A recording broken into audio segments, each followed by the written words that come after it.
Oiler insider and Jersey aficionado. Muncy.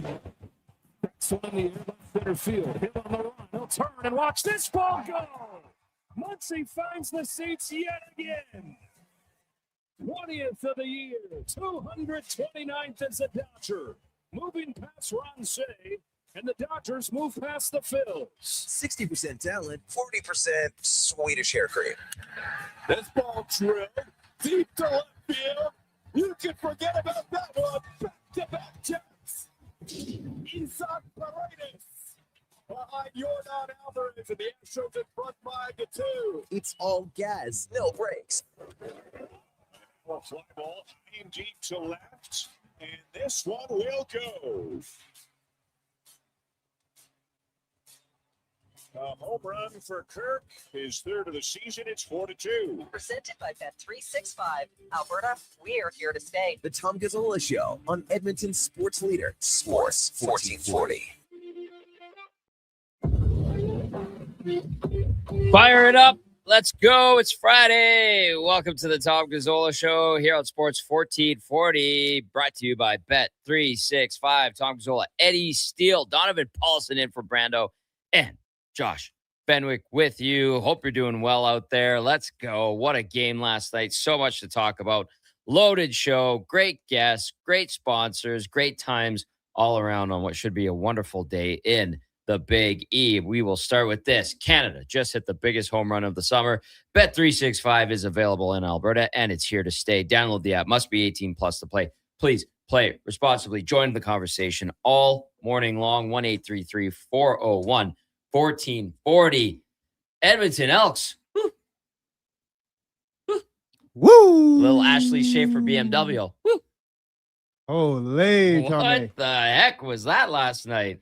What a game, Eddie Steele. Was that one of the best CFL games you've seen in a long time? There's always good ones, but that one had me on the edge of my seat, comfortably put in my living room on the big screen TV. Just like, holy smokes. As a objective reporter in the league, as they say, who's from North Edmonton, I enjoyed it, and the outcome made me smile, Eddie. It made me smile. How could it not? It's all rainbows and sunshine this morning, Tommy G. Oh, my goodness. Vincent Blanchard, 57-yarder walk-off. And ice cold, too. Like, he was, you looked at him, you could look through the face mask, and I'm like, he doesn't seem rattled. Only in his third year, barely played his first year. Had some struggles last year. Ice cold. Ice cold. Ice cold. With ease, with room to spare. Oh, he could have made it a 65-yard. Yeah, I don't know about brother. 65, but it was a good kick right down Main Street. The hold was good. Jake Julian knew right away. They were fist bopping, and then Mark Killam's going berserk on the sideline in an emotional game too, Eddie. Without a doubt. Yeah. Yeah, that was an epic win. I said on the Jason Gregor show yesterday with Connor Halley, get ready, fans, for an epic CFL game, and lo and behold, it played out. And that's the word I'm going to use because, wow, on both sides of the ball. Yeah. Yes, more offensively than defensively, but points scored back and forth, field goals, stops, turnovers, some mistakes, some undisciplined penalties still. That's an issue. On the double E. Yeah, we'll but talk boy, about that. they're sitting pretty. Best team in the league. How are they not? Come at me. How are they not? I was going to ask you about that because now they've beaten Montreal. They've gotten over the hump against the BC Lions. And then they go out there and they beat the defending Grey Cup champions in an emotional game where they just lost one of their brothers. And the Elks are 6-1.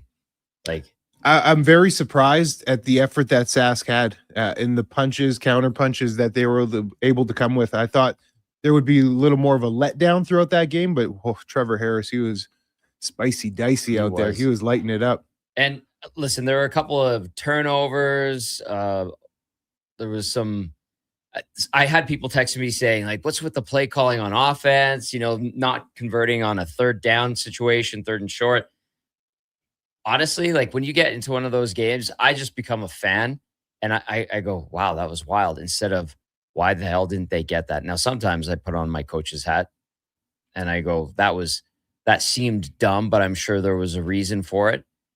But to you, the strategy, how did you see all of that unfold? What did you think of J.C. Sherritt's plan? What did you think of Jordan Maximick's plan and how the Elks executed on that? Well, in a 36-34 game, obviously both defensive coordinators had a challenge. The O coordinators were in their bag, man. They were calling up good plays. Quarterbacks were executing. We saw a high-level quarterback play yesterday.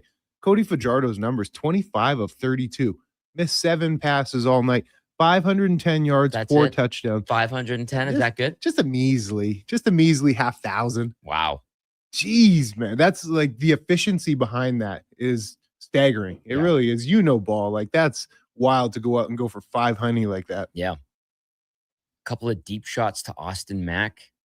That's why you pay him the big bucks. You gotta, and I know you're watching the D line. You saw Mack make a sack as well. They got to Harris a little bit, didn't they? Yeah, what did you think of the game defensively? In the second half, they got after him a little bit better. And going back to the game plan, like the question you asked earlier, I think with the Double E, they're now having to get everybody's focused on rank. Yeah. And as I'm watching that game play out, I think instead of having rank be the straw that stirs the drink, you have so many other weapons around on this offense. Use them to get rank going. And we saw that later in the game.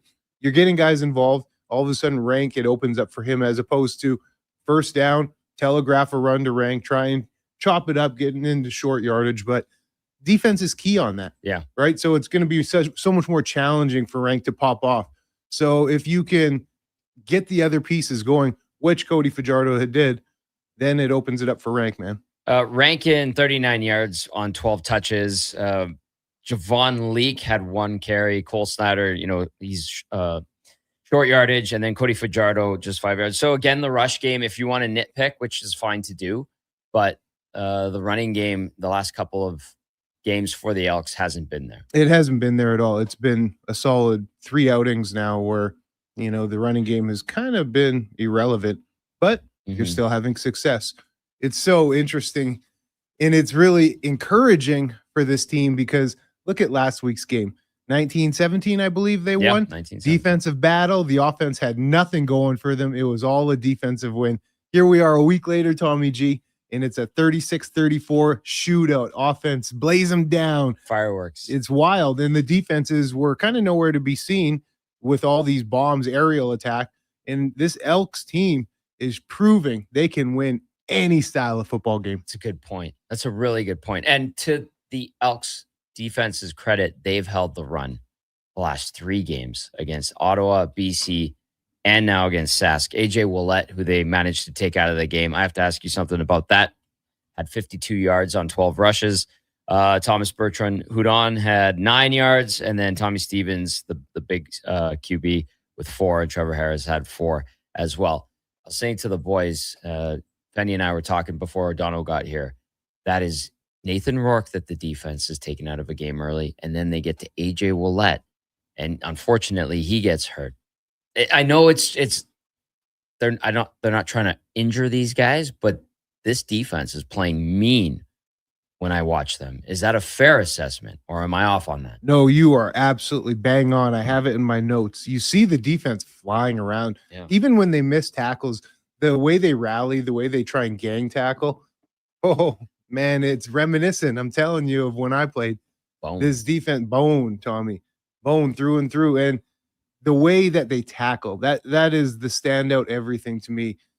The hustle that they show to the football, it's the little things like that. And it's not always noticeable on film, but these guys are flying like missiles out there, man, just trying to whack everything down. Mm-hmm. Very reminiscent of their coach, Aaron Grimes. Very, especially in the secondary. Yes. Yeah. Very reminiscent. If you can recall, just go back in your Rolodex and think you remember that hair just popping out of the back of the helmet. So poofy. Flopping around, poofy. Yeah. So soft. Yeah. Head and shoulders. Troy Polamalu. He's like the CFL's Troy Polamalu. 100%, man. 100%. And he still has that brand. But he was probably the best defensive back that I've ever played with in terms of coming down and hitting, in being fearless, and coming down from covering a receiver to supporting the front seven in the run game. And you see this identity through and through from their coaches, J.C. Sherritt and Grimes, because I played with both these fellas. I understand what their identity was, and I see it right in this defense currently. Okay. I wanted to ask you about the DBs because Trevor Harris did have some Yeah, he did. some nice He had a drives. big game. He had a He big had game. a big game too. He threw for 386, which is no slouch either. 4 touchdowns and an interception. And I saw some tweets and some stuff on social media bringing up Cordell Jackson, and it looked like they were going to him quite a bit. Is it a Cordell Jackson thing? Is it who he was up? Was it the matchup for Cordell? How do you look at that on the defensive side of things with the DBs and Cordell Jackson? I'm really glad, excuse me, that you brought that up, Tom, because that was noticeable. Like 13 was getting, they were going after him. I don't want to say getting exposed because he is one of the best players on this defense. He's a ball hawk, a playmaker. But man, everybody has tougher nights out there. Sask has some phenomenal receivers now. They do. Like, let's not forget about who they have. They have a trio of very productive receivers, and that trio actually showed out. That's exactly who they were. Trevor Harris is no slouch. So, yeah, was 13 getting picked on a little bit, and you noticed him after some big plays getting completed on him? Absolutely. You know, players are going to have tough days out there. That's just the reality. You're not going to be on your best every night. I fully am confident that he's going to bounce back. He is. If he's a guy that's going to have a tough game, I'm very pleased that he'll be able to shake back. I know just the personality that he has. That's an easy shake back for him. Yeah, he's going to be fired up for Saturday against the Riders here at Commonwealth Stadium. Keon Schaefer-Baker, monster game, 185 yards and a touchdown. Keyshawn Johnson, former Cardinal, by the way, 88 yards with a touchdown. And Samuel Millis with 84 yards and a TD. Yeah, those guys are a three-headed monster for sure when you're dishing the ball off to them. So we're going to talk about this game a lot. Jason Greger is coming up. He's going to be our headliner of the day. You're also going to hear from Spec with On the Mark. Levi Weaver, we'll talk some MLB. Travis Rogers, ESPN LA Rams pre- and post-game host. And then we'll go golfing with the G-Man at 10 o'clock. He'll bring in Kevin Hogan, director of golf and head pro at Victoria Golf Club. Let's bring in Donovan and Fenny. Boys, did you keep tabs on last night's game? I'm assuming you were watching what was going on. Absolutely locked in. It was a blast. As good of a game as you're ever going to see, honestly. Like, that was nothing but excitement for basically since the opening of that game. I mean, the play actions were, when they used them, the play actions were exposing the Riders. There was so many things to watch in that game. I felt like every play, something either hilarious, like the fumbled snap, or you just had absolutely insane shots going back and forth. That was as fun a game as you're ever going to see. On the fumbled snap, like, it looked like it went sideways from Cordy, and I thought I saw after the tackle was made, was it Killam going, Cordy? You saw that too? Cordy! I saw that too. Yeah. He came up and he got up in his grill. Now, he did get a game ball. He did? He You did saw get a I game didn't ball. see the post games on socials. Yeah, I just watched it before. Yeah, and good for him. Rightfully so. The offensive line, and I was going to make a note to touch on this later in the program, they played very well considering they had 3 backups on the interior, guard, center, guard. Yeah. Very well in this game. Brett Boyko was back. He'd missed a lot of time. Who was playing out of position? Brett Boyko's naturally a tackle, and he was playing down at guard. Good to know. So good to remember. You know, that's challenging. Royce Meche was in the lineup. I don't know. I didn't see his stat line, but good to see him back. He's a leader back there. Tore his Achilles late last season. And then Brock Mogeson was rotated in as well. And by the way, Nick Anderson, if you follow him on social media, said almost free. That means he's almost ready to go. He's ready almost. And Eddie, with the way the linebackers have played in Daryl Jabome, like, you're bringing back 2 like really good linebackers, but are you messing with a good thing, or do you just say, okay, rookie, good job? Yeah. Take a seat. Yeah. And then thanks for your services. Yep. Because there is levels to this thing. And Okay. Nick Anderson is levels above when he's out there and healthy. And that's just not pie in the sky opinion. The film clearly says there's levels to this. Yeah. Okay. See, well, that's why I ask you. And that's why you're the expert when it comes to this stuff and the best.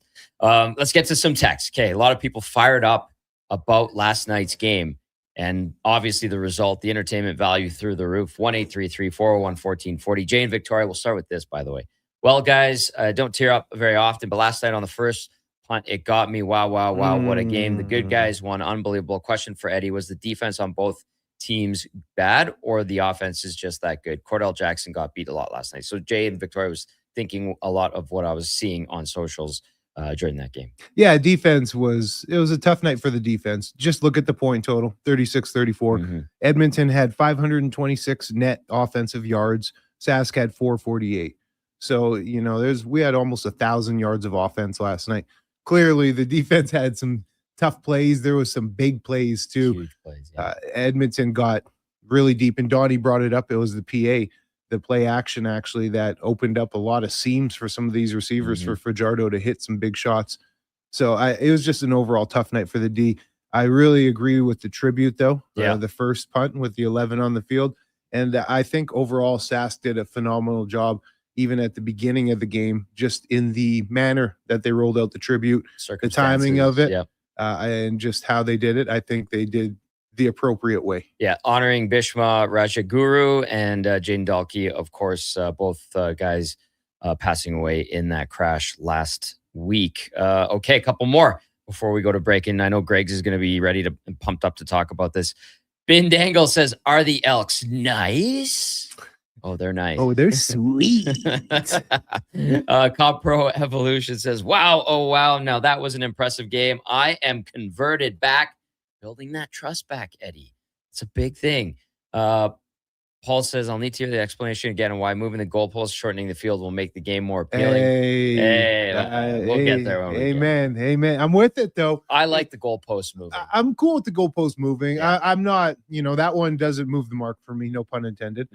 But overall, we heard, I got to just say this, Tommy, we heard with the statistics that the commission rolled out when he announced the changes about how it's going to bring more offense and they're going to bring like 30% more touchdowns and this and that. Here we are going into this CFL season, and offense is the best it's ever been. Through the roof. I like it. And I like shortening the end zones by 5 yards. I think there's so much room out there. Yeah. Traitor! I know. I get that from people, but it's like, more action. Yeah. Look at that. Cam Tate's here. BC Oilers says, great football game last night, made even better because of the crowd. It's too bad more people in Canada won't support the team in their city the way that people of Regina and Winnipeg do. Hopefully Edmonton on Saturday shows up. I know there's going to be a lot of Green Rider fans there. And hopefully Calgary gets back to where it used to be as well. I know BC's hyped up. I think they're expecting a good crowd in their pool party themed game, the return to BC Place. And then Montreal's been solid. Hamilton, a bit of a downer, and Toronto, we know, sucks. But Ottawa with a bad team for a long time. Yeah. It's been a struggle as well. There's a lot of texts coming in. I'm going to get to as many as I can. Keep those coming in regard to last night's game. We're off and running. We're going to get to Jason Greger after a quick break. The Elks, a huge victory last night. Full house in studio. Cam Tate's here. Eddie Steele, Donovan Paulson, and Josh Fenwick alongside myself, Tom Gazzola. Let's get her going on this Friday edition of the Gazzola Show, brought to you by Bet365. Security. I finished a 5K in 94th place, right after a man wearing jeans. Then a volunteer gave me a medal. But I don't want participation trophies, unless they're from Bet365. With their daily prize matcher game, I win by matching gold coins, cherries, and more. Take that, denim man. Thanks, Bet365. If gambling is affecting your mental health or well-being, 211 Alberta is here to help. Call or text 211 or visit av.211.ca. 18 plus only. T's and C's apply. Hi, Mike here from Northgate Chevrolet Buick GMC. Car shopping sucks. That's right. Going back and forth 100 times just to get a price. Give me your credit card for a test drive. What's all these extra fees? That sounds ridiculous. At Northgate, we do things a little differently. Good deals on new, pre-owned vehicles, good people, and a great selection. Stop in and see us today, 13215 97th Street, or visit us online at northgategm.com. You're in Northgate country. Okay, new strategy. I'll just live in the freezer till October. It's spacious in here.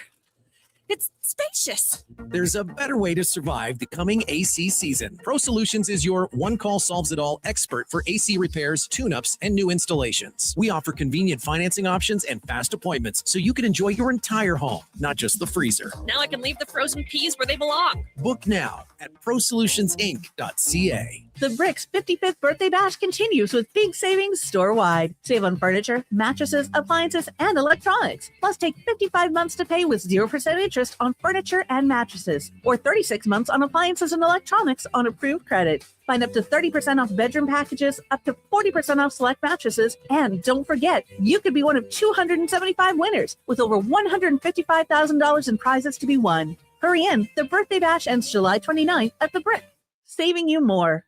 Get ready for a night of rock with the Gene Simmons Band. Monday, November 30th at Silent Ice Center in Nisku. The Gene Simmons Band, performing your favorite classic hits. Monday, November 30th at Silent Ice Center in Nisku. Tickets on sale now at silenticecenter.com. Don't miss the Gene Simmons Band. I finished a 5K in 94th place, right after a man wore jeans. Then a volunteer gave me a medal. But I don't want participation trophies, unless they're from Bet365. With their daily prize matcher game, I win by matching gold coins, cherries, and more. Take that, Denim Man. Thanks, Bet365. If gambling is affecting your mental health or well-being, 211 Alberta is here to help. Call or text 211 or visit ab.211.ca. 18 plus only. T's and C's apply. We just dropped a massive payload at NISQ 4. It's time to unload some deals at the Truckload of Savings event. If you've been waiting to upgrade, we've backed up the savings with unbeatable offers on our toughest Fords. Right now, haul away exactly what you need and take advantage of massive price drops across our entire lineup, including the legendary Ford F-150 for the job site or the weekend getaway. Shop the Truckload of Savings at nisqford.ca. Nisq Ford, above expectation.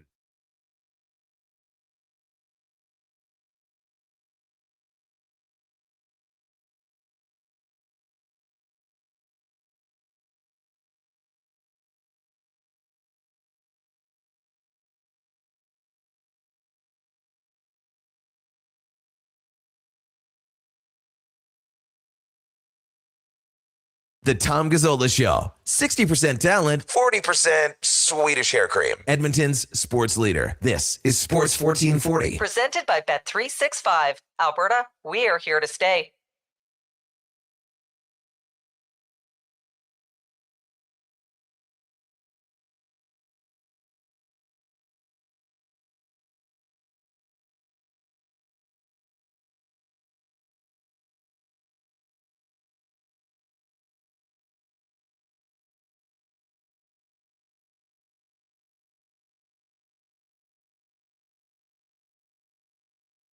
Vibes are high. What a game last night. You know it's going to be a good one on Saturday next week at Commonwealth Stadium.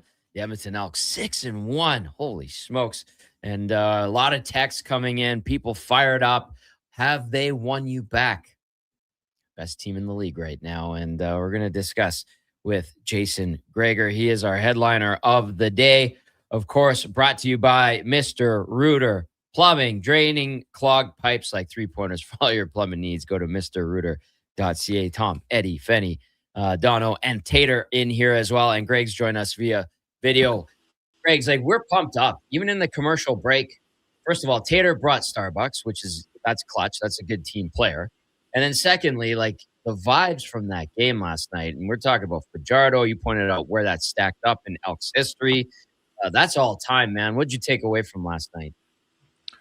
Oh, it's one of the most exciting games you've seen in a decade, maybe, involving the Edmonton Elks, for sure. I think you probably go back to the championship season of 2015, well, maybe 2016. But overall, that game had everything. The Elks, the one maybe concern you had about the Elks this year was they didn't really pass the ball downfield. They didn't attack the seams. They didn't attack the middle of the field. Well, that went out by the wayside. How many big plays did they have through the air last night? Luther, Mack, massive big plays. O'Leary Orange when needed. So, give credit to Fajardo. He had the best passing game of his career, over 500 yards, didn't throw an interception, 4 touchdowns.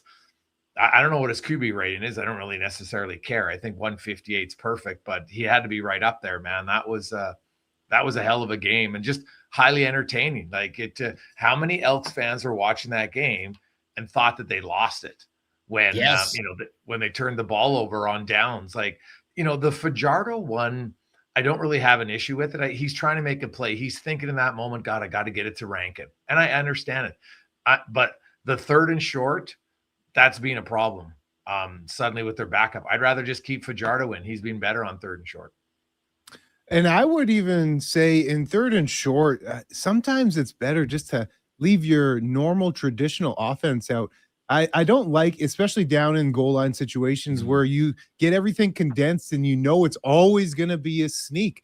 Open it up, open up the playbook because you have success. You drive it down there with an open offense, but then coaches kind of close down the playbook and they always want to sneak it. Sure, I know you get the yard, but look, Edmonton, it was a 3rd and way less than a yard late in the game and they couldn't complete. No push. They couldn't convert that. Now, I want to ask you this, Greg's, because yes, Cody Fajardo had a career night last night, but Justin Rankin, he's been quiet now for multiple weeks here in a row, and it's almost feels telegraphed when the offense is going to try and get Rank the ball. Would you say now, because Rank has created so much buzz and everybody's on notice, that the Double E can use maybe the passing game and some other options around on offense to start opening up the game for Rank? Because we see that later in the game. Get the other playmakers involved, and Rankin all of a sudden has a little bit of wiggle room to work. Well, I think a lot of teams, up until yesterday, Edmonton had really shown that they couldn't beat you through the air. And now the fact that, and that's what I said if they can add in a passing game, well, now they're scary. And you saw that last night. I think right now, I find at times Rankin's, he's not running full bore. He's searching for a hole. He takes a hand off and it's a stutter step. He's not just hitting the hole like he was early in the year. So that's one thing I would look at it. I do think being without Beard and Coulter Woodmansey, there's just a little bit of a downgrade now. O'Donnell's out for a game. So I do think that's part of it as well. I don't think we can overlook the fact that their entire interior O-line is gone for now, although O'Donnell should be back for the rematch next Saturday. But, Rankin was off to such a ridiculous start that it was unsustainable. He wasn't going to rush for, 1,800 yards and 1,200 yards passing or whatever, receiving, whatever it was. But you know what? Hey, you put up 500 passing yards. I really don't care about the running game. Honestly, I don't. Like, what do you expect? They're going to run for 200 and pass for 500 like this. You know what? A game like last night was big plays. The offense completely opened up the playbook really for the first time all season in the passing game. And that was much needed. And, that catch by Mac, it wasn't the perfect pass, but what a great ability for him to adjust and reel that in. You had, what about TJ Luther, man? This guy's looking more and more like a baller. Like when Robustelli comes back, I'm not sold he's your number 2 receiver anymore. It's TJ Luther, no question in my mind. What do you have? 10 catches on 12 targets for 157 yards. Like he's becoming a playmaker. And I think it was Nick Lewis who mentioned him online, and Nick knows a little thing about receiving. So when TJ Luther's starting to open the eyes of other former great CFL receivers, I think you got to pay attention. Yeah, Greg's. In one note, just on the passing game, I saw a graph before the game started, and this one actually surprised me a little bit. Cody Fajardo going into last night was averaging 296 passing yards a game. So they do have a passing offense. This offense, though, we said that going into the year, and Cody actually showed a lot of zip on his balls, but he doesn't have the biggest arm. No, and the offense is going to be more dick and dunk up the field, and they're doing that. But last night, sure, they really opened it up. But their passing game has been there throughout the season. It's not like they've been completely irrelevant. I was kind of surprised when I saw Cody was averaging just shy of 300 yards a game, because that caught me off guard, man. Well, the difference was a lot of those were yak, right? And by the way, we have to send a petition. It's not yak yards, okay? It's yak. It's not yards after the catch yards. That makes no sense. Okay? Stop it. Just stop it. It's yak or it's yards after the catch. It's not both together. Anyway, like last night, the Cody Fajardo had 300 yards passing in the air. There was 200 of yak, but 300 of it was through the air. If you go back through his first few games, well, just look at Rankin. Rankin had, I think, 240 receiving yards, but like 200 was yak, right? So it was little dinks and dunks, and then he would take it up the field. That wasn't the case last night. They were throwing the ball in the air, receiving it, and then yes, there's yards after the catch afterwards, but it wasn't just dimp and dunk. And to me, that was the difference. Jason Greger joining us from the Jason Greger Show here on Sports 1440. He's our headliner of the day, brought to you by Mr. Rooter Plumbing. Greg's on the defensive side of the ball. We were talking about how the Elks have done a good job of limiting the run from the last 3 games. And then the other thing I pointed out to Eddie and the guys here is they managed to get A.J. Ouellette knocked out of the game. And you don't want to see the best players in the league hurt ever, because they do sell the game and they make it more appealing and exciting.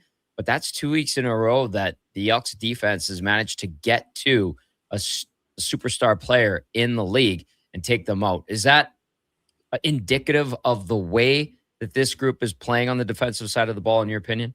No, without question. It's something that they have a real identity as a defense. They want to be physical. They want to be aggressive. You know, they'll take some penalties at times, but they hit hard. And I know some people might not like, but they hit to hurt in football. There's a way you can do it. And, you know, I see Eddie smiling, but it's true. Like you to hurt the guy. That's just how the game is. It's a violent game, and it's okay if you do it within the rules. You're allowed to do it. And no one, like, there wasn't anything cheap on the sack on Rourke, and there was nothing cheap in Ouellette, but this is a physical group. And, you know, it was interesting. You know, I had a lot of people even Carney's not doing anything. And I'm like, I'm sorry, dude. I think you're just looking for sack totals if you don't think Carney's doing so. First of all, he came up with a huge sack when they needed it. Yes. But look at the double teams he takes. I think his impact is becoming more and more noticeable all the time. It's not just on the stat sheet, but now that he starts getting sacks, watch out.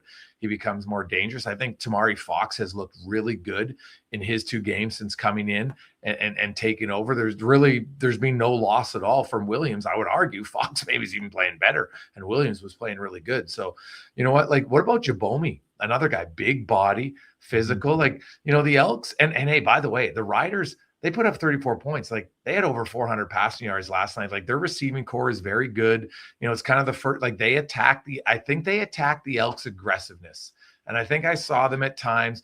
Their secondary loves to be aggressive. But if you look at some of the routes they took to balls, like, they were looking at times to get interceptions, the angles they were taking, and that kind of exposed them. You know, I think they realized that Cordell Jackson at times really wants to be physical and jam, and they just ran by him. And so that'll be an adjustment. The game's all about adjustments. But I love that game, man. That was the most entertaining game of the season. Even if Edmonton had lost, I would have said, yeah, you know, Edmonton fans would be annoyed. But from a pure entertainment standpoint, you can't be more excited. Now, Edmonton's an organization that desperately needed the win. So the fact that Blanchard walks it off, and by the way, he could have hit that from 70 yards. That almost landed at the back of the end zone, dude. Like, Blanchard right now is one of the best young kickers, if not the best young kicker in the league. And like, that's a huge advantage for the team. Man, I'm getting goosebumps, Greg, because it's on right now. I'm watching it again. Like, it's like you look at this entire team, offense, defense. Blanchard is a specialist too, because his numbers, I think he's missed 1 all season. He's having a phenomenal year. Mm-hmm.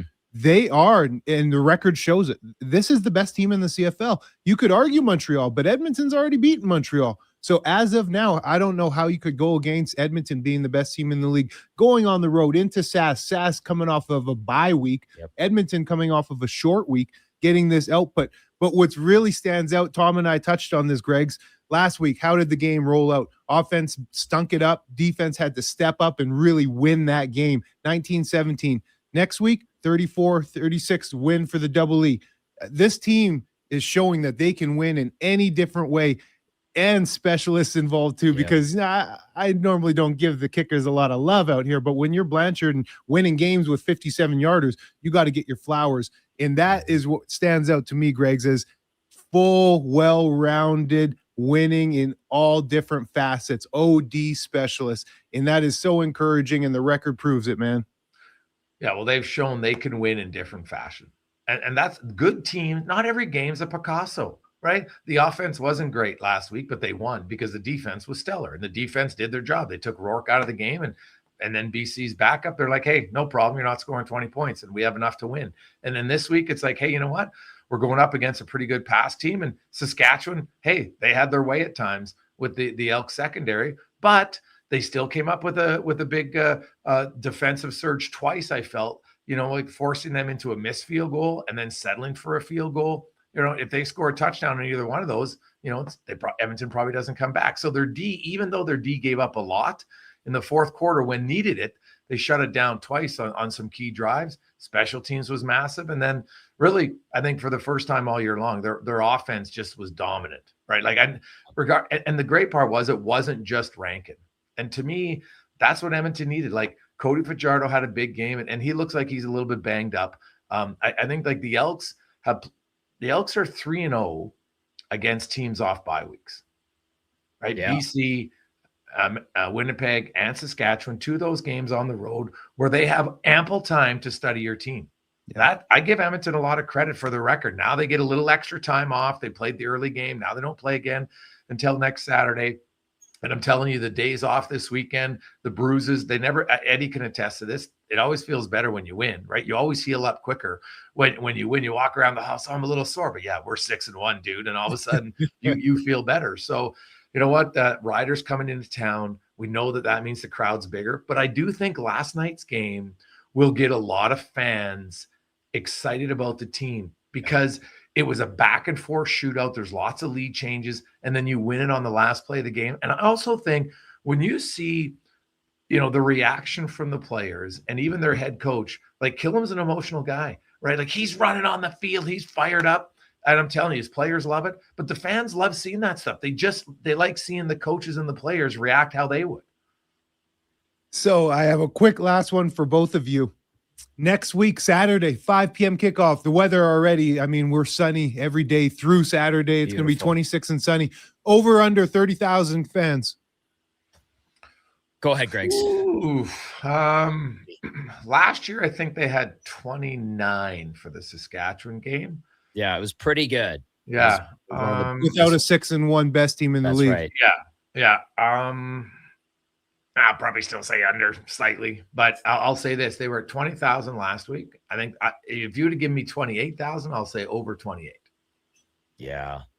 I'm going over. You're going over? I'm going over. Capacity in the lower bowl's 31, so they need to 32, isn't it? It's because 32, yeah. The fans are going to want to pack it just because to see the Riders, of course, but then the excitement factor of how the game ended. There's going to be some revenge to it. The fans are going to come and support. And we at 1440 are going to do our darndest to push and pump. So I think that alone will juice up the numbers. I'll go optimistic over. I hope so, because when that place is rocking, it's awesome. And when there's no gaps in the seats, it's a good vibe down there. No, buddy. And 5 o'clock start. It's like the perfect time. You have, people who want to make it a day trip can do that.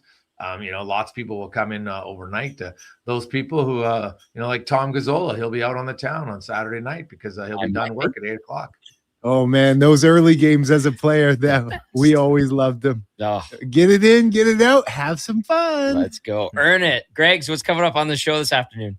Well, Cody Fajardo is going to join us at 2:20 today to talk about the best individual performance of his career and just an exciting game overall. So we'll have Cody on the show. We'll talk a big auto race weekend coming up in Wetaskiwin. Obviously some NHL talk. I was off yesterday, so lots of other things to look at. Hey, the Jays won a game. Dare to dream. Wow. No, I'm kidding. They're not going anywhere. But we'll have a lot of talks going to be on the green and gold, man. You kidding me? That's a game that as a sports fan, if you're a fan of sports, I don't even care if you're a fan of the CFL. If you didn't watch that game and you weren't entertained, then I can't help you as a sports fan. That's easily the top 5 most entertaining game any league that I've seen in a long time. Greg's, the hype is real, man. The hype is real. I'm here for it. So let's go. Good stuff. Thank you for doing this, and we'll catch up with you later today. Boys, have a great one. There's Jason Greger from the Jason Greger Show. He is our headliner of the day, brought to you by Mr. Rooter Plumbing, batting 1,000 against clogs. That's MrRooter.ca. The hype is real, Eddie Steele. Man, the text line is buzzing like a bad Oilers loss. Bang! I'm going to read some of them just before we go to a break here. Schwackhammer says, watching the last 4 minutes of the game, it was that good. Yeah, it was. Framer Johnny says last year for Blanchard, NFL will be calling. Hey, they do dip into the CFL for kickers. It's happened in the past. Oh, yeah, for sure. You never know if he nails 57 yarders. I know 60 yarders are starting to become a thing more regularly. Brandon, Brando, what are you doing up so early? He says, fellas, who was hot on that TJ Luther train a couple weeks ago? Brando. Yeah, of course. You should be sleeping in. What are you doing? No, isn't he down in Devon today? Oh, he's shooting. Yeah, he's going to be shooting this golfing. morning. That's right. He's probably, he hasn't teed off yet, but he will lose a few balls on the first hole, Dougie. Just letting you know, Dougie. Tim says, good morning, boys. What an exciting finish and great game last night. Also, though, Sask handled the tributes very well considering the circumstances. Yeah, we'll back you up on that one, Tim, for sure. After the game, I had multiple people text me and say they bought tickets to next game. Winning matters, says Tim, regardless of if they're the Elks or the Eskimos or the Double E. Great start to the season. Great text from Tim. Awesome. We're going to step out. More of the conversation, more of your text when we come back here on the Tom Gazzola Show. Brought to you by Bet365. Expand your brand with Fusion Promo Marketing. Fusion is your trusted partner for all things branded merch and apparel. Thousands of products perfect for businesses, sports teams, and corporate events. Fusion with a Z. Promomarketing.ca.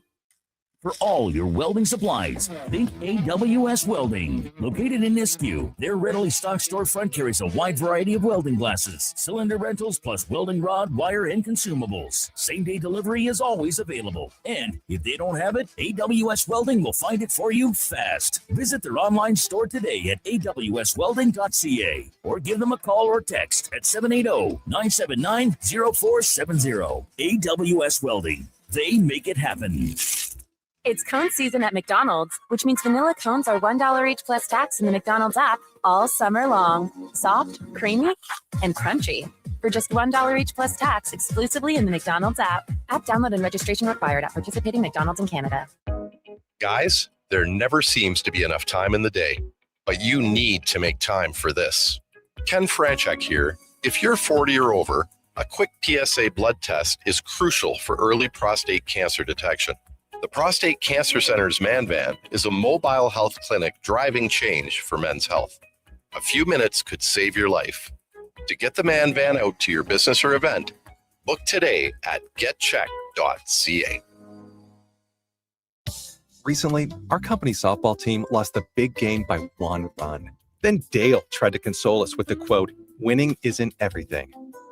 Well, Dale and I are very different. I get early payout from Bet365. If my team goes up big, I get paid out instantly, even if they blow the lead later. Sound familiar, Dale? Thanks, Bet365. If gambling is affecting your mental health or well-being, 211 Alberta is here to help. Call or text 211 or visit ab.211.ca. 18 plus only. T's and C's apply. Heard of Uline? You know, the have-it-all in stock, ready to deliver shipping and industrial supply specialists.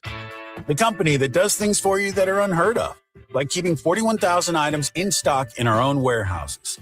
With customer service reps on the line to get you what you need when you need it 24/7, 365 every time. Maybe you heard it here first. Want to hear more? Visit uline.ca. ULINE, your shipping and industrial supply specialists. Caesars is Alberta's anytime, anywhere sportsbook. Stay in the action with your favorite teams and players. Whether you're camping, kayaking, or catching a show this summer, bet wherever you are, whenever you want. Plus, Caesars Sportsbook offers fast payouts and flex parlays, a new way to keep your bet alive even if a pick misses. Download the Caesars Sportsbook app today. Must be 18 or older and physically present in Alberta to gamble. Must be 21 or older to use Caesars Sportsbook. If gambling is affecting your mental health or well-being, 211 Alberta is here to help. Call or text 211 or visit.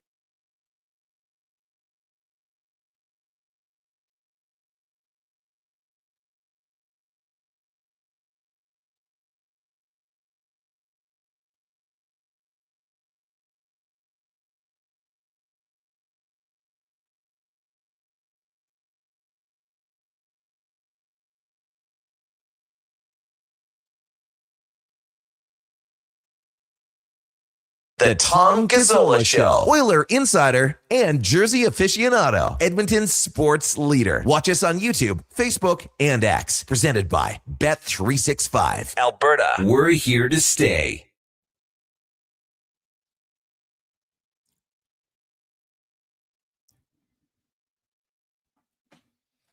7:45, fired up Friday.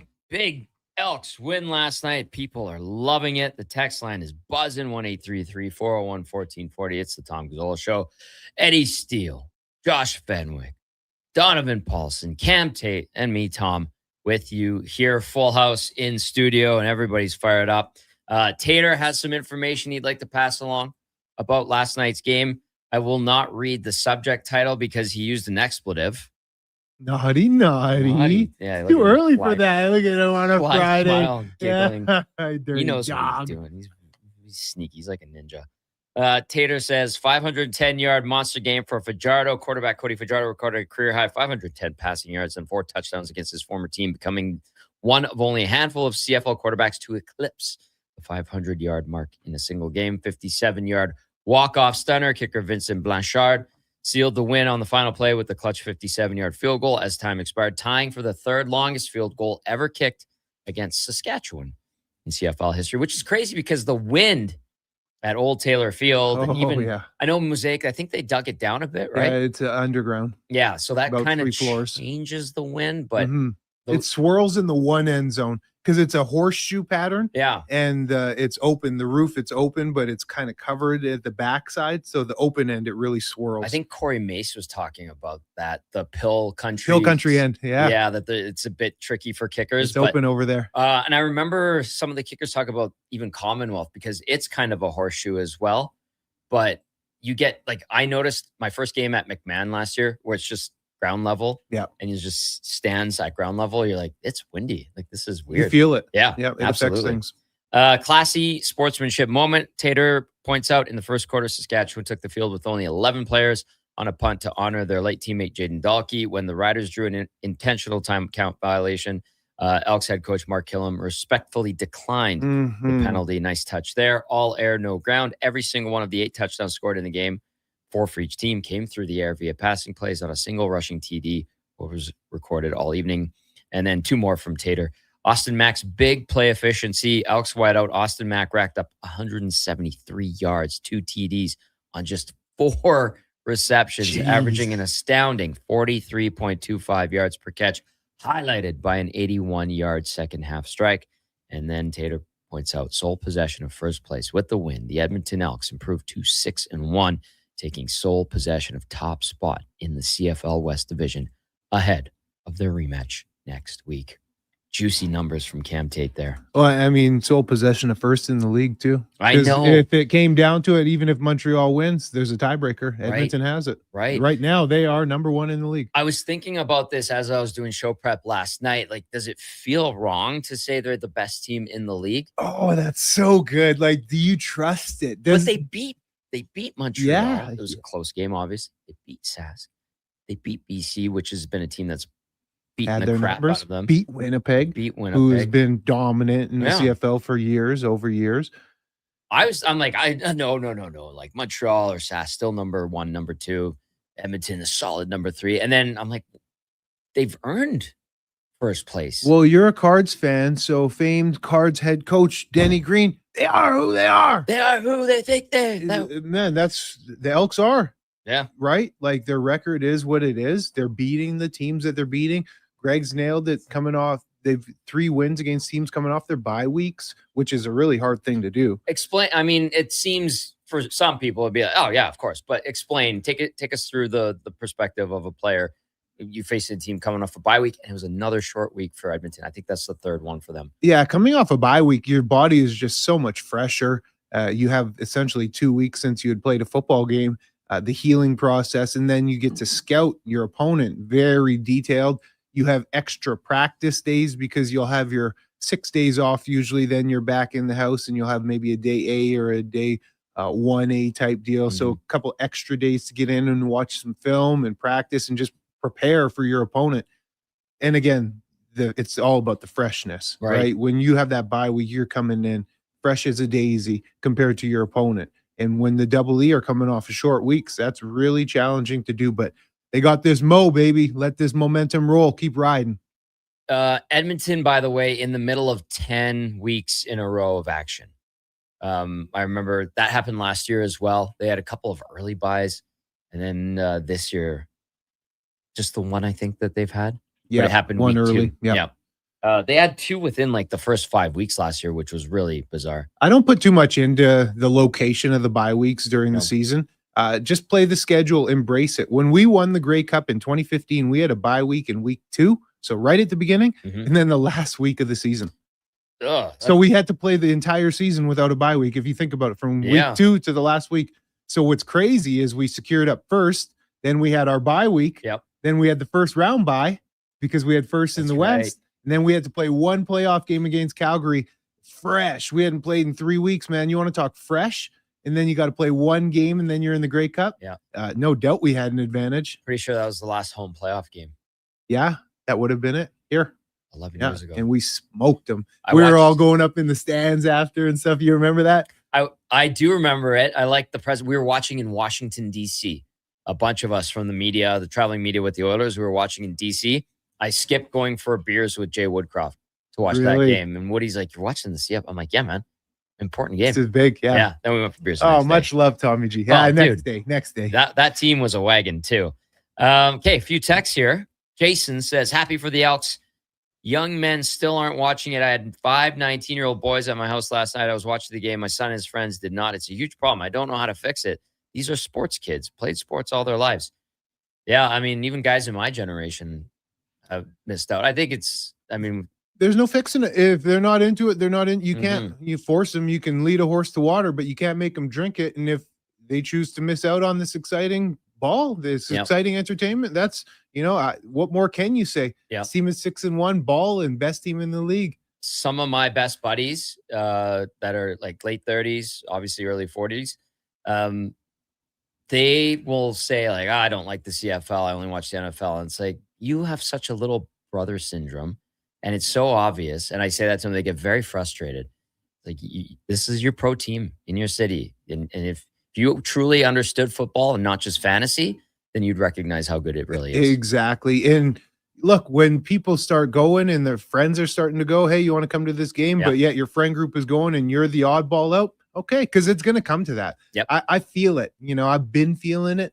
I'm no Nostradamus here, but they're exceeding my expectations for sure. I didn't think they'd be 6-1. I thought they'd be good, but I could feel the snowball, the momentum rolling since the end of last year. Some of the big wins they had with Calgary here, big fan base, Sask here, big fan base. I could feel it, and now it's honestly playing out how I expected, even better though, Tommy G. And I can see people are going to come back. It's like Field of Dreams, man. It's no doubt. It's like Field of Dreams. If you win, they will come. They are coming. I like that. And I know it's a dirty thing to say, but you can like all leagues. You can just like football. You're allowed? Yeah. Did you know that? Did you know that? Here's a fun fact. I played in the CFL, but I love NFL too. No, you're not Fun allowed. fact. You're not allowed, Eddie. What do you guys, the younger guys, we got Dono and we got Fenny here. Like, is it a battle for like in your friends group? Like it is even for mine. I'm like 15, 20 years older than you guys. Shut up, Fenny. Fenny, you can just leave. He's got something slide. Yeah, he's always got something loaded. It's just a funny thing to think about. Yes, you do have that age on us. I would say it's a tougher battle to get them to watch it on TV, but even though like I sort of had to not fight with my buddy, but it took a little bit of convincing me to be like, hey, last week, come to the Double E game with me, And he's like, well, are they good? I'm like, oh, brother, they're the best. Yeah. I think it would be less convincing now because, I mean, my Twitter is very targeted. Let me be clear, but man, there's a lot of green and gold stuff coming across my feed right now. Even like on Instagram afterwards. So being like, oh yeah, they just beat like the reigning Grey Cup team. And if they go, what's the Grey Cup? I'd be like, well, the Super Bowl, like that's the Canadian version. They just beat those guys. They'd be like, oh, okay, hold on. They might be cooking with gas over there. So we're all my friends grew up going to games or watching games. Lots of guys played football. And so it'll take less convincing for me to be like, all right, like, let's go out to the game. And then once they come out to the game, like my buddy watched it last night and texted me, was like, oh my God, did you see it? Like you're gosh darn right, pal. So it's just little bits like that, Dono? Yeah, my buddies aren't crazy into it. They've it is a battle to try and get them out there occasionally, some of the guys, but for a couple of them, I went to the home opener even in the rain with a couple of my buddies, and then we were at last time out at home here as well. So yeah, we've been to 2 or 3 with a couple of my buddies. Some of them just look at the CFL and go, I really couldn't care less. But that's disappointing. It's I guess it's kind of kid dependent, right? I bet you the ones that really aren't overly into it, and this is what's really cool, it gets me going. I bet you that there's an awareness that the Elks are good. You know, they might not be crazy into it and want to go to a game, but I bet you that they've heard and they know, from a little birdie somewhere around the corner that the Elks are a pretty good team at least. And that's cool, man. At least they know. They do know. I think everybody's starting to figure out that, okay, this team might actually be legit. This train ain't stopping. I said it after week 2. You can go back, look it up in the files. This train ain't stopping. Jump on board, man. Zach Texan says, I'm going with over 30K on Saturday next week. I went against Ottawa. It was fun. Next game will be electric. Thinking of getting tickets for sure. Yeah, that's excellent to hear. Bye, Stoiler fan says, man, I had every intention of putting the game on last night, but when you work 5:30 a.m. to 6 p.m., sometimes you fall asleep. That happens. Jason says, I like your line, Tommy G, that the hype is real. Winning cures so much. Thrilled to see the Elks win, have a winning record again and playing good football. Are we not entertained? Yeah, it's refreshing because there's been a lot of bad ball, a lot of bad juju around the team for too many years, and the worm has turned, it seems like. So excellent. And listen, there's still 2/3 of the season remaining now. Yep. They're through 7 games. A lot can happen, but so far so good. A lot can happen, but so far so good. A lot of runway. There's a lot of runway they've given themselves. But yeah, this is better than expected. Let's just say. Good to see. Okay, we got to step out for a quick breather. First, a Sports 1440 update brought to you by AWS Welding Supplies in Nisku. Product sales, servicing, calibrating, and free same-day delivery of in-stock items to Leduc, Nisku, and South Edmonton. Your one-stop shop for all things welding, awswelding.ca. Here's Dono. The Sports 1440 update. Last night, the Elks snuck past the Riders in a shootout 36-34 off of a 510-yard passing game from Cody Fajardo on the diamond. The Jays took down the Rays 3-1. The Twins edged out the Guards 3-1 in extras. The Padres fell to the Braves 6-5. The Royals dropped 1-4-3 to the Tigers. And a piece of NFL news from yesterday, Panthers second-year edge Nick Scorton is done for the year after a torn ACL on just the first day of camp. Coming up right after the break, we've got Sportsnet's Mark Spector. I'm Donovan Paulson. That is your Sports 1440 update. Sports 1440 in West Edmonton Mall and Wetaskiwin. CKJR is a Stingray radio station. Download the free radio player app and listen wherever you go. Hurry in for hot summer savings at Wolf GMC Buick. Take advantage of 0% purchase financing for up to 72 months on select new 2026 GMC Sierra 1500 pickups. 0% purchase financing for 36 months on select new 2026 Sierra 2500 Denali and Denali Ultimate models. Plus, huge cash savings on GMC Sierra heavy-duty trucks. And ask about the $1,000 truck trade-in bonus and low-rate lease offers. Wolf GMC Buick. We're making it easy. WolfGMCBuick.com. Say hello to Alberta's home for reeling and dealing. With Play Alberta, you can spin into the excitement of popular slots like Cash Eruption and Desert Fantasy. Experience Alberta-exclusive games and get in on the action of live dealer tables with all new elevated stakes. However you prefer to play, the fun is ready when you are. Visit playalberta.ca/Gregor to learn more. That's playalberta.ca/Gregor. Must be 18 plus to play. If you gamble, use your game sense. There's still time to book your tournament at the Ranch Golf and Country Club. As one of Alberta's top tourney courses, the Ranch makes hosting fun and easy for any group or business. No matter how unique or unusual, they'll accommodate your vision for an event no one will soon forget. Start planning your tournament today at their beautifully landscaped course on the outskirts of West Edmonton. On-site event coordinators are here to help, but hurry, availability is limited and booking fast. Visit theranchgolf.com. Don't miss a moment of Blue Jays baseball this season. Join play-by-play announcer Ben Showman for the games live on Sports 1440. The Toronto Blue Jays are on Edmonton's home for all things sports. Sports 1440. Question: what do you do with your metal? Lawn ornaments. Statues. I made this hat for Kitty, but it's a little heavy. Sorry, Mr. Fluffles. At Metal Supermarkets, they encourage you to submit your creations to the Metal My Way Gallery today. You can win some great prizes. Go to metalmyway.com, a celebration of metal mastery. Proudly sponsored by Metal Supermarkets, the local convenience stores for Southside, West End, metalsupermarkets.com. Recently, our company softball team lost the big game by 1 run. Then Dale tried to console us with the quote, "Winning isn't everything."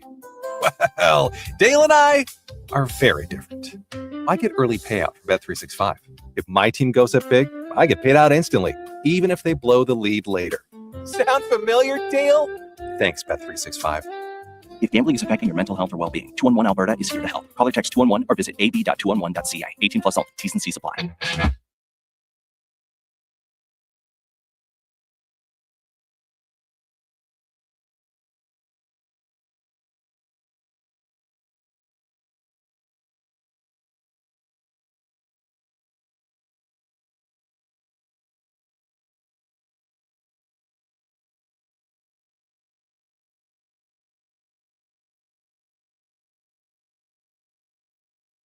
The Tom Gazzola Show on Edmonton's sports leader, Sports 1440. Presented by Bet365. Alberta, we are here to stay.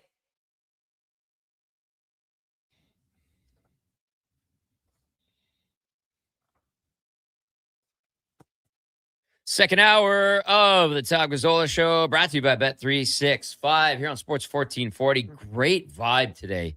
Just a great vibe. I think people are amped up for what should be a fantastic weekend. Big win last night from the Double E. We're talking about people that, have kids that are younger and don't really talk about the league. Maybe they will now. Maybe they will. Hopefully they will. We'll see. We'll discuss this with Mark Spector for On the Mark, brought to you by Northgate Chevrolet Buick GMC. In July, you pay what they pay. You can get employee pricing all month long on every car, truck, or SUV. Stop in and see their great selection at northgategm.com. Hello, Spec. Good morning, sir. Talking about that crazy game last night. Oh, my good. And Eddie's here, and Eddie's pumped up. Yeah. No, he's proud as a peacock. I can see him. He's just like strutting on the radio today. Smiling ear to ear. Every time we talk about it, I get chills. How could you not be proud, though, Spec? Are they not exceeding expectations?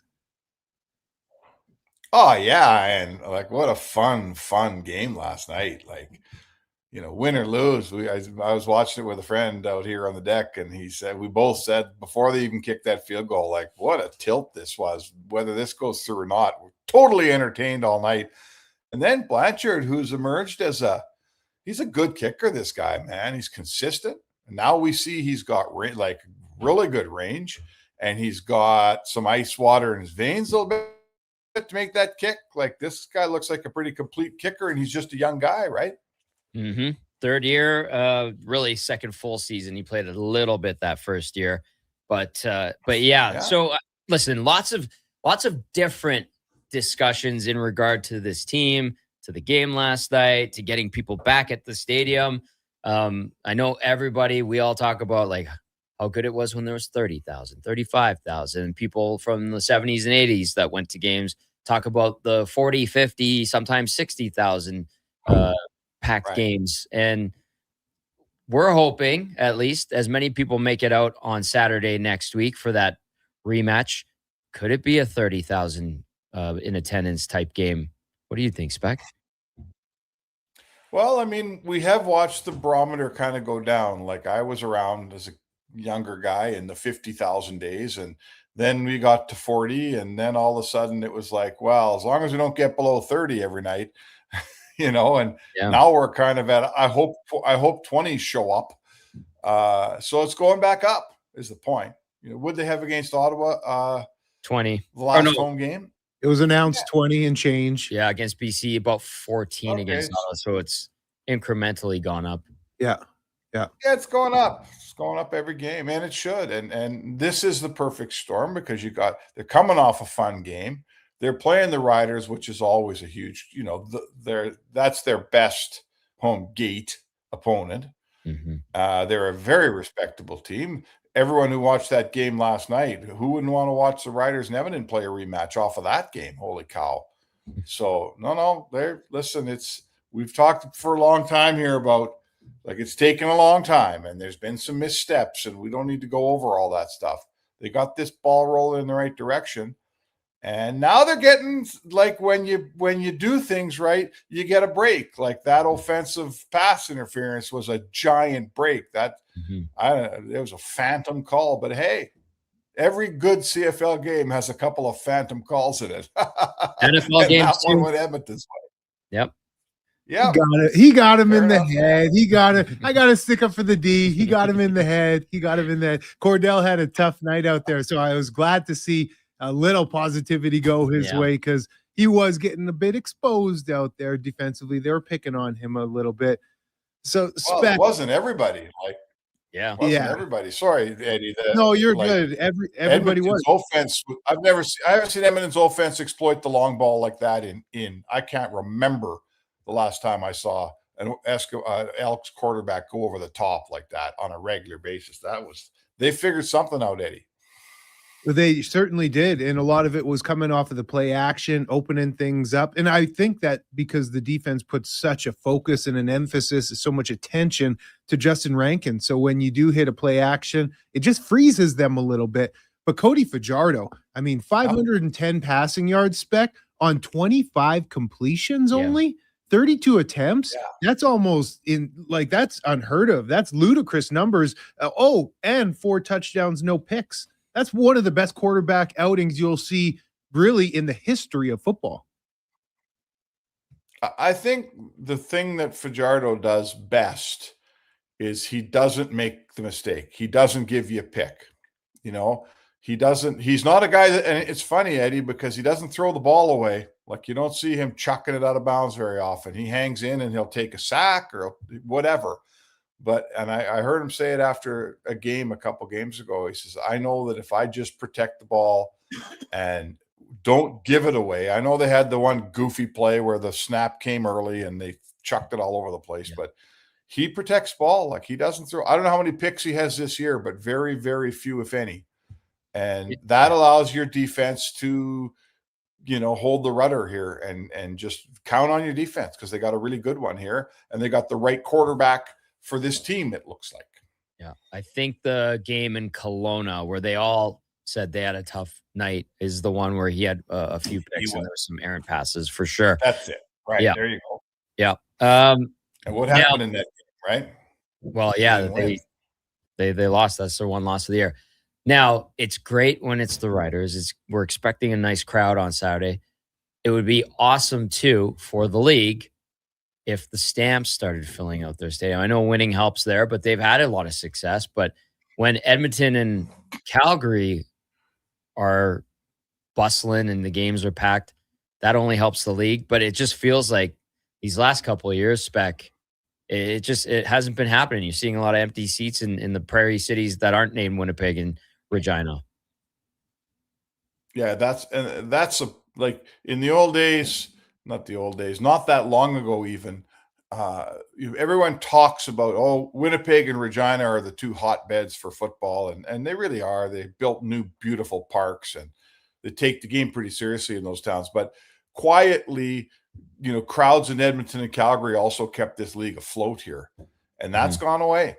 And I'd say this to you, Commonwealth has its warts, but it's still a great place to go to a ball game. And as long as there's not 60,000 people, it's a very comfortable place. You get your beer and go to the washroom and all that stuff. You can, and then really enjoy a game in a beautiful setting.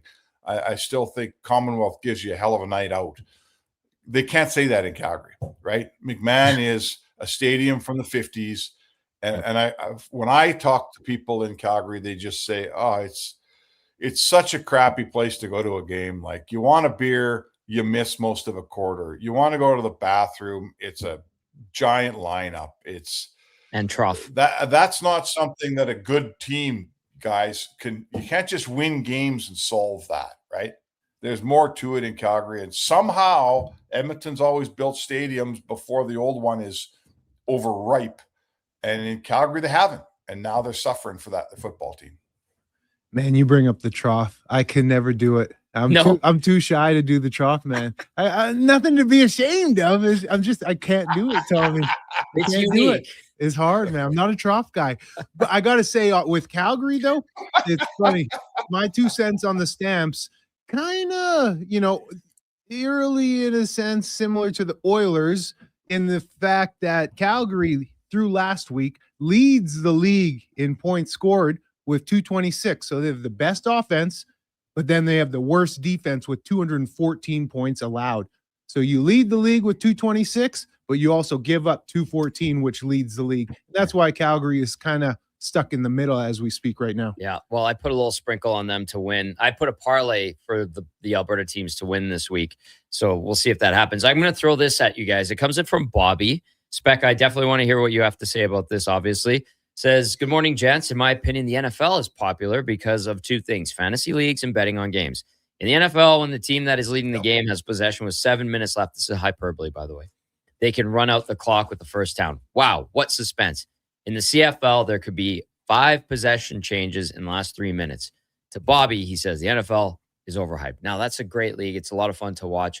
But now in the CFL, they introduced the season-long fantasy. Guys have been doing it for years on their own, which is harder to do, but you have the betting on the games. So where do you guys come out on that thought?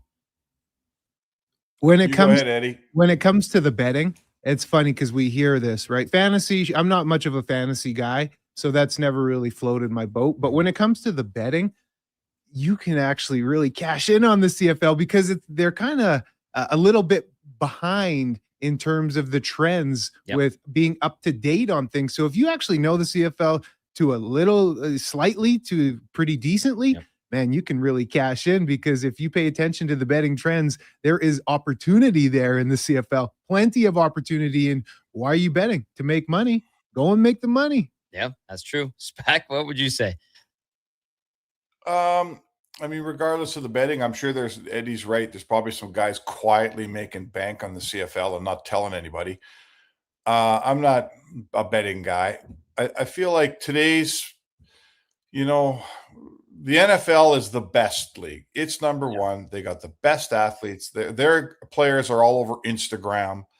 Their players are in all the places where today's younger person is consuming their media and seeing their names. And we're kind of in a bit of a world where second best might as well be 10th best. We're sort of in a world where people, does anyone who lives in an American Hockey League town do fantasy on the American Hockey League? Does anyone do fantasy on AAA baseball? Not that I know of, but or do you just go to a game and say, I wonder who's playing for the other team because I don't know any names? I'm afraid that the CFL with the younger generation, like the turnover, if you're good, you leave. And let me ask you this. If you're a fantastic, unbelievable player in the CFL, what happens? You go to the NFL. Yeah. Right? So that's just always going to be a problem. And I think that dynamic in our society is getting worse. No one wants to invest that much in, the off-Broadway play, right? Yeah. And that's... I agree with that, Spec. I really do agree with that. And it's unfortunate. Like there's no pushback coming from me because I've heard it my whole career, right? Mm-hmm. CFL, people look up to it and they think it's amazing, but then you're always kind of considered second tier. But the reality is, and I just have to say this isn't an Eddie Steele thing at all. This is just an observation. The 1%ers in the NFL, the household names, they're freaks. They are absolute dogs, best of the best. Yeah, they're just different. Outside of them, man, football is football. I've played with so many first-round NFLers that come up to the CFL and get cut after 2 weeks. I've played with and against so many guys who played at Florida, USC, UCLA's, and they're bums. And I mean that. They're bums. They can't hang in the CFL. So football is football. but the 1%ers, and that's what separates it. And then when you have the money behind the NFL, the NFL, I just read an article last year made more than MLB, NHL, and the NBA combined. So there's no competing with the NFL. They're a monster. No, that's fair. I mean, I think the other thing is when you it's the show. You turn on an NFL game, there's 85,000 people. Taylor Swift's in the seats. It's a show. The TV production, and this isn't me taking a shot at TSN. God bless TSN for supporting the CFL the way they do. But the TV production is, when I turn on a game in Montreal and they have that one view where you can see cars driving by on the street in the background, I go, yeah, it's a very unique 100-year-old stadium. That's good. You're not supposed to see traffic outside the stadium from my chair here in Edmonton. That's really good. Way to paint that picture, Spec. I know what he's talking about. It's hilarious. I know. So do I. And I wish in Montreal, speaking of Montreal, I wish they could mute those damn horns in the background. I thought they banned them. Last year was the maybe first year. they did. Man. Yeah. I don't know. But okay, a couple of things. And then, frankly, then you do see a crowd. Sorry, Tom. You do see a crowd. Like you follow a punt, and they follow the ball, and you just get a good view of the crowd in the seats. And you're in Calgary, and it's one of the good CFL towns. And what happens, right? There's like 6, 8, 10, 12,000 people there. If people in Calgary aren't going to the game to watch the Stamps, how am I supposed to sit in Toronto and be a fantasy pool and pick Stampeders and care? Yeah. That's a bit of a problem. No, and that's a valid problem too, and it exists. Here's a text from Brett from Stoney. Says marketing is a massive difference, and I think the league is getting much better at that, and has, because it's lacked in marketing for quite a while, a couple of decades for sure. And then Brett from Stoney adds, winning changes a lot though. Me and my buddies are in our mid-20s and never really paid close attention to the S and the Elks. Last couple of years, we've been getting into it more, and now that they're winning this year, we've all been heavily invested into the team, and that's a good thing. That's big. It's important, and we'll see where this goes. But you're kind of right. Like, it's like it can be a culture. Two things: season tickets are cheap, right? Yeah. The CFL doesn't cost you much. It doesn't take a lot of your time. There's a game every second week, one night. It's not the Oilers where they have a homestand and play 5 games in 8 nights, and your whole, your 8 nights is dominated because I bought these tickets already. CFL's awesome for Brett and all his buddies. Like, you get 4 guys to buy a ticket, and you say to the wives, hey, every one night, every 2 weeks, we're going to the game. And if you girls want to come, we'll buy tickets because they're not that expensive. Like, you can do it, and that's what we need. We need more Bretts in their 20s, guys who say, let's do it. Let's make this part of who we are. Let's go to an Elks game, man. And usually you get rewarded because it's a fun night out. Well said. And you're starting to see pockets of that happening. Girls going to games, and listen, they're there to watch football, sure, but they're also there to have a few beverages and then go out after, and that's just fine. They have a good time. Here's one for you. Remember that area under the scoreboard? Sorry, Tom. Remember that area under the scoreboard? You used to just go there, and it was just hundreds of people milling about, drinking, kind of, sort of watching the game. Like, it was so much fun down there. Getting back to it. Yeah. It's getting back to it. Yeah. The mingling. Good. The mingling, yes. HVAC Nick texts in, says, Spec, I've done betting on random ping pong in the Czech Republic, where they literally just have their girlfriend in the stands and gamers playing soccer from their mom's basement. People bet on random leagues. I like that one. So Czech ping pong. Yes, I gotta check that there's out. some crazy stuff you could bet on. Hey, what do you got going on this weekend, Spec? Anything good?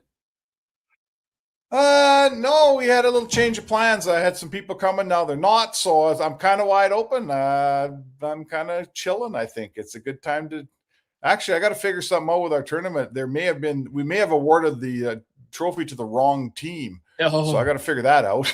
Controversy. Oh boy. Oh, yeah. No. Controversy at the Spec. Hold the engraving. Uh-oh. That's good. I want to know how So this. I got to get to the bottom of that today for sure. Okay, full report on Monday. All right. Yeah, sounds good, boys. Have a great weekend, everybody. You too, Spec. Have a great weekend. That is On the Mark with Mark Spector, powered by Northgate. This truck's for you. There's some text. Again, lots of text going. Kyle says, Specgate? Maybe. Hearing Brett's text about the winning and, the excitement totally vindicates me, man. Makes me feel really good because I've been saying for years to Kevin Carius, you win and people will come back. You win, people will come back. And I've been getting a lot of pushback. It's more than just about winning. No, man. Pro sports, you win. Yeah. There's been a lot of crummy, bad people in pro sports that have done a lot of bad things that get celebrated because they're winners. It's all about winning. There's nothing else. It is only about winning. Yeah. And we're seeing people come back. One thing I wanted to get to was I'll just end it before we go to break here with this thought. It's in regard to people that will still say sometimes the CFL, it's not going to make it, man. It's dying. Well, here's the thing. The salary cap for the players just went up again. Revenue is up. I know the TV money's up. They just announced DAZN coming in and they're taking over Saturday nights. Now you have two broadcasters. One's a streaming service, but it's a big deal, joining into the fray. And the marketing is better. And Montreal ownership is healthy. BC ownership is healthy. These two owners markets, are billionaires now. And those had been struggling markets, right? Because of the owners. Yep. The CFL is as good as it's ever been financially. It's the tortoise and the hare, man. And the CFL is the tortoise, slow and steady wins the race. XFL pops up, USFL, and then they merge. Like, that's dying. You know what's always there? This league. You can't kill it. Can't kill it. you can't. She's a cockroach. Tony Montana. Oh, we'll end it there. When we come back, more texts and more conversation. Great times. Hey, the Blue Jays won a game. Yay. Hey. All right. It's the Gazzola Show presented by Bet365 here on Sports 1440. Hey, sports fans, we've got a clear choice for you. At Crystal Glass, we provide customers with the perfect glass for any job. From home to auto and even commercial, installation or repairs, we're your team. Call 310-GLASS or visit crystalglass.ca. Crystal Glass. Whether you're a craft beer connoisseur or more of a wine aficionado, there's always something new to discover at Sherbrooke Liquor, a unique, family-owned, independent liquor store. The selection, incredible. The non-alcohol section is also very impressive. Sherbrooke Liquor, expert, knowledgeable staff with a passion for unique finds. More than just a liquor store, we're a community. Alberta's best, the one and only Sherbrooke Liquor. Wine, spirits, and oodles of beer. Visit SherbrookeLiquor.com. Summer weekends in Alberta mean one thing. Tournament season. I brought the folding chairs. I brought the sunscreen. I brought the umbrella, just in case. But who brought the snacks to get through a doubleheader? I got Alberta's best beef jerky.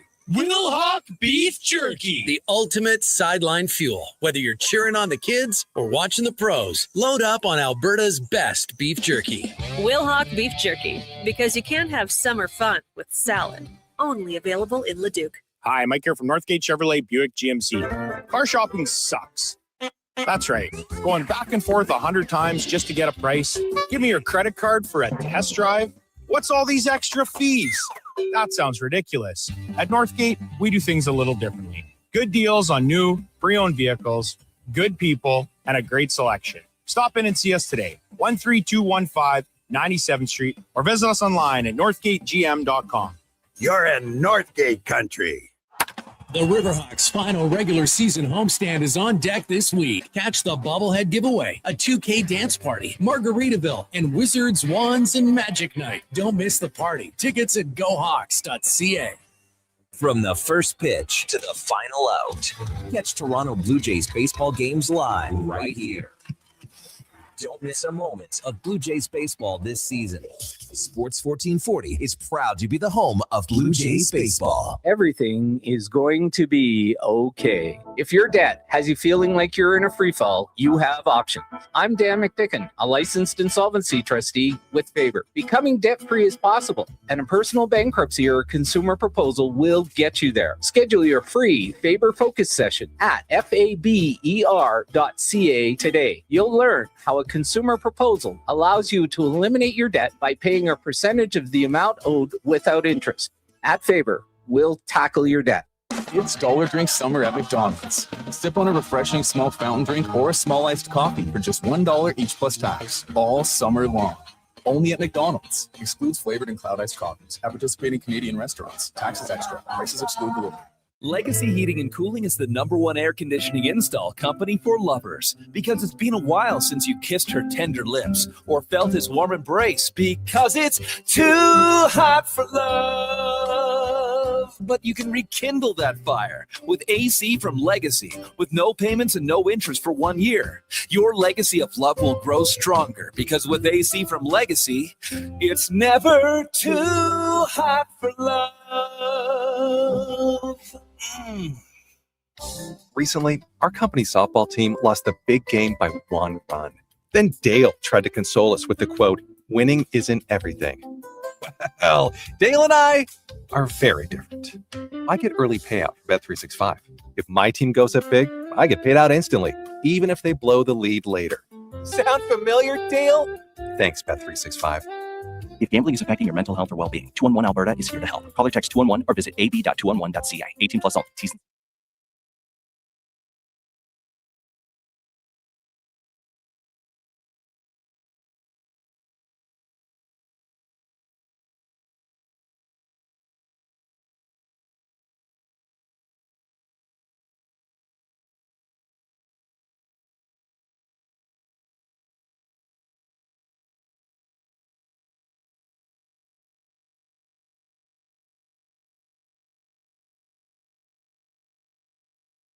The Tom Gazzola Show, the best of Edmonton sports talk and beyond. Watch us on YouTube, Facebook, and X. Presented by Bet365. Alberta, we're here to stay.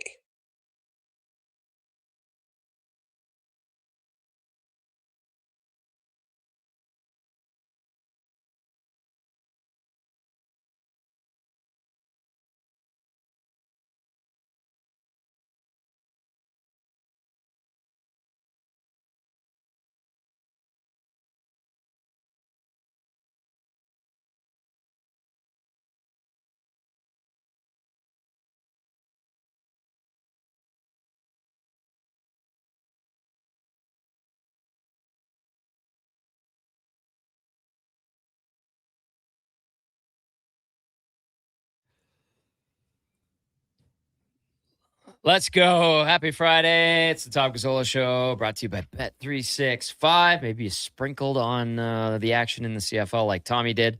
And remember, if gambling is affecting your mental health or well-being, 211 Alberta is here to help. Call or text 211 or visit ab.211.ca. 18 plus only.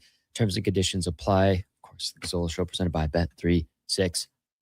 Tom Gazzola, Eddie Steele, Donovan Paulson, Josh Fenwick, and Cam Tate with you. Very lively hour and a half already to start this show. I think everybody's excited about the weekend. The home football team gave them a lot of juice and amped them up. Maybe you're going down to Remax Field. It's the final home set of the regular season for the Riverhawks. They're taking on Kelowna, the Falcons in town, after the Kamloops North Paws took 2 of 3 against the Riverhawks. They had the day off yesterday, and they're ready to go. Look at you smiling. I went to a game on Monday, the Riverhawks game. Good time, hey? Yeah, or Tuesday it would have been. Really good time. Very enjoyable time. It was Pitbull night. I saw that. And my guys, they bought me tickets, and I think they did it intentionally because I show up and I'm thinking, what's everybody got these ball caps on and tan like me for? Did you have your aviators on too? I had my glasses on. Oh, yeah. Everybody starts calling me, hey, it's Mr. Worldwide, Mr. World. I had no idea that it was Pitbull night. I started feeling myself. I'm like, ooh, a lot of people know me. They know me from the radio. And then I see all these girls walking around with these bald caps on. And, oh, okay, it's Pitbull night. Yeah. Perfect for me. It was hilarious, bro. They did a flash mob. Those are still a thing, kind of, I guess. But yeah, it was mostly, I think there was all girls dancing, like some kind of dance troupe. But is Pitbull now on that level? Like, I know he calls himself Mr. Worldwide. He's got some bangers. Now, he's a little older. Like, is he actually that popular? Or is this a joke now? No, this has to be a joke. I'm out of touch though. You guys tell us. Tell us. We're the old dogs. Yeah. I don't think me or Fenny are the most plugged into all the new. Yeah, all right, buddy. Pitbull is literally all the rage. Like it's not a joke. Really? No, it's I not love a Pitbull, joke. Like sure, like the dressing up like him is a meme. Like that is honestly, I would say last year it was like the #1 girls costume that I saw was like groups of girls dressing up like Pitbull, full ball caps, everything like that. Yeah. But like his music was really big. Like Donnie's only a year older than me. He was huge in like 2012, which is like a very formative time in your music years, whatever. Like Timber, that's Pitbull and Kesha, right? I like that song. You got a Hotel lot. Motel. Yeah. I don't know the name of that song. Fireball. Like all these things. I think he did some stuff with Macklemore too, which was also Macklemore was also huge. Anyways, but yeah, like and then Fireball, as Brandon brought up, I think last week, maybe earlier this week, the Fireball game where you pass around a bottle of Fireball and you gotta drink Fireball if you're holding the bottle when he says Fireball. I played that with a 2-6 one time. I passed out in the kitchen, like full on, like in the middle of a conversation, fell down. I think I slept for about 5 minutes, got back up, rallied like a champ. Okay. But yeah, he holds a very important place in, I would say, like my age demographic's heart. I think our age demo though is now I think everybody's into that kind of like early 2010s kind of throwbacks. And when I say throwbacks, like for you guys, it's nothing. Shut up. For Tom, it's like yesterday. All these decades these look through. For us, it's like it's official throwbacks now, and I'm using throwbacks in air quotes for those of you who aren't watching on YouTube. But yeah, like it's whether it's Pitbull, whether it's I mean, hell, Bruno Mars has kind of picked up steam, I guess, a little bit recently. I think he's in the same class as Pitbull. And who else has picked up steam recently? I'm drawing a blank on some other guys, but returning, like having a renaissance, Yes. basically. Like Nickelback kind of had one Yeah, a few years ago they did. where people were like, hey, you know what? They're not that bad. It's like fashion, man. Well, Kind the of 90s cyclical. Like stuff, it comes oh my back. God, yeah. Comes back. Jared texted in and says, Pitbull's also really down to earth, good dude. The catchy, fun tunes are just a plus. I've never listened to an interview of his, but No, me neither. I know he's popular. Was it him who I forget who came and performed at halftime? Was that Pitbull? Oh, that was Flo Rida. Flo Rida. Where's yeah, Flo similar. Rida sit right now? Is he a has been? I don't think he's a has been, Shoot. or depending on who you ask, possibly never was. Oh, he gets into those. I don't know, Josh, if you've ever done a power hour, or if you know. Oh a yeah, power- I've done a power hour before. I would assume, I Hang on assumed a you sec. have. What So is a power hour? A power hour for I think there's it has many meanings. it has many meanings, but a power hour is just like this. I guess it's a YouTube playlist or YouTube video where it's a bunch of different songs combined, and after I think 45 seconds or a minute, the song switches, Oh, and yeah. you're supposed to get them down X amount of booze by each song switch. Okay. And so I know that kind of power hour. Flo Rida might be one of the most popular artists for these like mixed in power hours, because I think everybody knows way too many of his songs and you just forget that My they're House. Remember My House? Oh yeah. Well, Welcome to My House. Yeah, that one. You know who else they also brought in? And I believe I was told this story by some of the staff from the Eskimos at the time that Busta Rhymes. Oh yeah. I'm pretty sure. And he was off the PJ to the stadium, performed Right 12 back. minutes, right back to the Oh, PJ. when would back that in have the air. been? I kind of recall it. It's I- like it might have been when vague, you though. were playing for Sask. Yeah. Like after your Yeah, time but I here was up. remember like Yeah. the performance. They brought in Shannon Sharp for a coin toss once. Like they're really trying to Push the celeb factor. Yeah, and some of them were all right. Like I didn't mind Flo Rida. I was like, oh, Busta Rhymes is here. I think That's I was at the Flo Rida halftime show Yeah. actually. Because how long ago was that? That would have been 20 2016. Oh, so yeah. the thing about Flo Rida that game, and it'll forever stand out. A, they performed at half, and the entire team was like busting out of the locker room with their phones trying to film it. Yep. But B, we were playing Hamilton that game, and we were up on them huge. If I recall, it was 30-3 at halftime. Damn. Like game over, thumping them. We were feeling ourselves, dancing, watching the concert at half. They came back and they rallied, and they ended up beating us. I think I I think remember they that beat us game. 38-35 was the final score. You could fact check me on it, but I do know Hamilton rallied and they beat us. It was crazy. That was totally a game my dad took my sister and I to. I totally remember Flow Rida because he was like, "Oh, Flow Rida's coming," and my mom didn't want to go. And so I remember being like, "This is great. Mini donuts, my team's winning. I'm seeing What a Flow night. Rida," Yeah. and then they lost. But I was still riding high off Mini Donuts and Flow Rida at the time, so it didn't really click.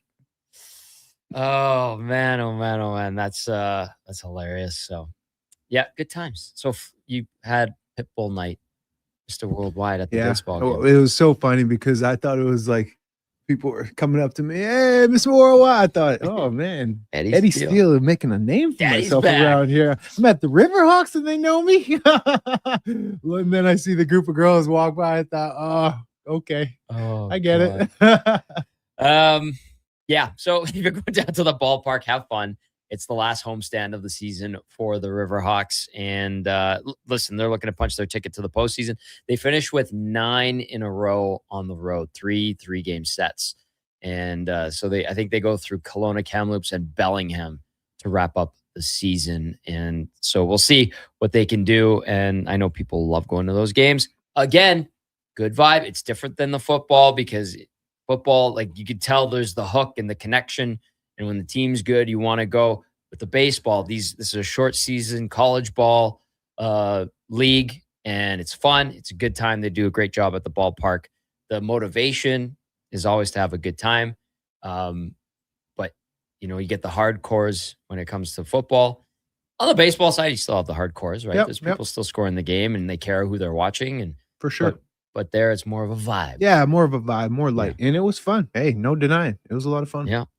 Okay, a couple more texts here. We do have in or out coming up next. Did Brandon sent in his own? Did you guys see that? That was me from Brandon's email. Oh, do you have access to his email?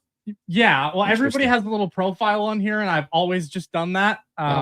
That's just been my lazy way of doing it instead of logging into my email because I have to log into Brando's just to send it off to spec and stuff. So I make sure that they actually click on the link instead of seeing Donovan and going, eh. Man, put a little more effort into question number 2 next time. Oh boy. Okay, because I replied to Brandon thinking he was sending that in. I'm like, what the hell? No, yeah, my bad. I'm learning. Oh, well. I'm learning. Okay, a couple texts, and then we got to go to break, and then in or out with Donovan. Kyle says, Flo Rida and Nickelback did a song together. We need that as the Grey Cup halftime. Oh. And then Justin of Balgoni says, Creed has come back in a big way. So people have accepted them with arms wide open. Ah, there it is. Oh, boy, I did that. I'm sorry. We got to take a quick break. When we come back, in or out with Donovan here on the Gazzola Show, brought to you by Bet365. Recently, our company softball team lost a big game by 1 run. Then Dale tried to console us with the quote, "Winning isn't everything." Well, Dale and I are very different. I get early payout for Bet365.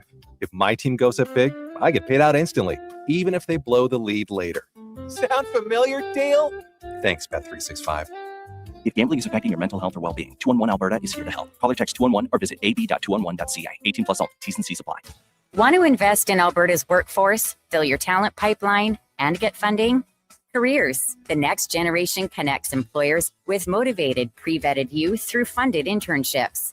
Easy, impactful, and risk-free. When you work with a group like Careers who have experience in that area, they can demystify and navigate all the complex steps and stakeholders that have to be involved. Visit careersnextgen.ca today. Got a car you're ready to part with? Find out what it's worth. Fast, easy, and totally free at Go Auto. We're talking top dollar trade-ins, whether it's a little worn or still rocking that new car smell. Just a few clicks, and boom, you've got your value. Text value to 780-777-7777 to start. That's value to 780 all sevens. Why guess what it's worth? Let Go Auto show you the money.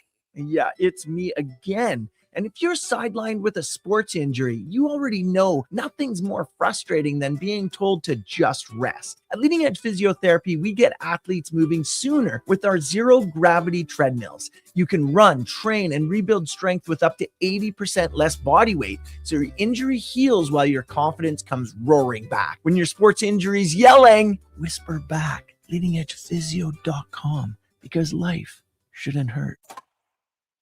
Don't miss a moment of Blue Jays baseball this season. Join play-by-play announcer Ben Showman for the games live on Sports 1440. The Toronto Blue Jays are on Edmonton's home for all things sports. Sports 1440. Are you a skilled laborer? All-Star Construction wants to talk to you. A heavy equipment operator with Traco or backhoe experience, All-Star Construction wants to talk to you, too. With work in and around Edmonton for local land developers, All-Star Construction offers year-round employment. Whether it's power, gas, or telecom, developers rely on All-Star Construction to get the job done. So if you're a skilled laborer or a heavy equipment operator with Traco or backhoe experience searching for work, search All-Star Construction on Indeed.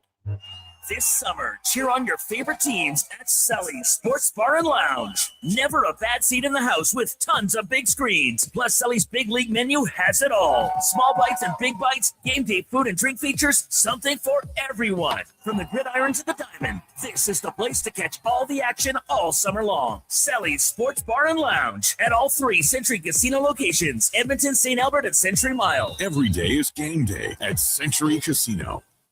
It might have been scraped by the snowblower, dented while door crashing, or crunched at the company Christmas party. At some point over the winter, your car was damaged and it's been hiding under a coat of winter grime. Then come and see Robertson Body Works. We can take care of the damage and the dirt. This week only, call and book a repair and get a complete auto detailing absolutely free. But you have to book your appointment before the week is up. Go to robertsonbodyworks.com. I'm Tim Robertson, and I fix cars. You've got better things to do than wait for an oil change. Jiffy Lube gets you in and out fast. No appointment necessary. All you have to do is roll into a location near you, and we'll take care of the rest. Every full synthetic oil change at Jiffy Lube is warranty approved and comes with a 20-point visual inspection, making sure you get back on the road safely. Find your neighborhood Jiffy Lube today. Visit jiffylubeservice.ca.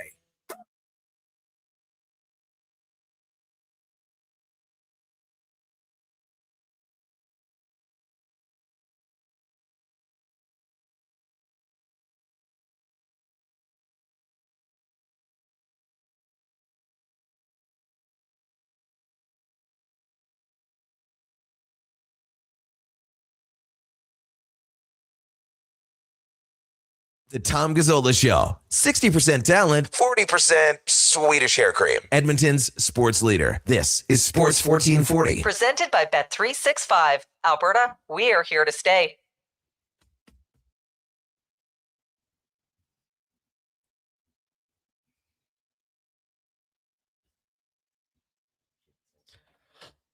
Perfect song. Perfect song. Well done, Donovan Paulson, as we go into the final segment of hour number 2 of the Tom Gazzola Show, brought to you by Bet365. Good morning.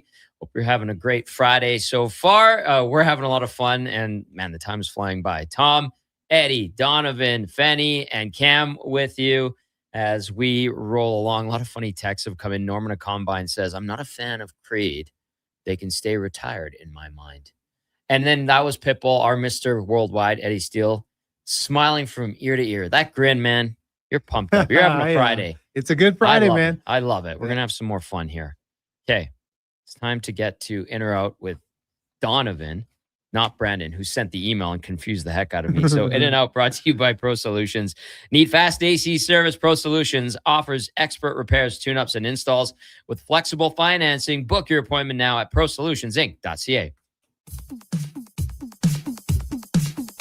Okay, you know what? Moving too fast. Bottom line, are you in or you out? In or out of what? No time for questions, just action. In or out? Well, then I'm out. I'm sorry, Jet. Actually, you're already in. Are you in or are you out? On Sports 1440. I thought you would go, I'm in, Bob. We would have had a really cool moment, but you kind of ruined the whole thing. Alrighty, fellas. First up, my takeaway from last night for the Elks, they need to use the play action more consistently. I'll be in on this because the play action did work effectively. We saw how it opened up things because so much attention is put on Justin Rankin. Mm-hmm. Now, I do like the play action for the passing game, but I also, and this is unorthodox, but it's a thing, I wouldn't mind seeing the passing game used to open up the run game as well. Get some other guys going, because you look, especially early in the game, first down, everybody's expecting Rank to get it. That's why it's hard for him to pop off. Well, you hit some play action passes, hit some passes just in general to ease off the defense a little bit. Now they have to think a little more, and Rank has just a little more room to work with. I'm in as well. Tater's going to play along today too, by the way. In as well. I mean, Eddie, I can't argue with you. You know the game much, much, much deeper than I do. But I wonder too, and I would bounce this off you, how much of the injuries on the O-line is affecting and catching up with the run game right now. Valid point. I take that. Yeah, I it? see you. Yeah, that I'm definitely. not crazy? No, you are thank not God. crazy. Big ball knower right there. Big ball knowledge. Tommy Hey, G. all right. Yeah, all right. yeah. Okay, Tater, what do you got? You in or out on that one? You're He's in. Okay, good. So let's see if they can use the play action more consistently. All right, Donna, what's next? What's next is the Elks. They're going to sell out next weekend. And this is a question that I said you need to put a little more effort into. Hey, Donnie. you know what? Wishful Are you even thinking. trying, Don? Wishful thinking. We'd love It is that. wishful. We'd all love that. What is it? Hold But 63? Well, yeah, but Well, now not that like the they've- full sellout. They've closed that Right. second deck, so it's down to 31 or 32.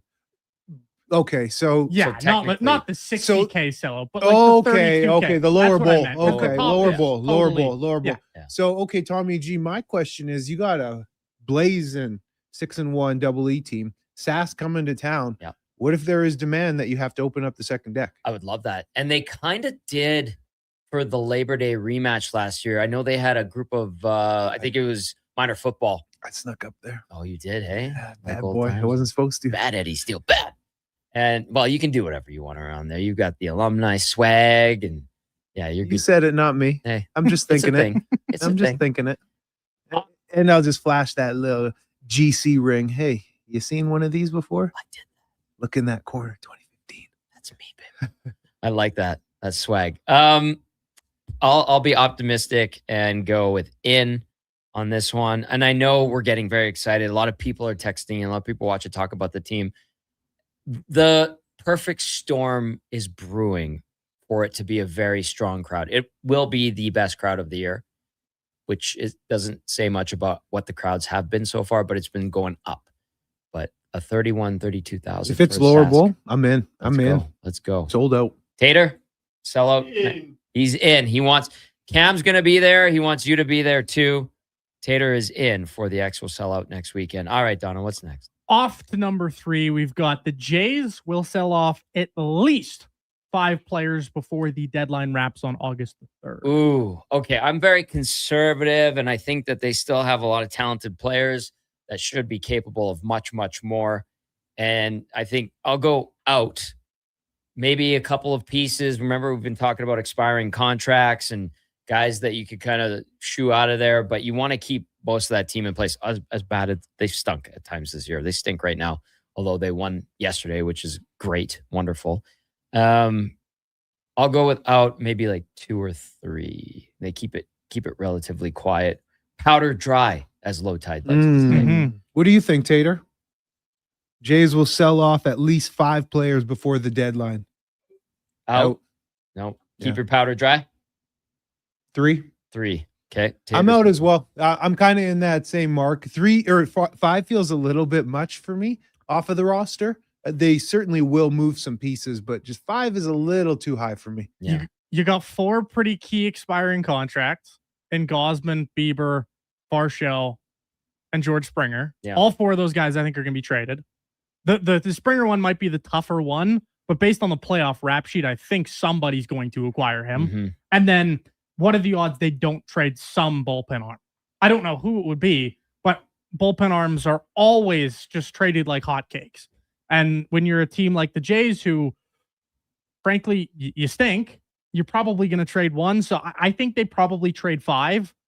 I don't know who the bullpen arm will be, but I would be shocked if Bieber, Gosman, Varsho, and Springer are all on this roster. Hey, did you see Scherzer had a rehab start in Buffalo? Oh my goodness. What is he? 45? Yes. The He's corpse 41 or 42. of Max Scherzer. Hey, Fenny, you want in on this? Well, I mean, Max Scherzer threw 7 shutout innings in Buffalo. So, I mean, like, maybe it's not the corpse. I looked at the thing and I was like, oh, man, that's pretty big. I think I'm out. I'm not convinced they're going to get rid of Dalton Varsho.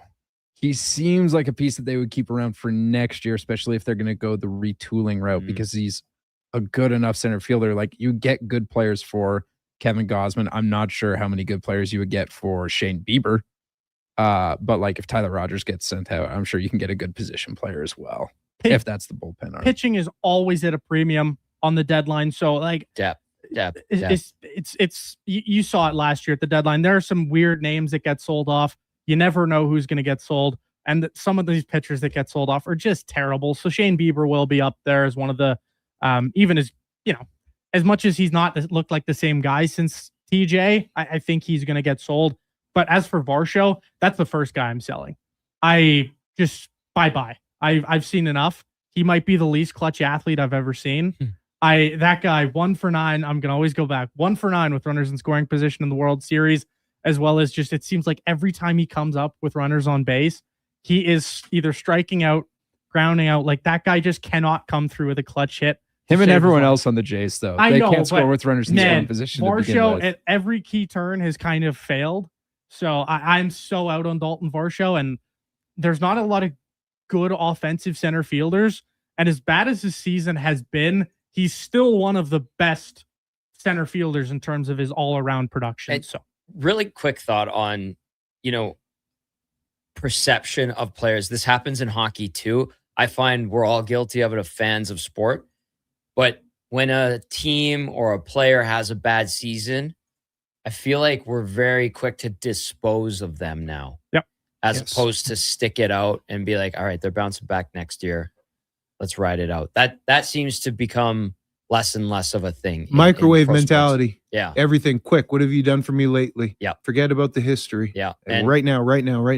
And that it's not just in baseball. It happens in hockey. We're seeing it too. And I feel like we're all guilty of it, myself included. Mm-hmm. Yeah. And just to back the Dalton Varsho thing, it's just with Varsho, great player, really, really good player. But as you just mentioned, Tommy, it's kind of a what have you done for me lately type of deal. Mm-hmm. And I don't want to pay that guy a ton of money. I don't know what you're going to get out of him. He's still a wild card to me. Okay. Off to number 4, the NHL's biggest disappointment this season will once again be the Toronto Maple Leafs. I'm out because I think there's going to be a team that's supposed to be good next year that just falls off the map. What team would you guess? I'm looking at who would that be? Because I'm trying to do the same thing, and I'm looking through the rosters, looking through the teams. Okay, I'll potentially Anaheim, right? Like they're on the up and up, and like what's going to happen with Cutter Gauthier? How's their defense going to play? How will Lucas Dostal be this year? Could they have a step back? Mm-hmm. A few years ago, New Jersey had a monster season, and then they haven't really recaptured any of that magic. It's fun to say the Maple Leafs, and I'm all for it. Don't get me wrong. But I feel like realistically, there's going to be another team that's supposed to be decent that falls off the map. Maybe like a Pittsburgh or a Philly, So anyway, I'm out on that. I'm going to be out as well. Just firstly, because what are the expectations of the Leafs? Are we expecting them to be even a top 5 team? Because if we're expecting that, yeah, sure, they're not going to be. Then there's disappointment. I don't think they're going to be a very good team. To go kind of off the board, because that's what I was trying to do, much like Tommy, I'm probably going to say the San Jose Sharks in Macklin Celebrini. I want him to be good. I want him to be a superstar in the league. But will there be a little bit of regression this year? He was scoring at a crazy clip last year. Are they going to be the same this year? We'll see. Good point. I just think with the Leafs, there was all that talk. What did they sign? They got 10 new players coming into this roster next year. And I don't know if you guys are familiar, but like with the Vancouver Canucks. Remember when they got everybody on July 1st there, re-signing Brock Besser and all these guys? When you bring in that many new players or spend that much money on July 1st, everything blows up in your face. The Nashville Predators. Yeah. That good shout, Tommy. All those teams, and they all get so hyped, and you look and everybody's, this is going to be a playoff team next year. And I'm just fully expecting it to just face plant. And I am all here with my popcorn. I'm just waiting to watch the Leafs fail again. It's a blast. Tater, are you in or out on the Leafs being at this point? You're in? He's in. He wants to see him burn. Yeah. Some men just want to see the world burn. Off to number 5, fellas. Today is Tell an Old Joke Day, and I'm saying that no one in history has told the same handful of jokes more than the old host of this morning's show, Kevin Carey. In, obviously. So in. He has like 7 jokes. Yeah. And you know, over the past 3 years, I've done a lot of different events with him, dinners and golf pairings and things like that. And I've heard that he got me with them all initially, and he bamboozled me. Yep. And now it's gotten to the point where I know when they're coming. He pulls out the same line. So you hear about this? And I know that now I sell it and I go with it. You know what I mean? Yeah. Sometimes I actually have to turn my back and start laughing and not, screw the pooch, because I easily could give it away. Because once I hear it, it's like, okay, here we go again. I wonder, like, where did he get that one? You know what I mean? What kind of twisted friend with a weird sense of humor told him that one and he memorized it? Well, the thing about it too is they're long. They're stories. They're not jokes. Yeah. They're stories that actually go on and on and on. And finally, we get to the punchline. And you're just like, oh, can't believe I can't believe I bit on He pulls you in. Tater?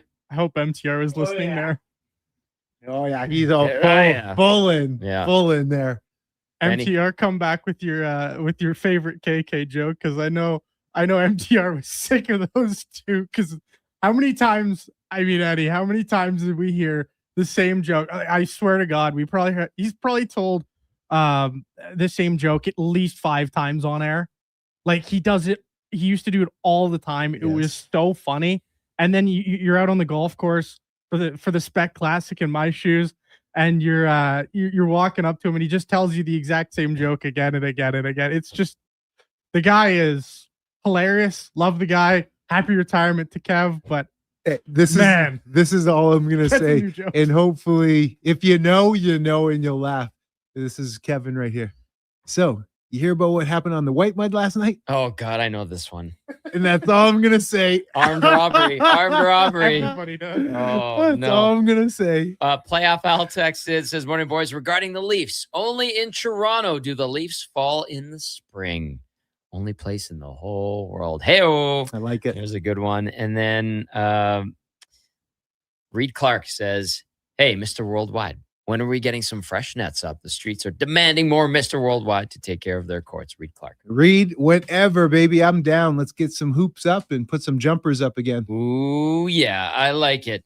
That was In or Out, brought to you by Pro Solutions. Good stuff. Eddie, any final words? You're off for your weekend here? Yeah, going down to shoot Elks Nation with Deck. It's Awesome. going to be a fun one. Just do a nice breakdown of the game. Not like we haven't been talking about it for the past couple ready hours. to go, man. I can't wait. And yeah, it's going to be a nice weekend. Got some family in town, so it'll be nice and low key. It'll be a fun weekend. Smoke hopefully clears out. It looks like it has been, and then the weather should be pretty nice, I hope. And just prepare for next Saturday, 5 p.m. Everybody, pack Commonwealth. Sell that lower bowl out. Eddie, I will talk to you probably that Saturday. I'm off next week.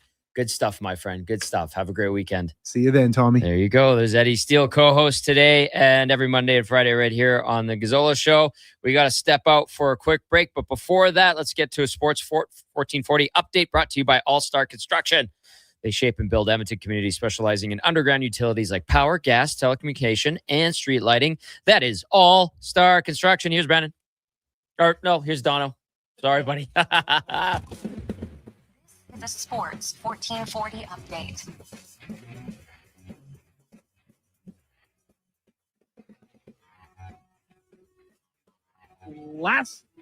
Last night, the Elks snuck past the Riders in a shootout 36-34 off of a 500 110-yard passing game from Cody Fajardo on the dime, and the Jays took down the Rays 3-1. Twins edged out the Guards 3-1 in extras. With the Padres falling to the Braves 6-5, and the Royals dropped one to the Tigers 4-3. A piece of NFL news from yesterday: Panthers' second-year edge Nick Scorton is done for the year after a torn ACL after the first day of training camp. Coming up after the break, we've got Cam and Eggs. We're joined by Levi Weaver later in the hour to cover some MLB, and Travis Rogers covering the LA Rams will be up in about 40 minutes time. I'm Donovan Paulson. That's your Sports 1440 update. This is Sports 1440, A Stingray radio station. broadcasting on Treaty 6 territory. Download the free iHeartRadio app and listen to CKJR wherever you go. Today on Hey Culligan, how smart is your water? Here's Tracy. Hey, Culligan. I think my water might be dumb. Good news, Tracy. Your water's not dumb. It's just not talking to you. You can make my water talk. No, but the new Culligan Smart Drinking Water System can talk to your phone to tell you when your water filters need changing and help you meet drinking water goals. Now that's some brilliant H2O. You said it, Tracy, and we're already on the way. Let us help you out with a free in-home water test from a local Culligan water expert at culligan.ca. I finished a 5K in 94th place, right after a man wearing jeans. Then a volunteer gave me a medal. But I don't want participation trophies, unless they're from Bet365. With their daily prize matcher game, I win by matching gold coins, cherries, and more. Take that, Denim Man. Thanks, Bet365. If gambling is affecting your mental health or well-being, 211 Alberta is here to help. Call or text 211 or visit ab.211.ca. 18 plus only. T's and C's apply. Okay. New strategy. I'll just live in the freezer till October. It's spacious in here. It's spacious. There's a better way to survive the coming AC season. Pro Solutions is your one-call solves-it-all expert for AC repairs, tune-ups, and new installations. We offer convenient financing options and fast appointments so you can enjoy your entire home, not just the freezer. Now I can leave the frozen peas where they belong. Book now at prosolutionsinc.ca. You don't just need property services, you need problems handled. HireGood provides cleanup, debris removal, site monitoring, and safety attendance across Edmonton. We reduce issues on your property, keep spaces safe, and take pressure off your team. We resolve real problems for businesses while creating real impact because our team is built on second chances and they show up every day ready to prove it. Visit hiregood.ca or call and mention Jason Greger for a first-time discount. HireGood. Stable jobs create stable lives. Hi, Mike here from Northgate Chevrolet Buick GMC. Car shopping sucks. That's right. Going back and forth 100 times just to get a price. Give me your credit card for a test drive. What's all these extra fees? That sounds ridiculous. At Northgate, we do things a little differently. Good deals on new, pre-owned vehicles, good people, and a great selection. Stop in and see us today. 13215 97th Street or visit us online at northgategm.com. You're in Northgate country. Get ready for Dreams, the ultimate tribute to Fleetwood Mac, live October 10th at Pure Casino Yellowhead's Pearl Showroom. Relive the magic with a six-piece band delivering the authentic sound, style, and spirit of Fleetwood Mac, featuring iconic costumes, rich harmonies, and unforgettable performances of the greatest hits you love. Tickets from just $44.99. Get yours now at Ticketmaster. Don't miss Dreams, the ultimate tribute to Fleetwood Mac, October 10th at Pure Casino. Pure entertainment, pure action, and pure imagination.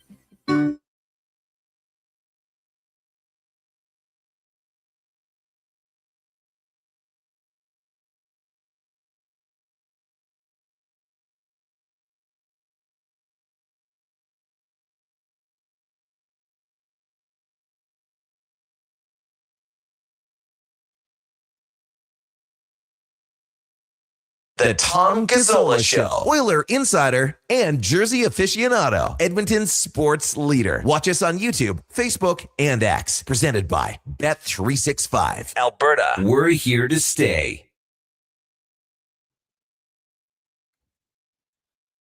We're cruising along on a Friday.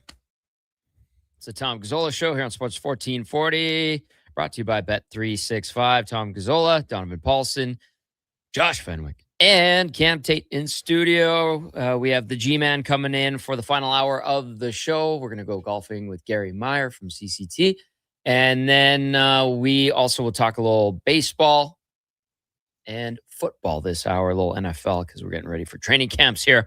Very exciting time in the world of football in general, and baseball kicking into high gear as we get set for trade deadline August 3rd, and then obviously the stretch, which is a lot of fun. Right in the deep of summer, which is also fantastic. Of course, you could join the conversation, 1-833-401-1440. Text line has been going really good today. Lots of Elks talk. People are really excited. I saw one text. I think it was Brian. Yeah, Brian said, how big was the Elks win? It was 850, and there was no Oilers talk. Yeah, it's good. It's good to see. There's more than one team in town. And when they're playing well, the Elks get a lot of attention, and now they are top in the CFL. It's been a really long time since we could say that. They're legit. Let's see if they can keep the good times going. It's going to be a great rematch next Saturday at home, 5 o'clock against the Riders after what was an absolutely explosive game last night. Okay. Cam and Eggs is in. Tater, by the way, great glue guy today. Clutch, bringing in the Starbucks, making sure everybody's got some sustenance. And then he comes through in the clutch with Cam and Eggs. You ready to do this? Here we go. I'm reading it today. You couldn't put it in any smaller font, by the way? Yeah, he's laughing. All right, here we go. Cam and Eggs. Say it with me. This is not a conversation anymore, folks. This is a statement. The Elks are the best team in football, and I'm not waiting for anyone's permission to say it. Last night, dominant. This weekend, it better be the talk of every sports bar from here to Service Credit Union Place. Because when you're playing like this, when you're winning like this, people notice. 6-1. Let's be real. Let's call a spade a spade. While everyone else is still figuring it out, the Elks are winning. They're executing. They're playing football. That momentum, it's real. You can't manufacture it. You can't buy it. You win it. And they're winning. 7-1 is coming. Count on it. The Elks are happening. The talk of the weekend should be only the Elks. How can you not be excited? How can you not?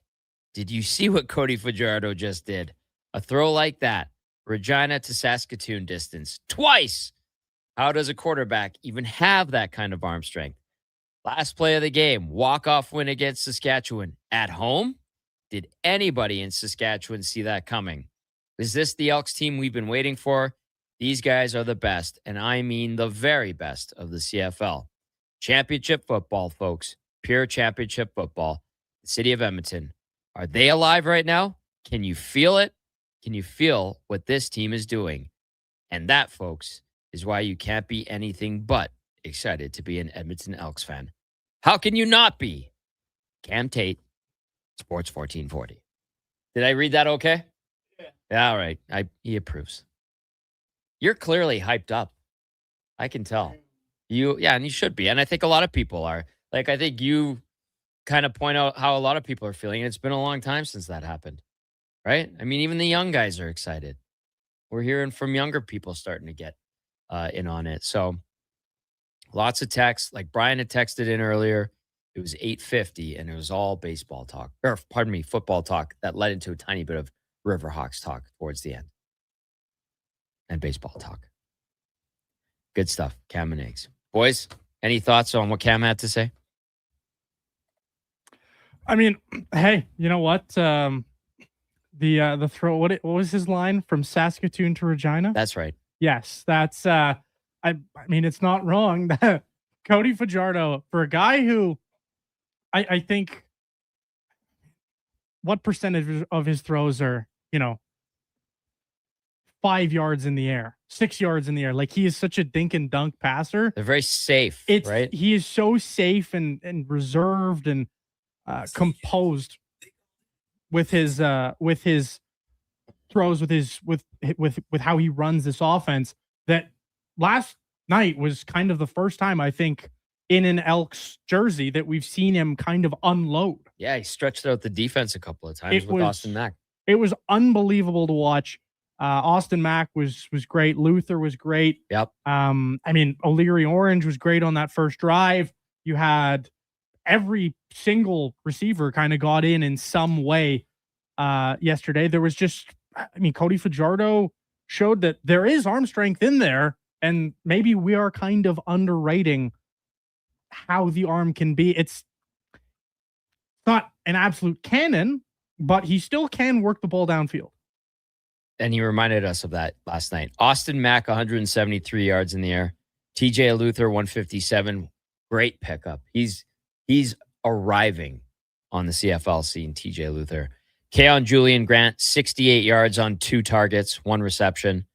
Brendan O'Leary Orange, 5 targets, 5 receptions, 59 yards. And then Justin Rankin. It was an odd night for Justin Rankin. He got shut down on the ground. He did have 3 catches for 27 yards. Joshua Cephas had 14 yards, and Javon Leake had 1 catch for 12. I think that was his touchdown. Yeah. Very impressive yesterday. Very impressive. Highly entertaining. Trevor Harris had 386 yards, 4 TDs, and a pick. Keon Schaefer-Baker, 185 yards and a TD. Keyshawn Johnson, 88 yards and a TD. And Sam Emlis, 84 yards and a TD. The next closest receiver was A.J. Willett, who was taken out of the game due to injury. He had 1 catch for 12 yards. Johnny Johnson had 1 catch on 3 targets for 10. And Busby had 1 catch for 7. So both teams were firing, man. And that was a lot of fun to watch. And if we're going to have more of that next Saturday, I'm with Cam. How can you not be excited? I'm the only thing I was disappointed that Tater didn't throw in there is the old gladiator line. Are you not entertained? Are you not entertained? I was hoping Tater would throw that puppy in there, but hey, we can't all, have absolute perfection. It was a damn good Cam and eggs, but I was just missing that one line. Oh, he's sorry. Way to go, Donovan. You took him from here to here. Unbelievable. Just giving you a hard time, Tater. He was vibing, man. Tater, you still should be vibing. That was a great one. Nicely done. Good Cam and eggs for today.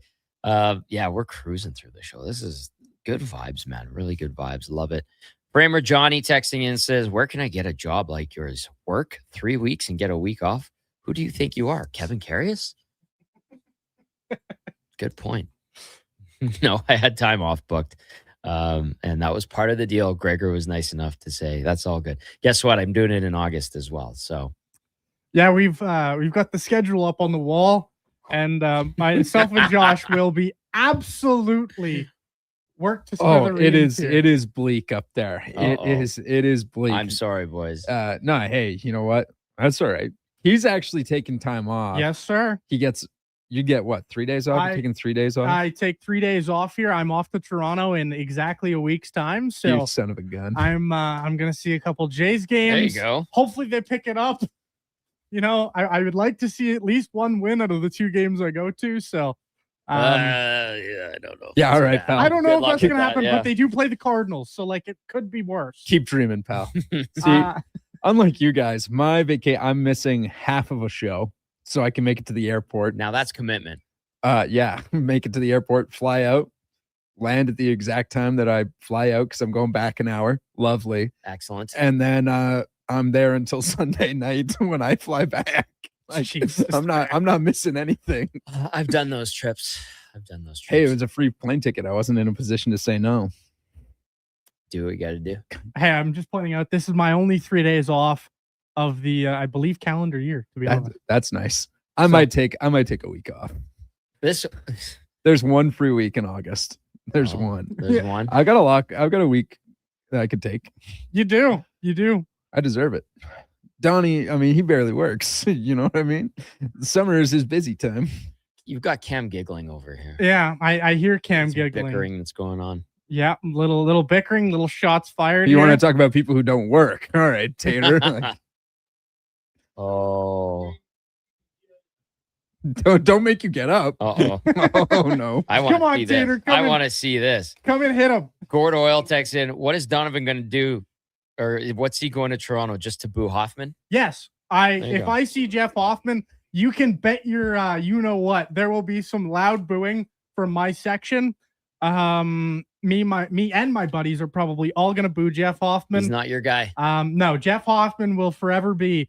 There will be a special place in my brain in hell for Jeff Hoffman. Wow. That World Series loss. I know a lot of Oilers fans have 06 in terms of their, devastating pain memory. Yeah. Game 7 of the World Series last year. That's my number one devastating pain memory. And it's Jeff Hoffman to Miguel freaking Rojas. I will never get over that. I'm sorry. It's okay. Help you, Donovan. Help me. Help you. Couple texts. We will talk baseball in the next segment with Levi Weaver from The Athletic, but a couple texts to get to. First, Doug says Rider Nation will be coming. Rider Nation looked devastated last night on that walk-off field goal. There was that one guy hanging over the railing. Very, very disappointed. There was one lady, they had this one crowd shot after Blanchard made that kick, and she was in a full Rider outfit, and she was clapping. And I was like, what?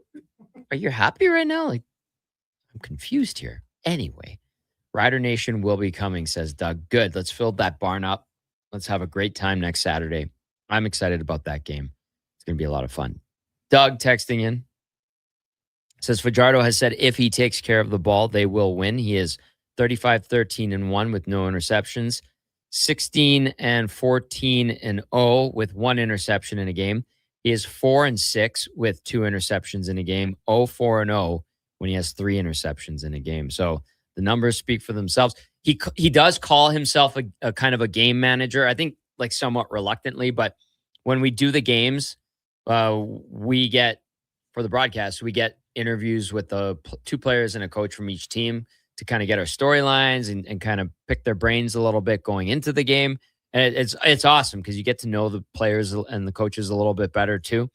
And Fajardo, he recognizes what he is in the CFL, and he knows that he's not that his MO is not as a gunslinger, and so he's like, I understand how the CFL game works. I'm a student of the game. I work at it, and I know my limitations. And he also knows how to scramble, obviously, and we're seeing it. We're seeing the full effect of it this year. So yeah, when he takes care of the ball, as Brian points out, very effective, and it's in the record. 35-13-1 with no interceptions in a game over the course of his career. If he has one pick in a game, the record falls to 16-14. Two interceptions in a game, he is 4-6 lifetime. And then if he has three interceptions in a game, 0-4-0. That last stat, obviously not very surprising. All right. We're going to take a quick breather. When we come back, we're going to talk MLB with Levi Weaver. We'll go around the league as we get set to head into the trade deadline. More of your texts, keep those coming in. 1-833-401-1440. We continue on here on the Gazzola Show, brought to you by Bet365.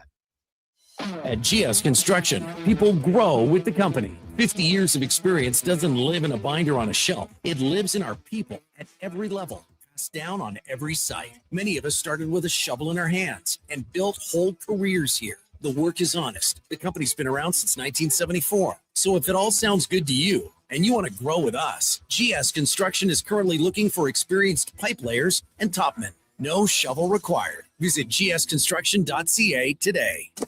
What's 426 divided by 12? Okay, if I carry the one, yeah, we're out. Go Auto has a free credit calculator that does the math for you. See what you could qualify for, estimate your payments, and get a better idea of what's in your budget. Because shopping for a vehicle is exciting, but crunching numbers, yeah, not so much. Text CHECK to 780-777-7777. That's CHECK to 780 all sevens. Ready to upgrade your ride this spring? Come on down to the Golf Cart People. They're a family-owned and operated business that's been serving the community since '97. Whether you're looking for a brand new or quality pre-owned cart, a rental for a special event, they do that too. The Golf Cart People have a huge selection of parts and accessories, and their expert service team is here to keep you rolling. The Golf Cart People, your one-stop shop for everything golf cart. Visit golfcartpeople.com. Recently, our company softball team lost the big game by 1 run. Then Dale tried to console us with the quote, "Winning isn't everything." Well, Dale and I are very different. I get early payout for Bet365. If my team goes up big, I get paid out instantly, even if they blow the lead later. Sound familiar, Dale? Thanks, Bet365.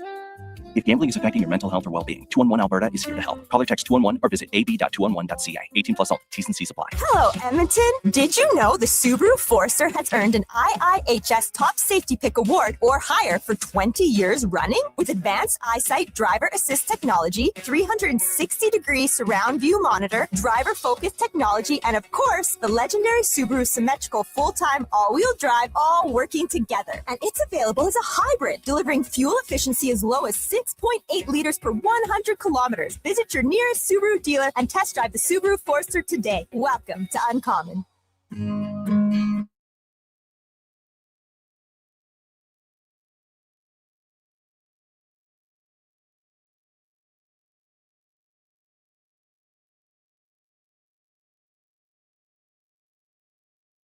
The Tom Gazzola Show, the best of Edmonton sports talk and beyond. Watch us on YouTube, Facebook, and X. Presented by Bet365. Alberta, we're here to stay.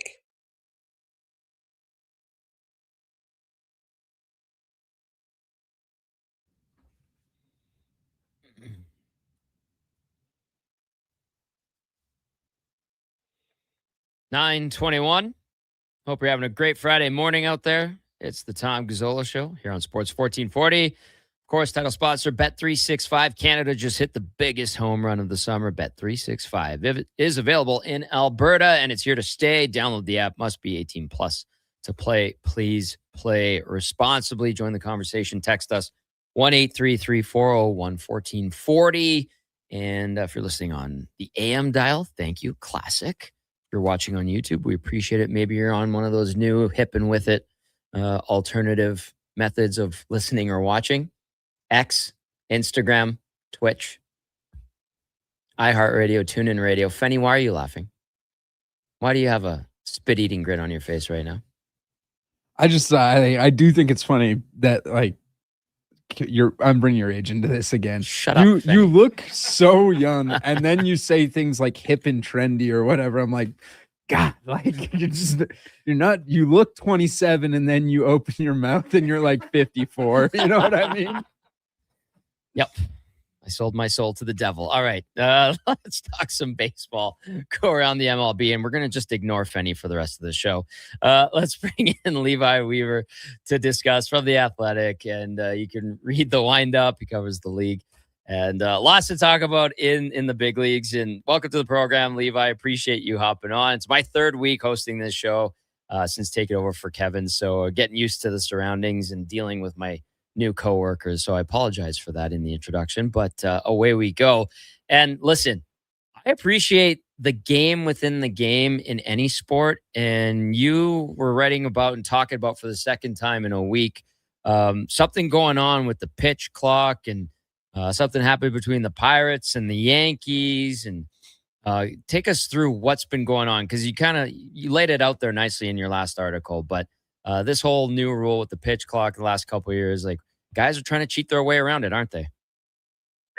Yeah, I mean, yeah, and it's funny because technically what Jose Caballero is doing isn't cheating, and that's the craziest part of all of this, in my opinion. Is so it's a little complicated. I'll try and give you the backstory as succinctly as possible. When they first came up with the pitch clock, you had pitchers, Max Scherzer namely, because if you want to talk about somebody being annoying and using gamesmanship, that's your guy. Yep. And so he would quick pitch, the batters knew they had like 15 seconds left on the pitch clock or whatever. They'd step in, and while they're getting ready, he would just start quick pitching.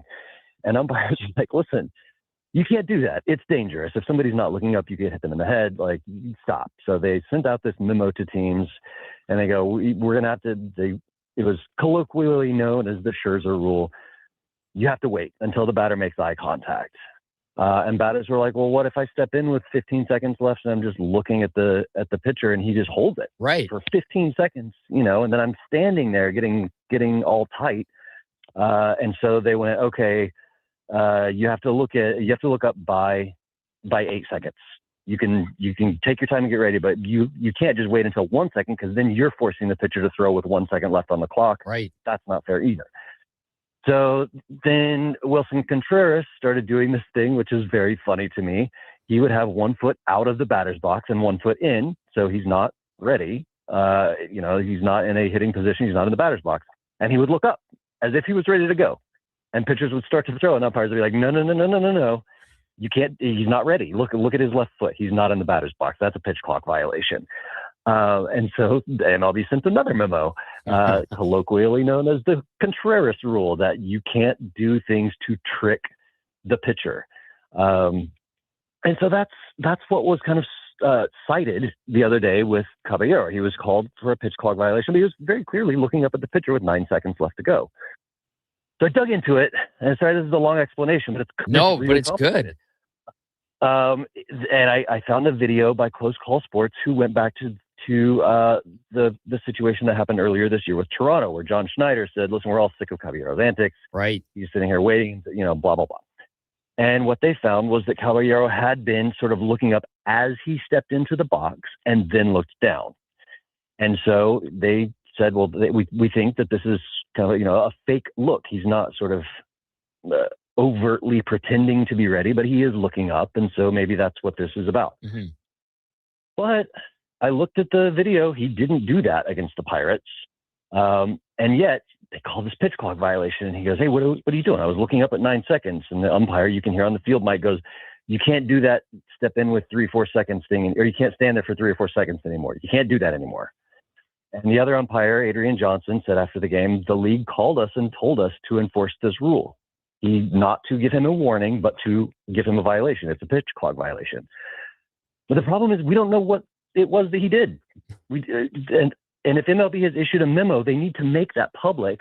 And Caballero and Yankees manager Aaron Boone both said, well, he didn't give us a heads up.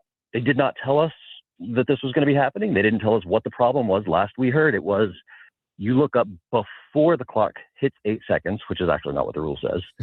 So he's been looking up before 8 seconds, and they're still calling a violation. So I'm genuinely confused by what the thing is, but MLB could make this so much simpler if they would just issue the memo publicly and go, here's how this rule is going to be enforced, and or put it in the freaking rule book. Like, right. There are ways to go about creating these rules so that everybody is on the same page and knows how this is going to be enforced. Because as it stands right now, per the rule book and per the 2 memos that we've seen, the only thing Caballero is guilty of is being annoying, and that's legal. You can ask a lot of baseball players throughout the years, was it a competitive advantage if you could get under your opponent's skin? And the answer is categorically yes. Yeah. Yes, it is. If you make them mad, they're not going to pitch or hit the best that they can. So it's really frustrating. Is it to the point where like all these little tweaks have been implemented because guys are trying to push the boundaries that the pitch count situation and the pitch count rule is becoming too convoluted? I mean, what isn't, like this is one of baseball's greatest traditions is anytime there's a new rule, what are we going to do to exploit it? Yeah. How are we going to gain a competitive advantage? And I it's kind of one of, I sort of love it about baseball. It's a bunch of people looking at the rules. I don't know if you spent much time in Utah, but because this is a weird analogy, but stick with me. Go for it. Because the Mormon Church is in charge of so much of the local government and has helped to create most of the local rules. The alcohol laws in Utah are really weird. You cannot order a double, for instance. Yes, give me a double Jack and Coke. I've experienced this. We can't do that. However, we can give you a Jack and Coke and what's called a sidecar, which is an extra shot of Jack, and you can pour it in your Coke, and then we're off the hook, right? Those loopholes are rampant in Utah, and it's so funny to me because they're just skirting these rules that they think don't make any sense. It's been that way with baseball forever. Teams always do this, and eventually somebody exploits it to the point that MLB has to step in and go, no, you can't put up cameras in center field and relay those to your dugout, and then they bang on it like everything gets convoluted, and that is the frustrating part of it. The league should just be able to go, hey, knock it off. Yeah. And teams go, all right, Hey, okay. Levi, the Utah thing does resonate because we would do golf trips down to Phoenix. And to get down there, we take the I-15. You got to go through Utah. It's a lot of driving. So we'd stop in and around Salt Lake. You want to bite to eat? You want to have a beer? Do you have any beers on tap? Yes, we do. Where are they? They're not here at the bar. Oh, they're in the back in the kitchen. I have to go pour them back there. And oh, you can't order another one until that one that you have in your hand in front of you is completely gone. So it totally resonates. Yeah. You want to go to a bar? No. You want to pay $5 and now you're a member of a private club? Cool. No problem. They do that there. Yeah. Levi Weaver with us from The Athletic. You could read his stuff on the windup, covering the majors. Okay, trade deadline's coming up here, and a lot of attention on the Tigers and Tarek Skubal. What's the latest on his situation? Where are some of the options that he may wind up? Oh, man. I mean, the situation has been probably since about the 1st of June, like, hey, TikTok, you guys basically need to win all of your games now. And the Tigers sort of have. Not all, obviously, but they've been very good since the 1st of June. And their hope is that they can continue to be very good before time runs out and they can't make up for the abysmal start that they got off to. So far, so good on that front, but we are running out of time. And, you know, if they don't continue to win games at an alarming rate, it does make the most sense to trade Tarek Skubal. He's going to be a free agent. And so we've heard, you know, I think the favorite until proven otherwise has to be the Dodgers, just because they seem to be able to jump in and do anything they want. And, you know, hey, by the way, hate to tell you, in addition to having the best major league roster in the sport, they also have one of, if not the best farm system, so they can afford him if they so choose. Yep. And it's not like they haven't had pitching issues, right? With Glasnow down and Blake Snell down, and now Shohei Ohtani is taking a break from pitching because of his knee. So I don't want to be the bearer of bad news, but it looks like they would be the favorite. One dark horse I have heard a lot recently is the Tampa Bay Rays. And I think that would be fascinating for the Rays to do. They don't often take big swings like this, but if you are a Rays executive and listen, it's just a half a season, we can probably stomach that cost. We have the prospects to do it. And who's going to beat us in the American League this year? I mean, the Yankees are good. They are getting healthy. You assume Aaron Judge is going to be back at some point. Giancarlo Stanton, I'm fairly sure, is a cryptid at this point. It doesn't exist, but maybe he'll be back at some point. But there's basically 1.5 good teams in the American League. Let's see if the Red Sox keep this up. So if you're going to go for it, seems like now's the time. I would love to see the Rays get in on this. Yeah. And good point about the American League and the AL East, especially outside of the Red Sox. I mean, you hear a lot about the Blue Jays in Canada, obviously, and how bad they're doing. So kind of wide open. Any other juicy trade rumors or things to keep an eye on that's got your attention? And I know there's at the All-Star break, people thinking that there are going to be a lot of buyers heading into the trade deadline. Are those starting to weed themselves out from the buyers and sellers? Yeah, I mean, I think we'll find out a lot this weekend as we get closer. It's the next to the last weekend before the deadline. It's not exactly do or die time, but I mean, you know, you look at the AL West, which is the worst division in baseball. The Rangers are currently in first place with a .500 record. They are a half game over the Mariners, and the Mariners are coming to town this weekend for a 4-game series. I think, you know, the worst outcome, I think, for both teams would be to split the series. You just kind of hope one team sweeps the other and ends the misery. And, you know, the Padres and Marlins are playing, and both of them have been just hanging on by a thread. In fact, the Padres, I think, would be 100% sellers if not for the fact that AJ Preller is there, and you just never know what he's going to do. The Marlins have lost 9 in a row after a really, really strong middle of the season. They look like they're going to be sellers now. So, yeah, you are starting to see these teams weed themselves out a little bit.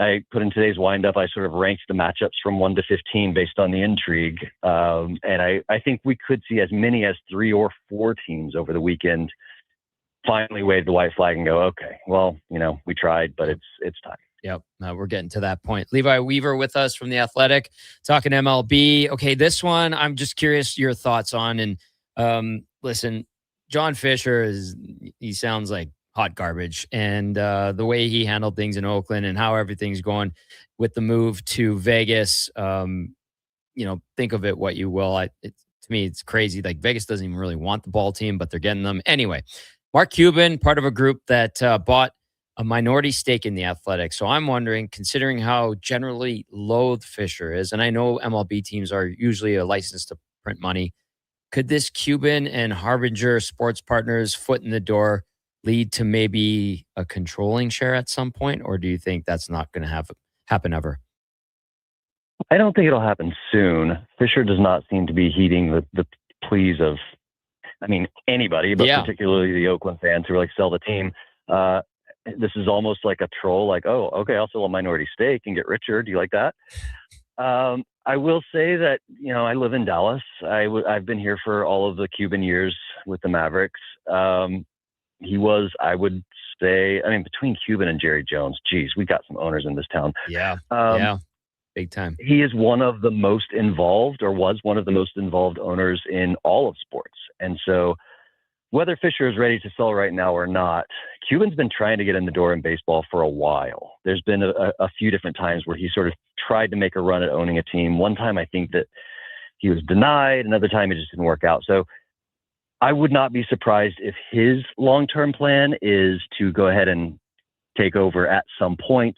I do know that he cannot, for better or worse, cannot just sort of be a passive, sit on the sidelines and be a money-only guy. He's going to be involved to some point, whether that's invited or not. So I don't think it's going to be soon, but eventually, yeah. I could absolutely see Cuban sort of pushing until Fisher goes, okay, it's time to sell, and also I'm tired of you bothering me, sure.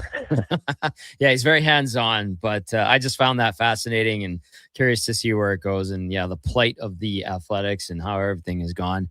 It's too bad. It's too bad, but maybe, brighter days ahead in Vegas when they finally get out of Sacramento. Levi, this has been awesome, man. I really appreciate it. I look forward to doing it again and enjoy the lead up to trade deadline. And then we're going to get into the stretch drive, and it's going to be a lot of fun. Thanks for the time today, and have a great weekend, man.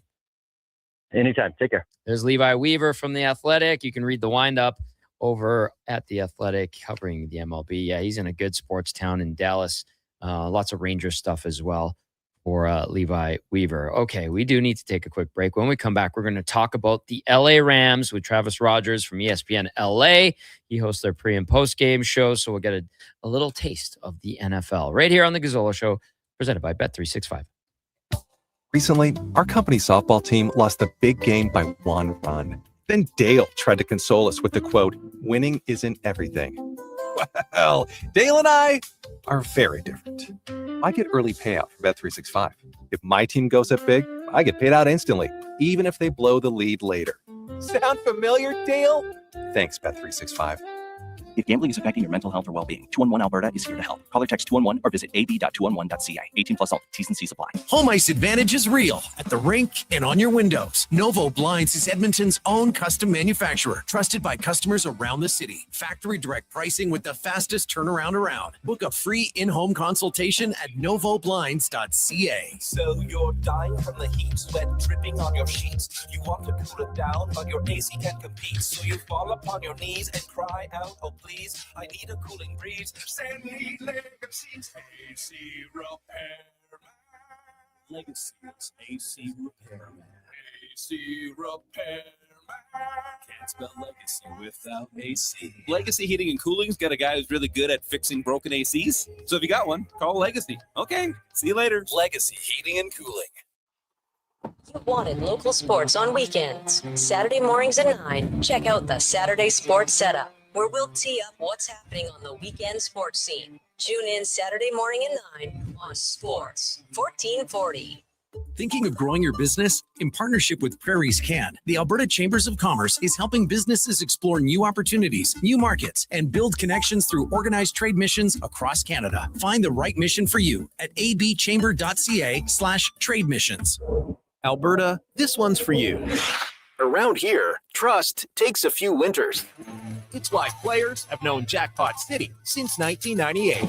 Home to hundreds of exciting casino games, live dealer action, and new adventures waiting to be discovered. Jackpot City. Nothing beats the original. Please play responsibly. 18 years or older. Alberta only. If gambling is affecting your mental health or well-being, 211 Alberta is here to help. Call or text 211 or visit ab.211.ca.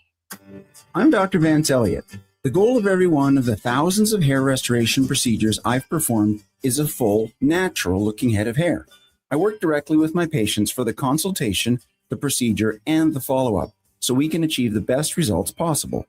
When people see what we accomplish, I don't want them to think, "Wow, great hair transplant." I want them to think, "Wow, great hair." Go to drvanceelliott.com and contact us today. Come for Canada's largest trade shows, the biggest names in entertainment, exhilarating sporting events, and more. And stay for the experience at the Edmonton Expo Centre. Looking for the perfect place to host your next big event? From trade shows to galas, meetings, and concerts, the Edmonton Expo Centre has the space, event expertise, and service to make your next event unforgettable. With over 522,000 square feet of flexible event space, in-house catering, and operational expertise, they bring your biggest vision to life. Learn more at edmontonexpocentre.com today. It's cone season at McDonald's, which means vanilla cones are $1 each plus tax in the McDonald's app all summer long. Soft, creamy, and crunchy. For just $1 each plus tax exclusively in the McDonald's app. App download and registration required at participating McDonald's in Canada. Founded by a former pro motorsports competitor, Evolve Wheels and Tires brings decades of experience in custom wheels, lowering kits, lift kits, and accessories. Visit Evolve Wheels and Tires in West Edmonton, Edmonton's premium wheel specialists. Evolve your ride. Evolve your experience.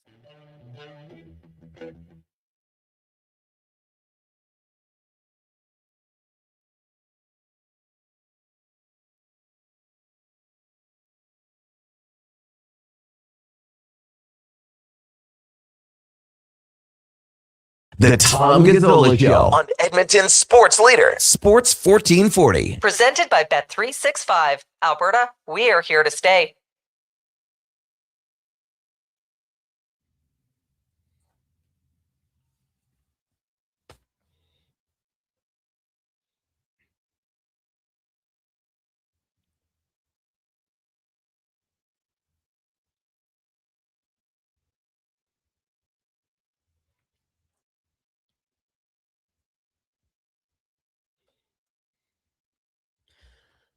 Absolutely gorgeous morning on a Friday here in Edmonton. Good morning. Welcome to the Gazzola Show. Hope you're having a lovely day.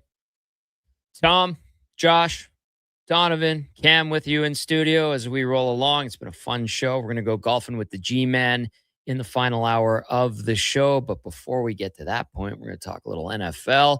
Talk about the Rams. You can text in 1-833-401-1440 if you want to get in on the conversation. Lots of people very excited about what the Elks did last night in Regina. Big win for them. Lots of people getting excited for the NFL season. Training camp's about to get going. And one of those teams that's looking for another Super Bowl is the LA Rams. And to discuss, we bring in Travis Rogers from ESPN LA. He does the pre- and post-game show out there, among many other things. Travis, good morning. Thanks for hopping on today. I want to start with this, man. Like, I'm a jersey geek. I'm a stadium nerd. I don't know why. The aesthetic of the game fascinates me. And if I was a Rams fan, I would be just drooling over all the uniforms that they have. And they unveiled a couple of new ones. How's the reaction to the new looks that they unveiled yesterday? Yeah, well, we're going to get along great because I agree with you. I love jerseys. I love helmets. I love all of that stuff. I think that they went over fantastically. I really do. In particular, that new white one, which I believe the technical name is Fearsome White. They're kind of throwing it back to the Deacon Jones, Merlin Olsen era with those white jerseys. Yeah, they're great, and the Rams have just done such an amazing job of coming back and back in LA. This will be their 11th year since coming back, and they really haven't missed a trick. They've been really good. They hired the great coach. They've been in the playoffs virtually every year they've been back, and even the uniform redesigns have gone over really well. And I think you can shoot this right to the top of the list. They're just terrific. That white one is clean as a whistle. I love it. I like how there's a trend now with like the all white look, but the accents that you put on the white look really put them over the top. And I think the Rams did a nice job. There's some like subtleties to what the Rams have been doing with their uniforms and the numbers and shading and stuff like that I appreciate. And they tweaked a bunch of other stuff with their regular home and away uniforms too, didn't they? Yeah, they did. The number one, you kind of touched on it. They got rid of that gradient number where it went from, dark to light as you got lower on the number.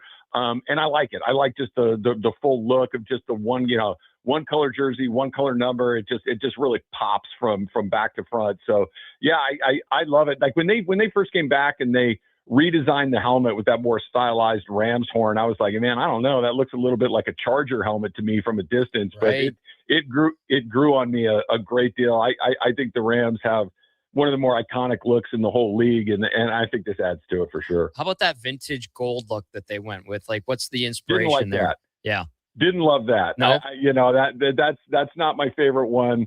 But I love the classic blue. I think that white edition. But the other ones, hopefully those are in low rotation, and the white one jumps to the top of the list. Man, look good, feel good, play good, all that stuff. Right. And I think they have 5 sets that they can roll out this year. Is that right? Yeah, that sounds about it. It's LA, man. You got to change your clothes a lot. you got to make sure that you look the part. You got to wardrobe changes, costume changes. They're keeping up their end of the bargain for sure. Okay, Travis. Whether they're wearing all gold, whether they're wearing white, whether they're wearing black, their black uniforms or their classic blues, like this is still a good football team, and I know the expectation's really high. What is the anticipation? What is the expectation from the team in and around LA? As high as it's ever been coming into a season since they came back to LA in 2016. This is a team that I think most Rams fans, and I know most Rams players and staff, think that they should have been in the Super Bowl last year. And we saw what Seattle did to New England in the Super Bowl. They absolutely demolished them, and I think the result would have been the same had the Rams gotten there. But they made some big mistakes down the stretch. They lost some games early that they should not have lost because of their special teams. And those losses early, specifically to San Francisco and Philadelphia, meant that NFC Championship game had to be in Seattle rather than in Los Angeles. I think that played a big deal as to why they ended up losing that NFC Championship game, despite the fact that they played as well as they did. So they were a really good team last year. So fast forward to the offseason, their big Achilles heel last year was their secondary, in particular their 2 corners, were not of high NFL caliber. Well, they went out and got Trent McDuffie, who's now the highest paid corner in the league. They went out and got his former teammate in Kansas City in Jalen Watson. And not only did they get better at that position, they got a lot better. I didn't even mention the fact that they went out and got the Defensive Player of the Year in Myles Garrett. Right. Yeah, so the offense, which they spend $200 million on, we know Puka, Devontae Adams, Matthew Stafford, Kyron Williams, like all these great offensive players. But their defense is nearly as loaded as their offense is right now. That's before Aaron Donald has even come back, if he decides to come back. So I really do think it is a Super Bowl expectation. I think that anything short of a deep playoff run would be a huge disappointment. You got the MVP of the league at quarterback. You might have the best head coach in the league standing on the sidelines. You really can't ask for more. Now they just got to go do it. Yeah, when you list off all the names, it just sounds like an all-star team, and the expectations should be super high. Where is the Aaron Donald situation at? Because I know he's in and around the facilities, and there's the talk and the workouts and this and that. But what are you hearing, and what should people know? I'm not hearing anything that isn't kind of out there.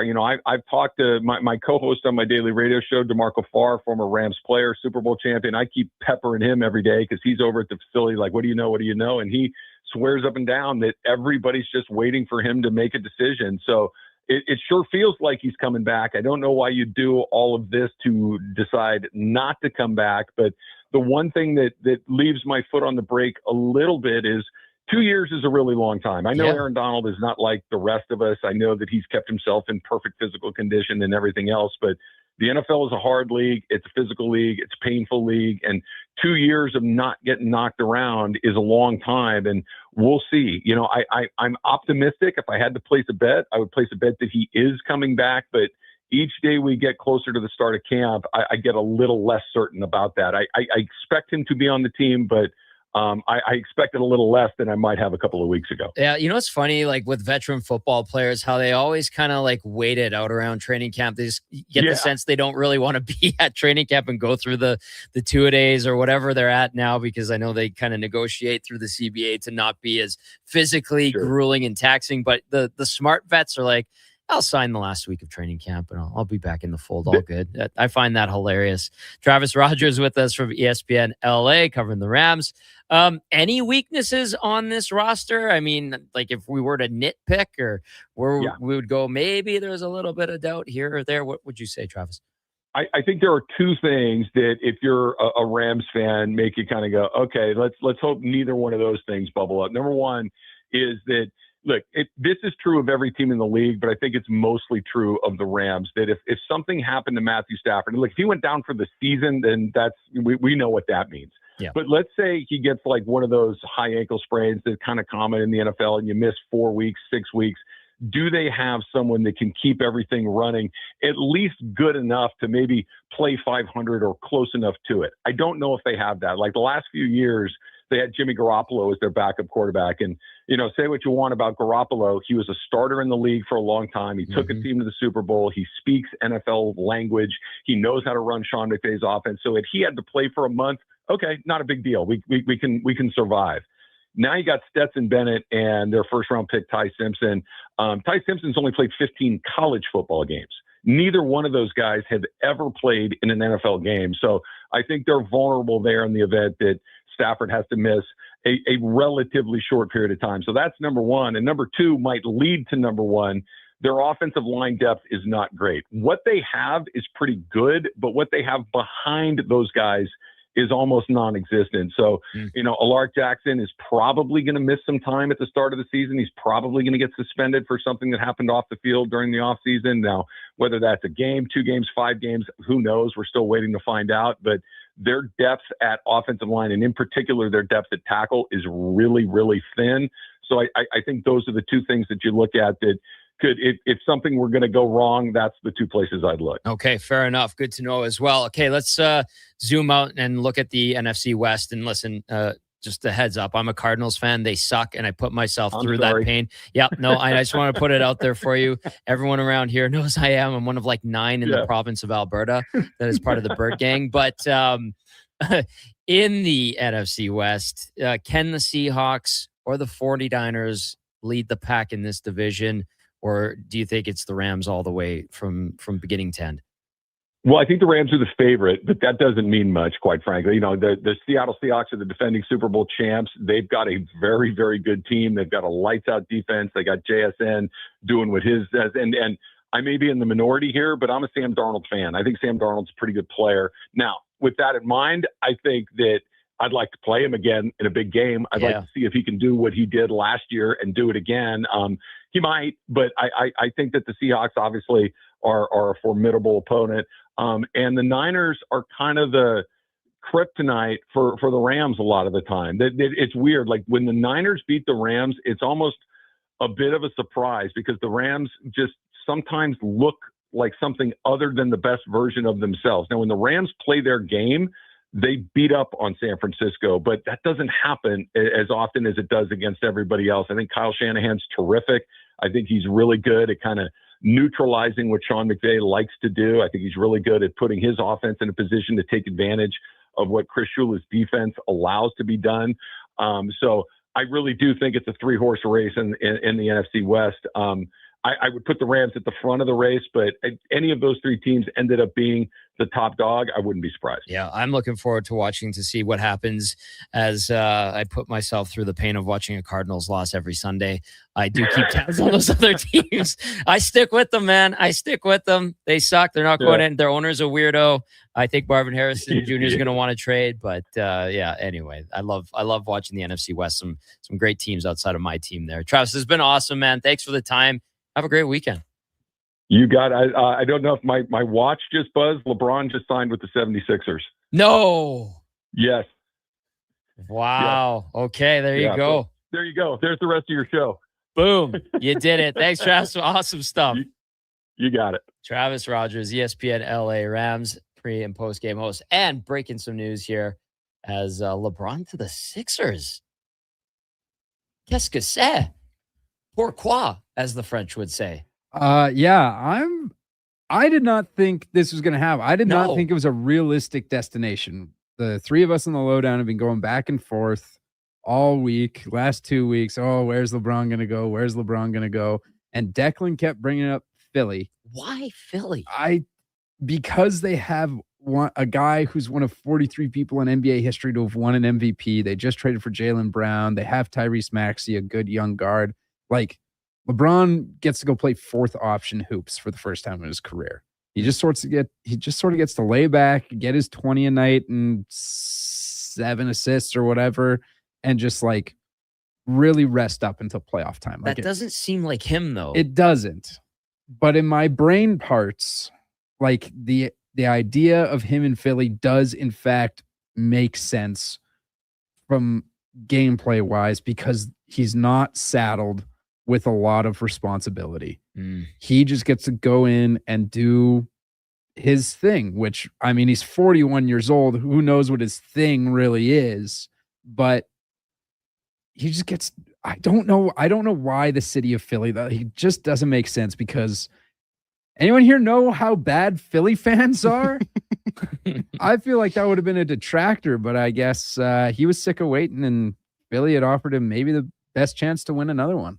Does it not seem like too many guys, though, that want the ball?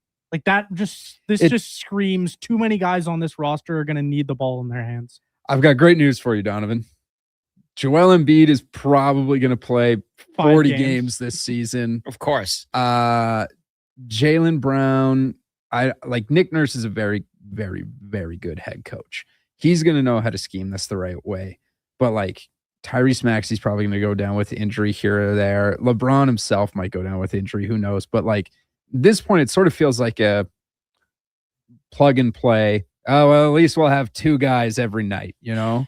We'll have Jaylen Brown and Tyrese Maxey, or we'll have LeBron and Tyrese, or, oh, we have Embiid and Jaylen Brown tonight, or, you know. But what happens if all four of them are healthy? So if all four of them are healthy, Like, Tyrese Maxey, it's your ball. Oh, yeah, it'll happen. But There'll be a cut. Can Brown be a team player? That's a great question. I could see Jaylen Brown getting dealt at the deadline if this just doesn't if seem it's like not a working team, out. It doesn't seem like a team-friendly group. Isn't he a pain in the ass? Yeah. Yeah. I mean, like, it's the whole Jaylen Brown saga is sort of an indictment on him as a guy, because you thought his value would have been higher across the league because he was in these MVP conversations. But the analytics, and I'm not like I'm going to drive home analytics, whatever guy, but the analytics to him are pretty damning. The Celtics were 10 whole points better when he was off the floor. 10. This is a guy who scores 30 a night, and your team's 10 points better with you off the floor. They're better defensively with him. They were better defensively with him off the floor. Like basically every analytic you could look at that are pretty simple is like, man, they were a better team without Jaylen Brown there. That's an so we'll see what happens. Maybe he can revert back to a 3-and-D wing that he was in the beginning of his career with Boston, but it's sort of like Pandora's box, you know? Yeah. It's been opened. Can a guy like LeBron go in there and get everyone in line like a Jaylen Brown, or is that too much to ask? You see, I'd love to say yes, but you haven't really seen it across his career that he's been a guy who whips younger players, or not that Jaylen Brown's younger. Right. He's like 28 years old or whatever, but it is his way or the highway essentially. But also everyone was so willing to be like, well, LeBron is the best player in the league, so yeah, I'm going to do it. Chris Bosh, we need you to be able to shoot the 3 ball. We need some spacing. Whatever you say, Mr. James, sir.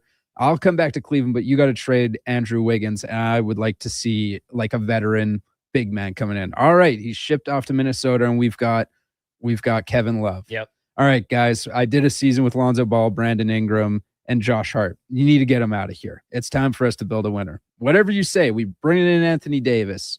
Oh, hey, we got this great deal for Luka. That wasn't him orchestrating that. That was just pure dumb luck.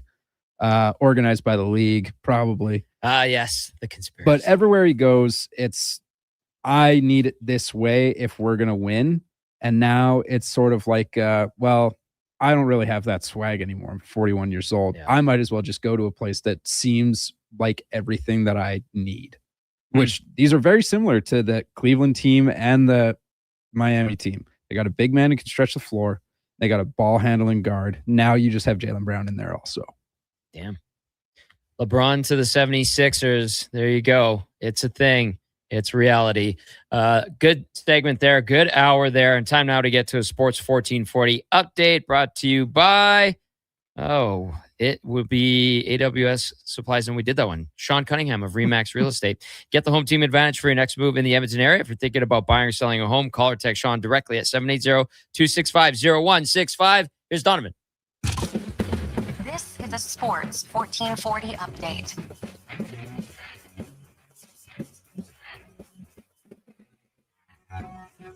In case you just missed it, LeBron James is signing with the Philadelphia 76ers on a 2-year, $8 million ticket.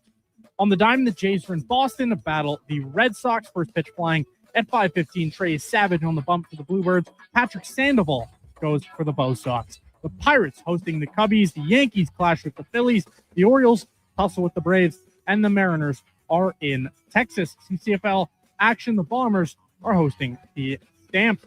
Coming up, it's golfing with the G-Man. I'm Donovan Paulson. That's your Sports 1440 update. Sports 1440, the Stingray radio station. CHJR broadcasts from West Edmonton Mall and Wetaskiwin. Download the free Stingray music app and listen wherever you go. Mr. Rooter has deja vu. Mr. Rooter has deja vu. The bathroom is right over there, Mr. Rooter. Thank you, good sir. Wait, I swear I've plunged this toilet before. It was clogged with a snow globe. Am I living in a time loop?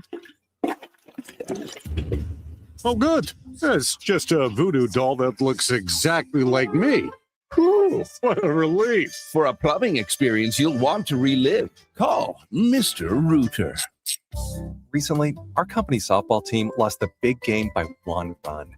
Then Dale tried to console us with the quote, "Winning isn't everything." Well, Dale and I are very different. I get early payout for Bet365. If my team goes up big, I get paid out instantly, even if they blow the lead later. Sound familiar, Dale? Thanks, Bet365. If gambling is affecting your mental health or well-being, 211 Alberta is here to help. Call or text 211 or visit ab.211.ca. 18 plus only. T's and C's apply. Come for Canada's largest trade shows, the biggest names in entertainment, exhilarating sporting events, and more. And stay for the experience at the Edmonton Expo Centre. Looking for the perfect place to host your next big event? From trade shows to galas, meetings, and concerts, the Edmonton Expo Centre has the space, event expertise, and service to make your next event unforgettable. With over 522,000 square feet of flexible event space, in-house catering, and operational expertise, they bring your biggest vision to life. Learn more at edmontonexpocenter.com today. It's cone season at McDonald's, which means vanilla cones are $1 each plus tax in the McDonald's app all summer long. Soft, creamy, and crunchy. For just $1 each plus tax exclusively in the McDonald's app. App download and registration required at participating McDonald's in Canada. Founded by a former pro motorsports competitor, Evolve Wheels and Tires brings decades of experience in custom wheels, lowering kits, lift kits, and accessories. Visit Evolve Wheels and Tires in West Edmonton, Edmonton's premium wheel specialists. Evolve your ride. Evolve your experience. Caesars is Alberta's anytime, anywhere sportsbook. Stay in the action with your favorite teams and players. Whether you're camping, kayaking, or catching a show this summer, bet wherever you are, whenever you want. Plus, Caesars Sportsbook offers fast payouts and flex parlays, a new way to keep your bet alive even if a pick misses. Download the Caesars Sportsbook app today. Must be 18 or older and physically present in Alberta to gamble. Must be 21 or older to use Caesars Sportsbook. If gambling is affecting your mental health or well-being, 211 Alberta is here to help. Call or text 211 or visit ab.211.ca. Standard message and data rates may apply. Please play responsibly.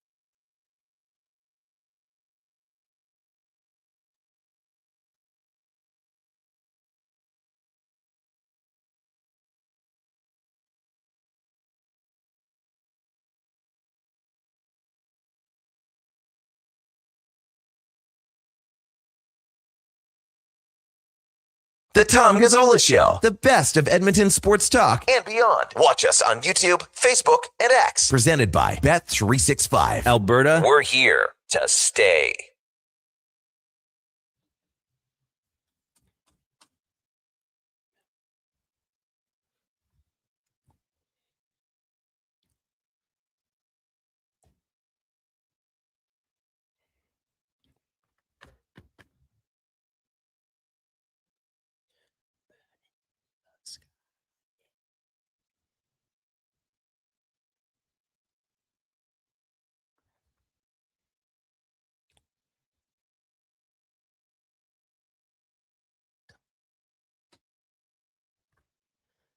Such a good time on this Friday edition of the Tom Gazzola Show here on Sports 1440, brought to you by Bet365. Check out Bet365's early payout for baseball. When your team goes up by 5 runs, you get paid out immediately. No stress about blowing a big lead. Download the app and see what early payout's all about. We're going to go golfing with the G-Man here. Gary Myers in, CCT, of course. We're going to be joined by Kevin Hogan, Director of Golf and Head Pro at Victoria Golf Club. And somebody please check what's in Cam's cup because he's having too good of a time right now. Yeah, what's going on over there, Tate? Jeez. And he said did he buy some stuff He this bought morning? breakfast for everybody. It was very nice. Yeah, no, he bought the bag and made the stuff at home himself. Uh-oh. Yeah. I had a bunch of it. Am I Be in careful. trouble? Well, they say that 4 out of 5 people suffer from diarrhea. So obviously one of them enjoys it. So There's 5 of us in here. This Yeah. is not good. The odds are not in our favor. No, I'm not going to hang around here for long.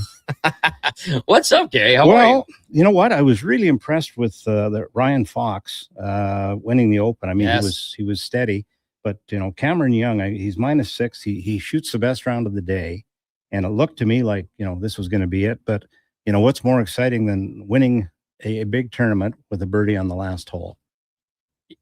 That's the dream way of doing it, honestly. But there's a couple things too, like Fox's approach, the quick play. Yep. It's like the counter to Bryson DeChambeau, obviously, who we should talk about as well coming out of the Open. But the fact that he just gets up there, he knows his next shot, and he lets it rip. I think they timed his drive. I can't remember if it was on 18 or was it a par 3 right before. 9 seconds from like looking at it, grabbing the club, addressing the ball, and letting her rip. Yeah, It was a so perfect he's shot. 8 seconds longer than Mo Norman. So he would just play. Well, shoot, Mo would have Just the whack club the in his ball. hand, and as soon as his second foot hit the ground, the ball was gone, and just straight as an arrow. Yeah, Wouldn't take 3 unbelievable. minutes and Yeah. 46 seconds like Bryson. No. And that's for the amateurs and for the guys taking up the game, it doesn't take that long to hit a bad shot. No, And that's true. we used to call it paralysis by analysis, because the more you stand there, the longer you think about it, you got more stuff going on in your head and stuff like that. Pull the trigger already, get it gone, and try to get a routine that allows for that. That's standing there and wiggle, waggle this and pound that and look over here and get it gone. Can you change that when you're older? Like I would assume the answer is yes, but golf is such a mental game. Yeah. And maybe some guys don't have the capacity to get over that mental hurdle. What do you think? In the professional ranks, I think it's your routine is pretty structured. But for the amateur who's having trouble with his game, and like I said, sometimes you stand there long enough, and now you're gripping it tighter, and you're taking too many things in. Once you've got the basics set and you're ready, hit it, let it go, get it out of there. How about all the 62s we saw? Yeah, At Birkdale. amazing. Well, and Where did that come from? Well, course conditions, number one. I mean, it never really got too windy. It seems that they kept the greens fairly soft because the ball, I mean, you didn't see a lot of balls taken off. I mean, if they hit in front of the green, a lot of the times they would. Yep. But a lot better there. Sam Burns, it was his to win, and he ends up 2 over, finishes 2 back. Corey Connors made a good comeback. He was -3, so he finished -4. Good paycheck. Nick Taylor was +1. Finished at +2. So I think that was all positive.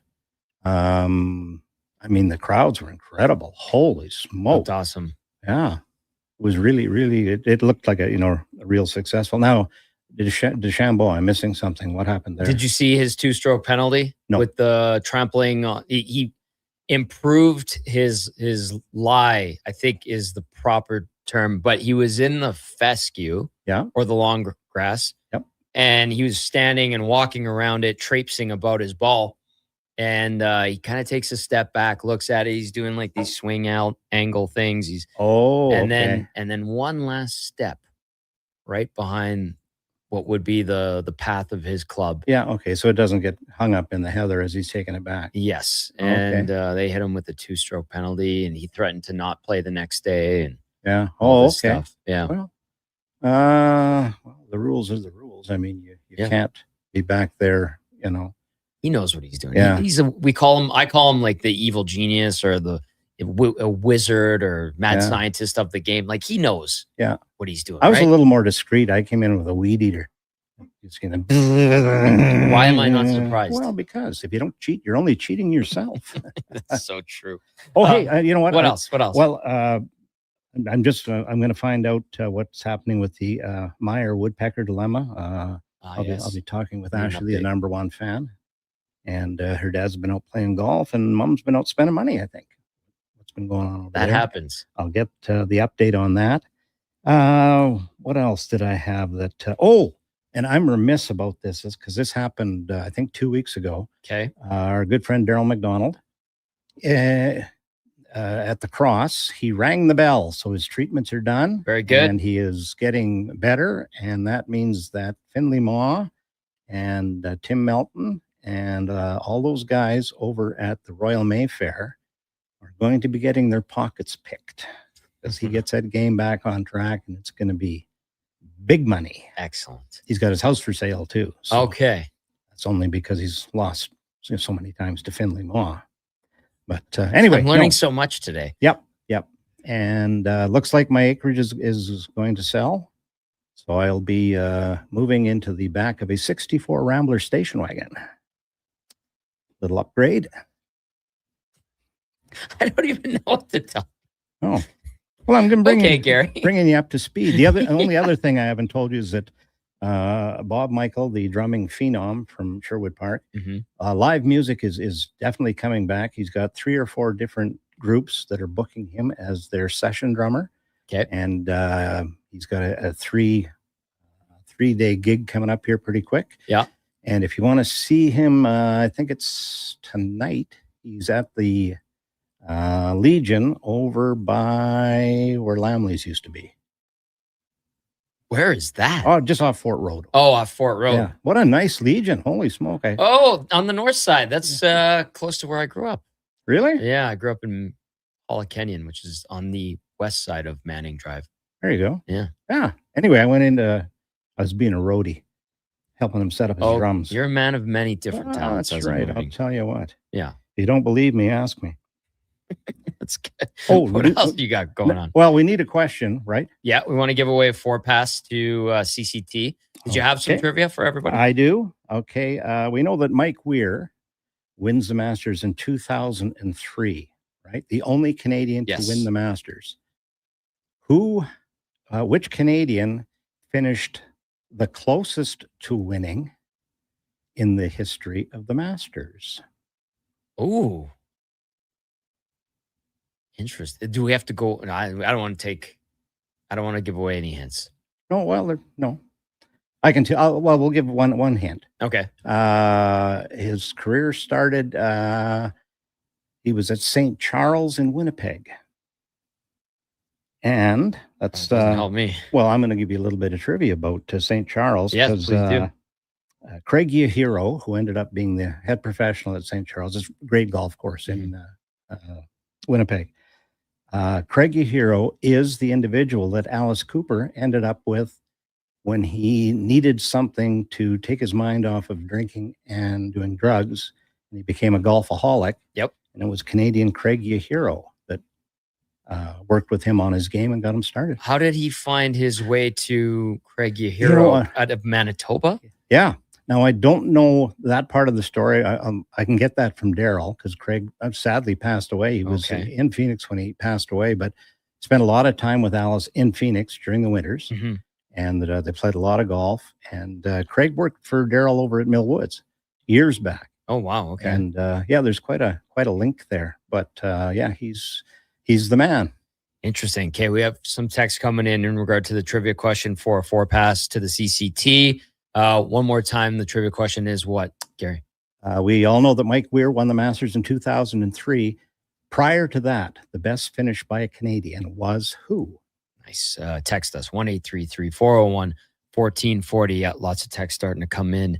Now, people want to get out there and golf, especially in weather like this. Hey, do you have any tips for when it gets to around 30 plus to stay cool on the course? I know we only get a small window of heat like this generally in the summer, but what would you recommend to people? Well, yeah, play early. I mean, if you're elderly, I mean, take it easy on your heart and stuff like that. Yep. Keep it out of the bush. Well, and sometimes you can go in there and kind of cool down, but true. Yeah, hydrate. And I think it was Charlie Sifford that says, no, it was a baseball player. He said, I always play in the 80s. He said, it gets any hotter than that, I don't play.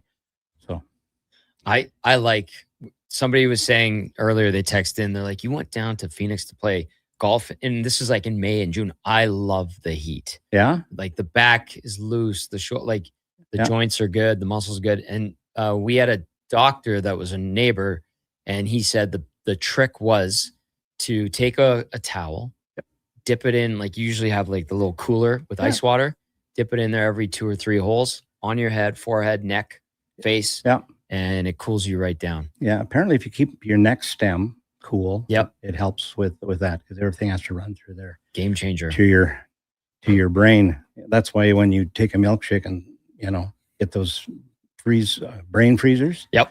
Oh, yeah, not good. That's a pain in the butt for sure. Not good. Yeah.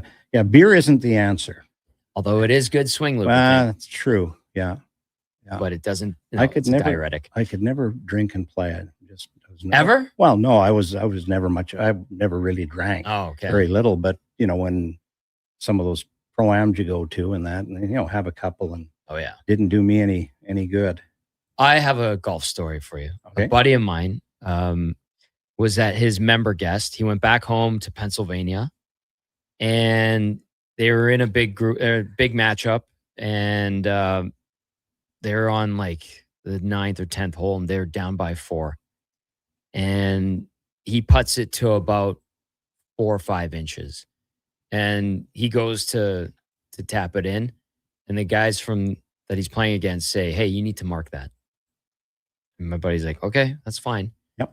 And when he went back to the cart, and he goes, "You know what? Screw these guys. Let's make sure we catch them and beat them." They get to 18, and they're even up because now these guys are motivated. And the guy that told him to mark from like 4 or 5 inches out, his putt goes like 2 or 3 feet past the hole. And he goes to just scrape it up and have the hole. Yeah. And my buddy goes, no. You mark that. And he misses it. And they almost get into a big fight. And they had to get the pro at the clubhouse to intervene. And we're talking about like 50-year-old guys here. Yeah. And there's like a few $100 on the line. Yep. But I appreciate the game within the game, especially in golf. It's one thing to play against yourself and the mental side of it. But when you're competing and there's money up for grabs, I don't know if they're having any social sparklers, let's say. Yeah. But what do you think of that scenario? Well, money can change everything when it comes to that. I mean, we all know what's good and what isn't, but okay, that's gamesmanship if that's what you're going to do. I mean, that's fair ball. Yeah. He's got it in, especially on the 18th hole, if he's got it that far away. I call that the DNS zone. Drizzles and shits zone, and so you never know what's going to happen in there. But hey, all's fair when it comes to that kind of stuff. Yep. I mean, they set the precedent. I was blown away, and they got heated, and it almost came to blows. They had to get people from the clubhouse and the pro to be like, no, hey, you set the bar. That's how you want to play. Yeah, absolutely. Karma's a what. So get that right. Okay. All right. We're golfing with the G-Man. A lot of good answers coming in via the text line in regard to the trivia question for a 4-pass to the CCT. We're going to catch up with Kevin Hogan from Victoria Golf and Country Club or Golf Club and give us a little teaser from Kevin. What do you expect? What's he going to give us?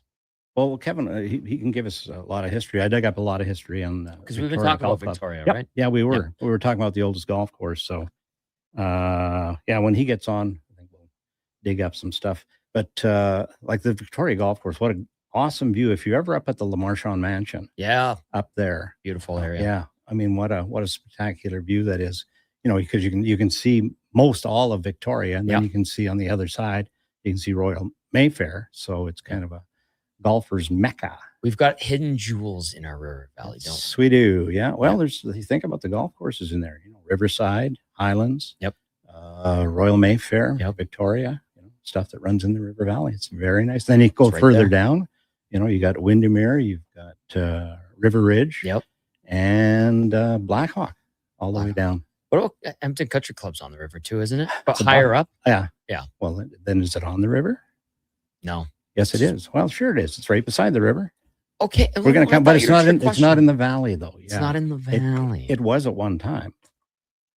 There was holes down along the river, and then everything moved up top. Put that in your gearbox and shift it. Oh my God, it's not turning. I'll tell you Yeah, what. yeah. Uh-oh. We're misfiring up here. Little more trivia. There you go. Gary Meyer, we're golfing with the G-Man. Kevin Hogan coming up next, Director of Golf and Head Pro over at Victoria Golf Club. It's the Gazzola Show, presented by Bet365. Summit Restaurant, located in the heart of the Silent Ice Center and just minutes from South Edmonton Common. Summit is your destination for exceptional house-made pizza, delicious entrees, and expertly crafted cocktails. Experience the perfect blend of flavor and ambiance in a modern setting. Join us for a straightforward yet elevated dining experience where our commitment to quality speaks to every bite and sip. Make Summit Restaurant your next night on the town. It's the hard jobs that take know-how, expertise, and the right experience. And that's why, time and time again, GS Construction gets the call when it comes to the hard jobs. Underground projects that are genuinely difficult, like deep installs, tough ground conditions, or tight urban sites. So remember, when it's a hard job, the list gets short, and GS Construction is on it. Want to tackle the hard jobs? We're looking for experienced pipe layers and topmen. Visit gsconstruction.ca today. This jersey was worn by the legend himself, signed and everything. You can't just wear it. I'm framing it with expressions and images. Your prized jersey deserves better than the closet. Think Expressions and Images, your local custom framer since 91. You name it, we frame it. First pitches, kickoffs, tip-offs. When the game is on, you call the shots. Whether it's a parlay after working all day or a straight bet and straight to bed, Betway has what it takes for you to bet the Edmonton way. So when it's your turn to play the Edmonton way with Betway. Play responsibly. Alberta only. 18+. If gambling is affecting your mental health or well-being, 211 Alberta is here to help. Call or text 211 or visit ab.211.ca. Standard message and data rates may apply. You made it to the festival without stopping in order to catch the first set. But today, you can turn every stop on your to-do list into an unforgettable encore. The Toyota Corolla, fuel efficiency that hits all the right notes. It's time to Toyota. Lease a 2026 Corolla L from $75 weekly for 60 months at 5.89% with $3,299 down. Visit shoptoyota.ca or your Prairie Toyota dealer today.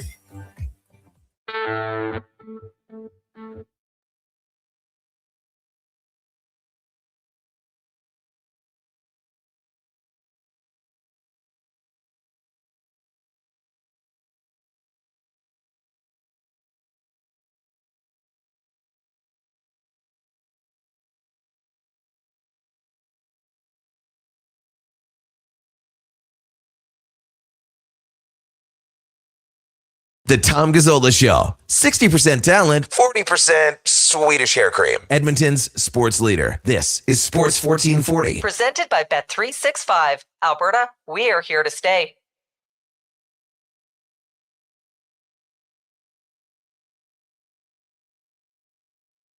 Good vibes on a Friday. Looks like it's going to be beautiful weather-wise. Hope you're doing good out there. It's the Tom Gazzola Show. We're golfing with the G-Man, Gary Meyer from CCT, as we roll along. You got Donovan Paulson, Josh Fenwick, and Cam Tate also in studio. Tater and Gary have been going back and forth ever since Gary stepped into the studio. You guys going to be okay, or we're going to need Donovan to step in and break you guys? Well, we're going to need a lawyer, because I just found out that because we're going to be talking to Kevin Hogan right away. Hogan, we'll get right to you. But we're getting a lawsuit when you pushed Cam Tate down the stairs. You and Kevin Martin and Al Nagy were going to be named in this lawsuit. We think that's affected Cam something. Still not walking. Oh my God. Cam's having a Friday. I'll tell you what. I'm still not walking. He said. You did walk that time when we had that event at Chris LaChance's restaurant. I take him, we go to the bathroom and he says to me, get in the chair. So I get in the chair. He gets in behind me and pushes me in, right, to the room. Well, the room goes absolutely dead quiet. And Cam's standing there, behind the chair. And I said, he's been doing this all along for the good parking spots. Yeah. You know what? He's a beauty. Okay. Let's bring in Kevin Hogan. Hoagie, how are things down in Victoria? They're getting better. Every day it's sunny, it's getting better. So. Now did you get, does the golf course hold a fair amount of water when we get the deluges like we did? It does a little bit. I came off the course the other day and took my shoes off, and I had Jim Leahy webbed feet on my feet, but it's getting better now. So wow. Actually, you know what? We've been really good down here. We've had a few days where we've had the carts shut down, but we haven't shut the course down, which I think is pretty lucky compared to every other course in town. Wow. Well, the history there. Now, correct me if I'm wrong. Canada's oldest city-run golf course since 1896. Does that sound about right? It was the Edmonton Country Club down here in 1896. Then it got sold to the Hudson Bay Company. Yep. And then around 1907, the city bought it from the Hudson Bay Company. Okay. They also did the same thing with the Prince Rupert, did they not? They bought the they opened up the Prince Rupert again. I think they did buy that also. Yep. And closed it in 1950 or when Johnny Aiken came here. So. Yep, that's right. So Prince Rupert was a golf course that was up on Hudson Bay land too. And that was built in 29 and 30. And do you know who built it? I don't know, but these courses sure look a lot like Stanley Thompson design courses with all the polo. You're right. Exactly. It was Stanley Thompson. So yeah, the city bought it 1950 and they developed that area and it's still called Prince Rupert up in that area of the city. Oh. Yeah. So there. Mm. Now, golf professionals at the Victoria Golf Club. There's quite a history and longevity of some golf professionals. Go ahead, Hoagie. Yeah. Well, there's only four of them. I don't know if I can name probably two of them. There's Bert G, Johnny Aiken, Inch. I forget who that was. John Inch, I think. Yep. So there's been very few golf pros here, which I kind of feel lucky to be a part of. I don't know what makes the longevity of it. Maybe just the history of it requires you to spend a sentence of X amount of years at the course. So. Well, yeah, well, you shouldn't have murdered that person. I mean, I told you not to. I said, don't hit them anymore because you're going to hurt somebody. But yeah, so John Inch was there from 1915 to 1919. He was there for 4 years. Bert G came in behind him from 1919 to 1949. That was 30 years. And then Johnny Aiken, who I really like Johnny. He was a nice man. From 1950 to 1993, that's 43. Jeez. So that means this is your 32 for your Hoagie. Is that right? It sounds like it. And I've got an 11-year-old, so I went from Freedom 55 to Freedom 95. So yeah, well, there's no reason you should go through life happy. You know why? That's golf pros. It takes a while to get certain things through their head, right? So yeah. Well, I always said, golf professionals were not smart enough to get a real job and too much of a coward to join the army. Oh boy. So now let's talk a little bit about the Victoria Golf Club. The driving range. Now, has that always been part of the city-owned facility? Yes. Once Johnny Aiken got here, they had 27 holes for a while. And then when Groat Road came through, Johnny talked to the city about putting a driving range in. So he was part of that planning. I'm not exactly sure the exact date of when they put it in, but it was part of the golf course before, the part of the 27 that ran across to Government Hill across Groat Road for about 3 years. And then they shut it down, opened up a range. So. Wow, I didn't know it was 27. No kidding. Wow. Yes. Huh. learn something new.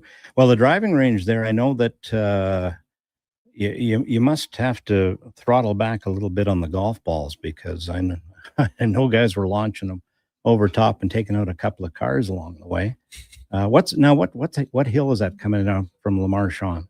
That is Victoria Park Hill. Yeah, Okay, that's right. Right. Yeah, Victoria. Yeah, Park Hill and bombing range. Yes. Yep. And bombing range. They've actually got the nets up quite a bit higher. We've got limited flight balls, but you'll see the oddest swing over there, and they'll be still knocking them over. So yeah, well, and guys reach into their bag too and pull out a good one and a pinnacle and try to hit it over the city. Pinnacle. Right there with the Kirkland signature. Yeah. There you go. Aha. Hoagie, how many? What is the record for number of rounds that Victoria has done in 1 year? Johnny Aiken said it was about 63,000 or 4,000 when they had the 27. Is that okay, when they had the 27. Okay, yeah. So in modern times, I mean, for a regular golf club, semi-private, even public, 35,000 rounds is kind of the mean average, I would say. But Victoria, I mean, you run them through there. Yeah, we're in that 35 to 40. I know one day we've got a great special walking on sunshine where you come down towards the end of the night and, play as many holes as you can. We actually got 105 people out between 7:30 and 9, and they had over 425 people on that single day. So it's busy. Kevin Hogan joining us, director of golf and head pro over at Victoria Golf Club. Okay, Kevin, I have a question for you. Since you've been around Victoria for a little while and know the course in and out, probably have been to every nook and cranny on that property. As a kid who grew up in Edmonton, and I got my lessons through the city of Edmonton and the junior golf program way back when, and we had to go to Victoria and the driving range there to do it. But I would always go with my buddies to play Riverside. And there were a lot of legends around Riverside and ghosts that haunted the hill and this and that. Is there any folklore around Victoria? Is it just a nice old course on the river in Edmonton? Yeah, no real folklore. I know Riverside's had some, one of the pros go missing there that they never found. We haven't, knock on wood, had that happen here. No kidding. We might lose a few balls here and there mysteriously, but usually that's just some kids running out from the bush and or on top of 13, run out and grabbing your golf ball. But we're pretty good down here. There's some interesting stuff that happens down here, but like the tape getting dropped, which I'm going to refuse that I was part of it. The Al Nagy and Kevin Shaggis pushed me out of the way, and I'm thinking this isn't a good idea and stood back, but I had the best seat in the house. Oh, Shaggis was there. Yes. Oh, well, this lawsuit just got bigger. Now you got Cam's attention. Yeah. Yeah, we're going to take your name out of there and put Shaggis in. We don't. We don't need your $9. Yes. And then after that, Cam's wife said he couldn't come play with us anymore. Yeah. Well, so Cam doesn't play well with others anyway. Yeah. And what Kevin was referring to at Riverside, the golf professional was Frank Willie. And they pronounced it Willie, and I think the others pronounced it Wiley. But anyway, there was some shenanigans there. There was a couple of guys, and his wife was a little involved. So the story goes that they, to lure him out of the club, they said they needed a set of golf clubs delivered. And he apparently ended up at some site and a house being built. And the rumor was that he was killed, cut up on a table saw, and his body parts dispersed. But yeah, to this day, they never found anything of Frank, have they? No. And after that, Johnny said he never delivered a set of clubs again. Yeah. So wow. But Sandy Robertson would. Yes. Sandy would show up. Well, with Sandy's Scottish temper, nobody's going to take him on anyway. Yeah. Okay. That's right. I'd drop you right there. I'd put the heat in you. Give him a Glasgow kiss. Yes, right. Yeah. Do you know what a Glasgow No, kiss I'm is? learning new things Well, every a- week with you, Gary. I Yeah. learned something new. A Glasgow kiss is when you crack a guy right in the face with your forehead. Nice. Yeah, it's very, very romantic in Yeah. Scotland. No, I was imagine so. Yeah. Hey, Hoagie, your dad. I mean, he was a legend. I got to play with your dad a couple of times. What a great player! What a nice man. Big Jim. Was he? Did he play out of Victoria all the time, or was he at Highlands? Where was Big Jim? Yeah, he was down here. He actually grew up in Jasper, and he was the first one to win the Canadian Junior back in 1919. 1938. He was born in 1919. Okay. First Canadian Junior was 1938. He traveled by train and won it. And then he taught down here. He taught at Devon when Devon was only 9 holes. Right. He was the teaching pro out there for a while, and then he came down here and worked with Johnny. So that's pretty much where he finished his working down here with Johnny teaching. Okay. Now, where was the Canadian Junior that he won? The first one? Down in Ontario somewhere. I'm not Oh. even sure, of course. Yeah, I think his score was 77, 78, but Wow. with the equipment and the golf balls they were using back then, That's awful good. still pretty good score. Yeah. Wow. What an adventure for a young guy to go out in the train and compete back in those days. Yeah. You know, That's wow. cool. Wow. That's great. Yeah. Amazing. And he- Amazing. He grew up playing up at Jasper, so I mean, he got to play with Bing Crosby and all those guys. I've got pictures of him putting on 18. So I can't think of a better place for a kid to grow up than the Jasper golf course, right? Yeah. Yeah. What was it? Was it the Totem? Is that what the tournament was? The Totem tournament, yeah. Yeah. So for those of you that don't know, Bing Crosby and Bob Hope would come to Jasper. Bing Crosby actually won the tournament one year. Seriously? Yep, up there at the Totem. His name's on the trophy. But What's the connection? Like, how did those guys end up here? Like Hollywood celebrities and stuff like that? golf, I think. Well, I mean, yeah. And Jasper, I mean, world class. Mhm. We know that. Yeah, obviously. Well, they had done the movie something. What With was it? Marilyn Monroe. Marilyn Monroe, yeah. River Wild, Of or No something Return. like that. River of No Return, right? Okay. Her and who was the guy? Montgomery Clift or somebody like that. I can look it up while you guys go. I'll look it up. Okay, yeah, but no, I mean Jasper. I mean when they come from all over the world, they've had all kinds of big names there for sure, celebrities and stuff like that. It's like I said, it's world class. People come from all over, and it to me one of my favorites. Well, it is my favorite. Robert we spent Mitchum a fun time there. Robert Mitchum, that's right. and Marilyn Monroe.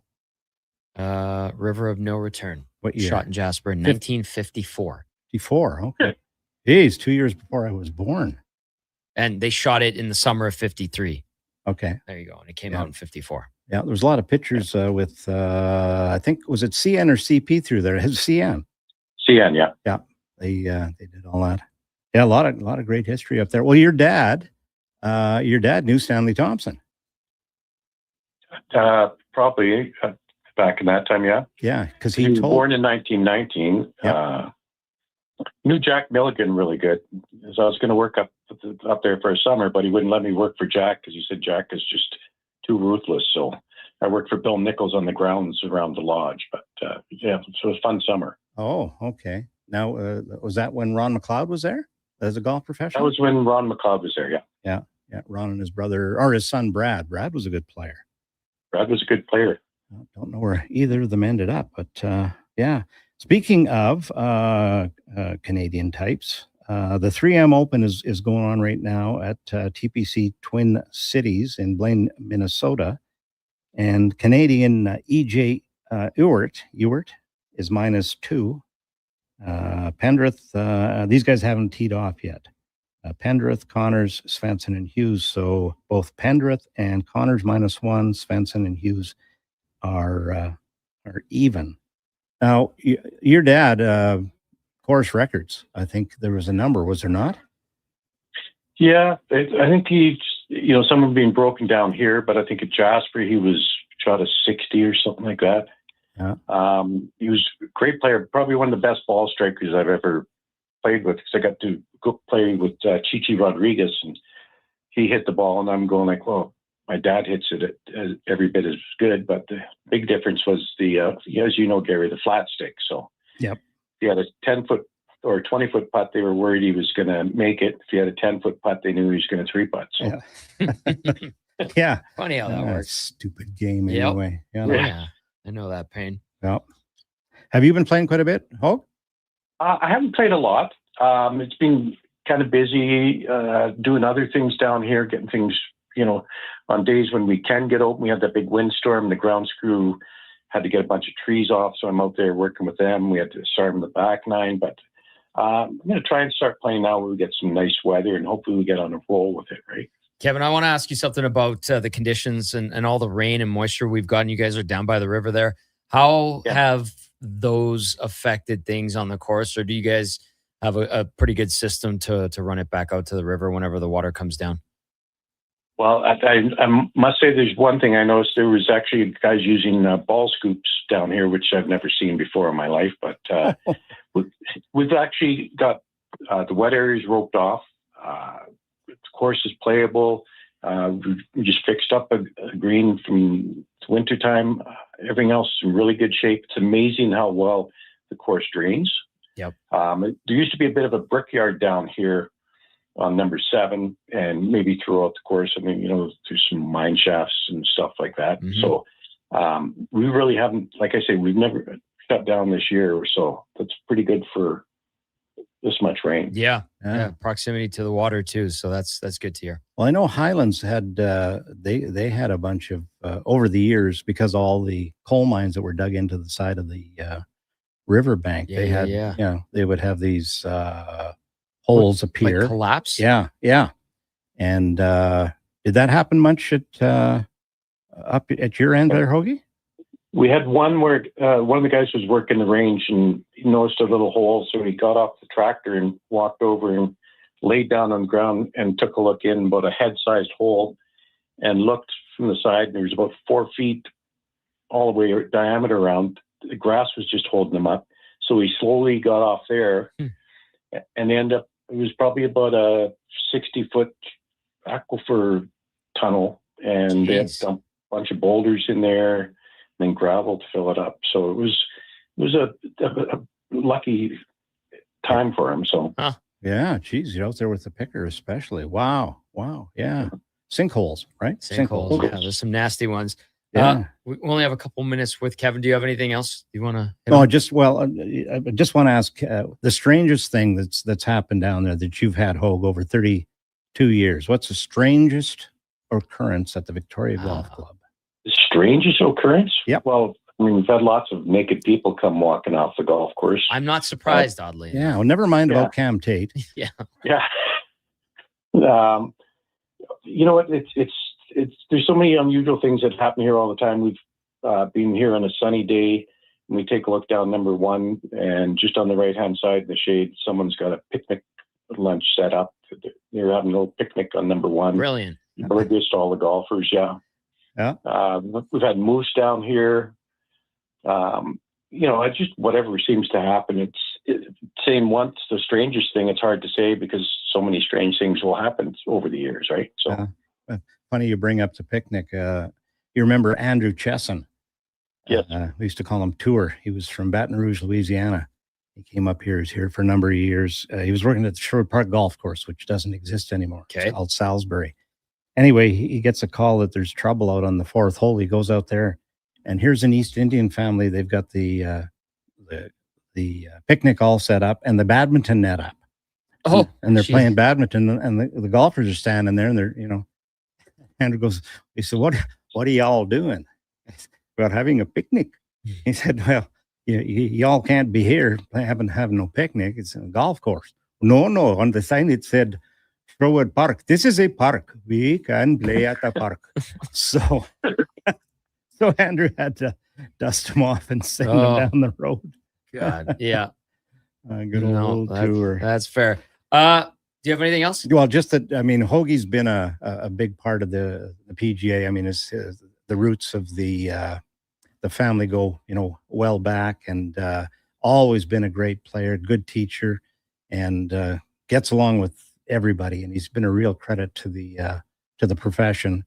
And for the young guys, up and coming that have come out of there, they certainly had the great tutelage along the way. And Hoagie, you've been a good friend, and you've always done a great job down there. I don't get down there enough. I'll show up one day, and you can maybe push me down the stairs and buy me a sandwich. Sounds good. Thanks, Gary. You've been a good friend too.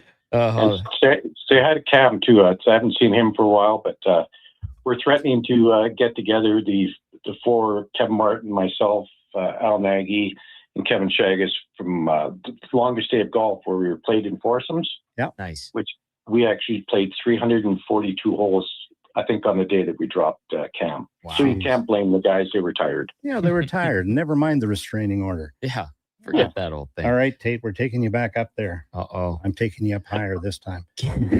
Kevin Hogan, thank you for doing this today. Have a great weekend, sir. Okay, thanks, guys. And if you haven't played Victoria yet, come on down. We're in great shape. It's a fantastic jewel in our River Valley, right beside downtown. Kevin Hogan, director of golf and head pro at Victoria Golf Club. Also, if you want to maybe have a bite to eat at the clubhouse or a beverage, great clubhouse. It's a great spot to go up there. And it's lovely. It really is. Yeah, don't take your picnic blanket out on the golf course. That's all. Yeah, preferably not. Preferably not. All right. We're going to wrap things up with the G-Man. After this, we're going to give away that 4-pass to the CCT. I think we have a lot of right answers, and we'll pick somebody, and we'll wind up the show right after this here on the Gazzola Show, brought to you by Bet365.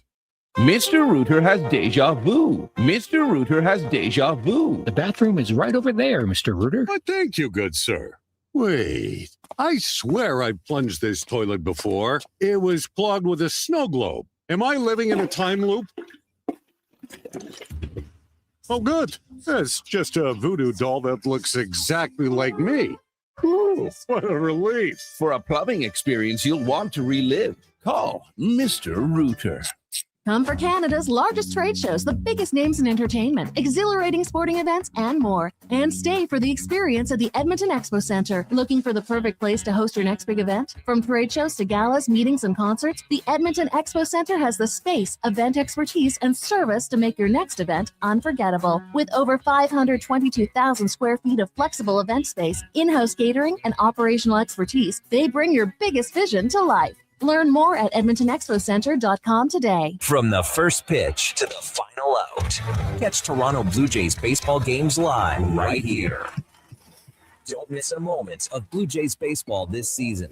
Sports 1440 is proud to be the home of Blue Jays baseball. It's dollar drink summer at McDonald's. Sip on a refreshing small fountain drink or a small iced coffee for just $1 each plus tax, all summer long.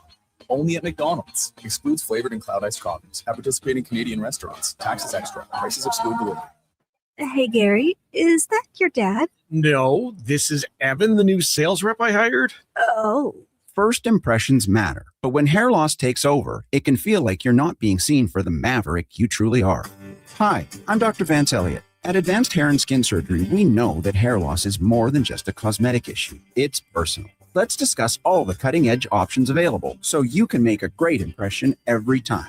Book a free consultation today at drvanceelliott.com. I finished a 5K in 94th place, right after a man wearing jeans. Then a volunteer gave me a medal.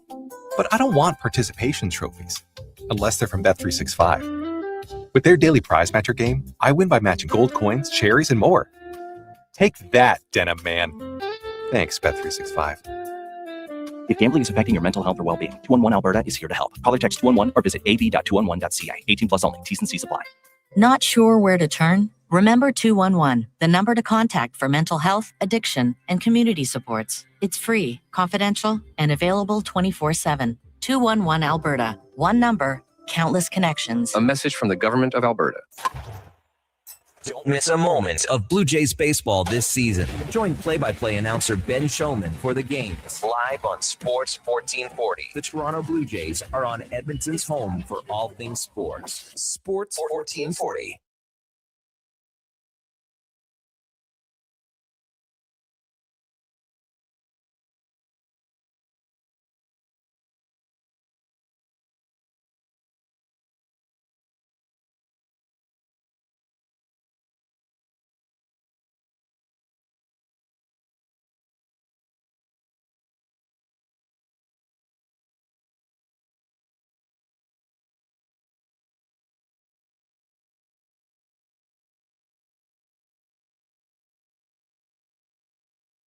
The Tom Gazzola Show on Edmonton's sports leader, Sports 1440. Presented by Bet365. Alberta, we are here to stay. I'm just going to tell him he can email Gregor.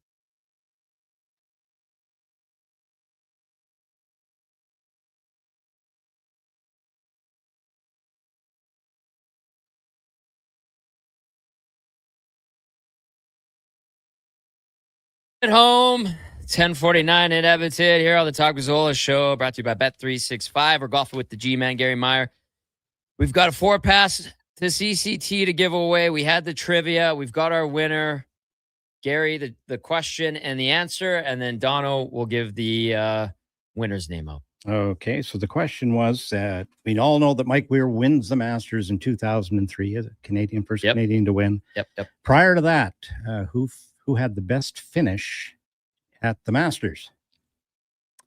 And the answer is George Knudson. What year would that have been? That would have been 1969. Now, George, how's this? Those 4 rounds, out of 72 greens, he hit 69 greens.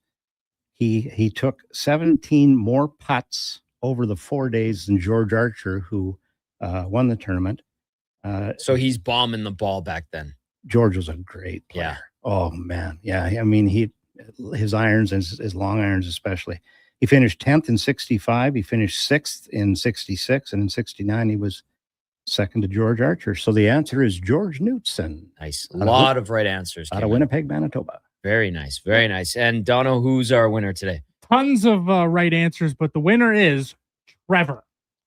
Good old Trevor, the Trevster. Doing around the We will. Yeah, there you go. Shooting out the text. Going to grab your first and last name, of course. Well, last name, because we have your first name, and then all the appropriate info. Nice. Yeah. Oh, and Bob Michael, there you go. Thank you. See, I got a little pull here, Bob. He wanted that song. A little bit South Saskatoon. That's south of Saskatoon. There you go.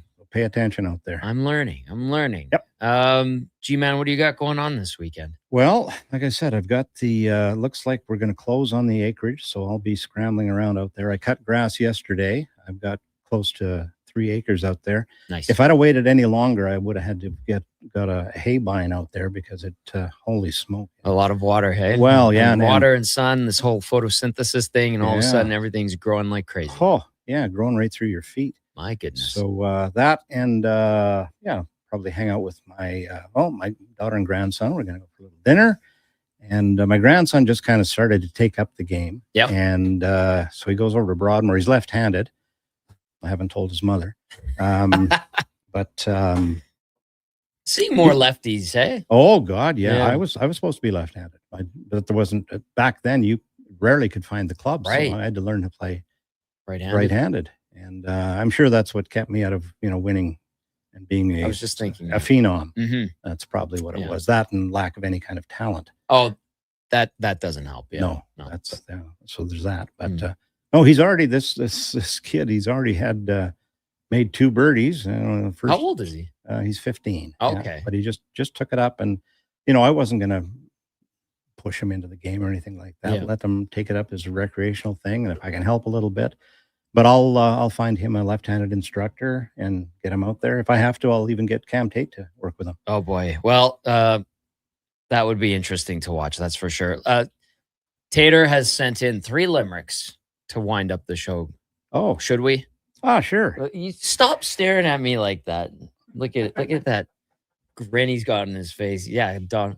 He's just laughing. Okay, here we go. This is from Cam Tate to close out the show. By the way, thank you to everybody who's chimed in today. So many great texts, lots of fun discussion today. It started great with the discussion on the Elks game yesterday in Saskatchewan. That was wonderful. Here we go. Cam Tate's 3 limericks to wind up the show and end what has been a fun week here on the Gazzola Show. Limerick 1 from Cam. Donnie P is the new prez in town. Of the Blue Jays fan club, he's the crown. He'll lead them with pride, with passion and stride. The best dressed guy wearing the blue gown. There you go. You should be doing greeting cards. Thanks, Tater. That was awesome. I thought that's his side hustle. He's a Hallmark guy. Yeah, well. Limerick 2. Gary Myers still sporting that stash. It's thicker than ever. Quite a smash. Will he keep it around? The answer is sound. That mustache is here. It won't dash. No, actually, what's going to happen, I'm going to do the Pigeon Lake Music Festival. I do the auction. Yep. And my plan is to burn it off after that. Okay. Yeah. How about that, Cam? Yeah. Yeah, he's Here's and just nodding. before you jump into that, here's one for you. No one ever says it's only a game when their team is winning. Oh, touche. There you go. Touche. Limerick number 3. Tommy G is back after his rest, and Brando's out golfing his best. He's shooting for 62. In Devon, it's true. Let's see if today's one of his best. Isn't Cam something? Yes. Good job, Cam. Huh?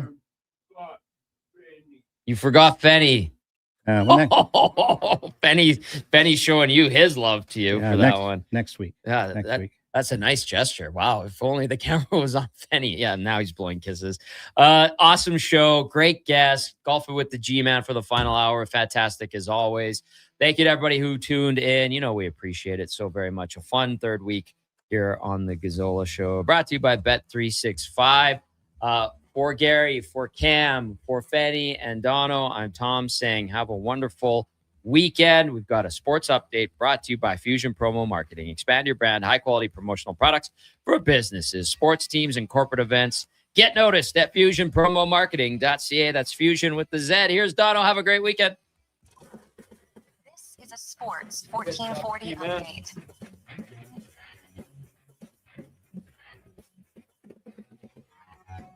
In case you missed it, in the last hour, LeBron James is signing with the Philadelphia 76ers on a 2-year, $8 million deal. On the diamond, the Jays are in Boston battling the Red Sox. First pitch flying at 5:15. Trey Savage on the bump for the Bluebirds. Patrick Sandoval for the Bo Sox. The Pirates hosting the Cubbies. Yankees clashing with the Phillies. The Orioles tussle with the Braves. And the Mariners are in Texas.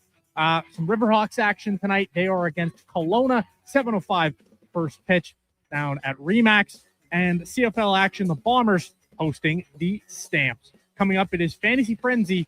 Sorry, it is the Frenzy with myself and Connor Halley. I'm Donovan Paulson. That is your Sports 1440 update. Sports 1440 in West Edmonton.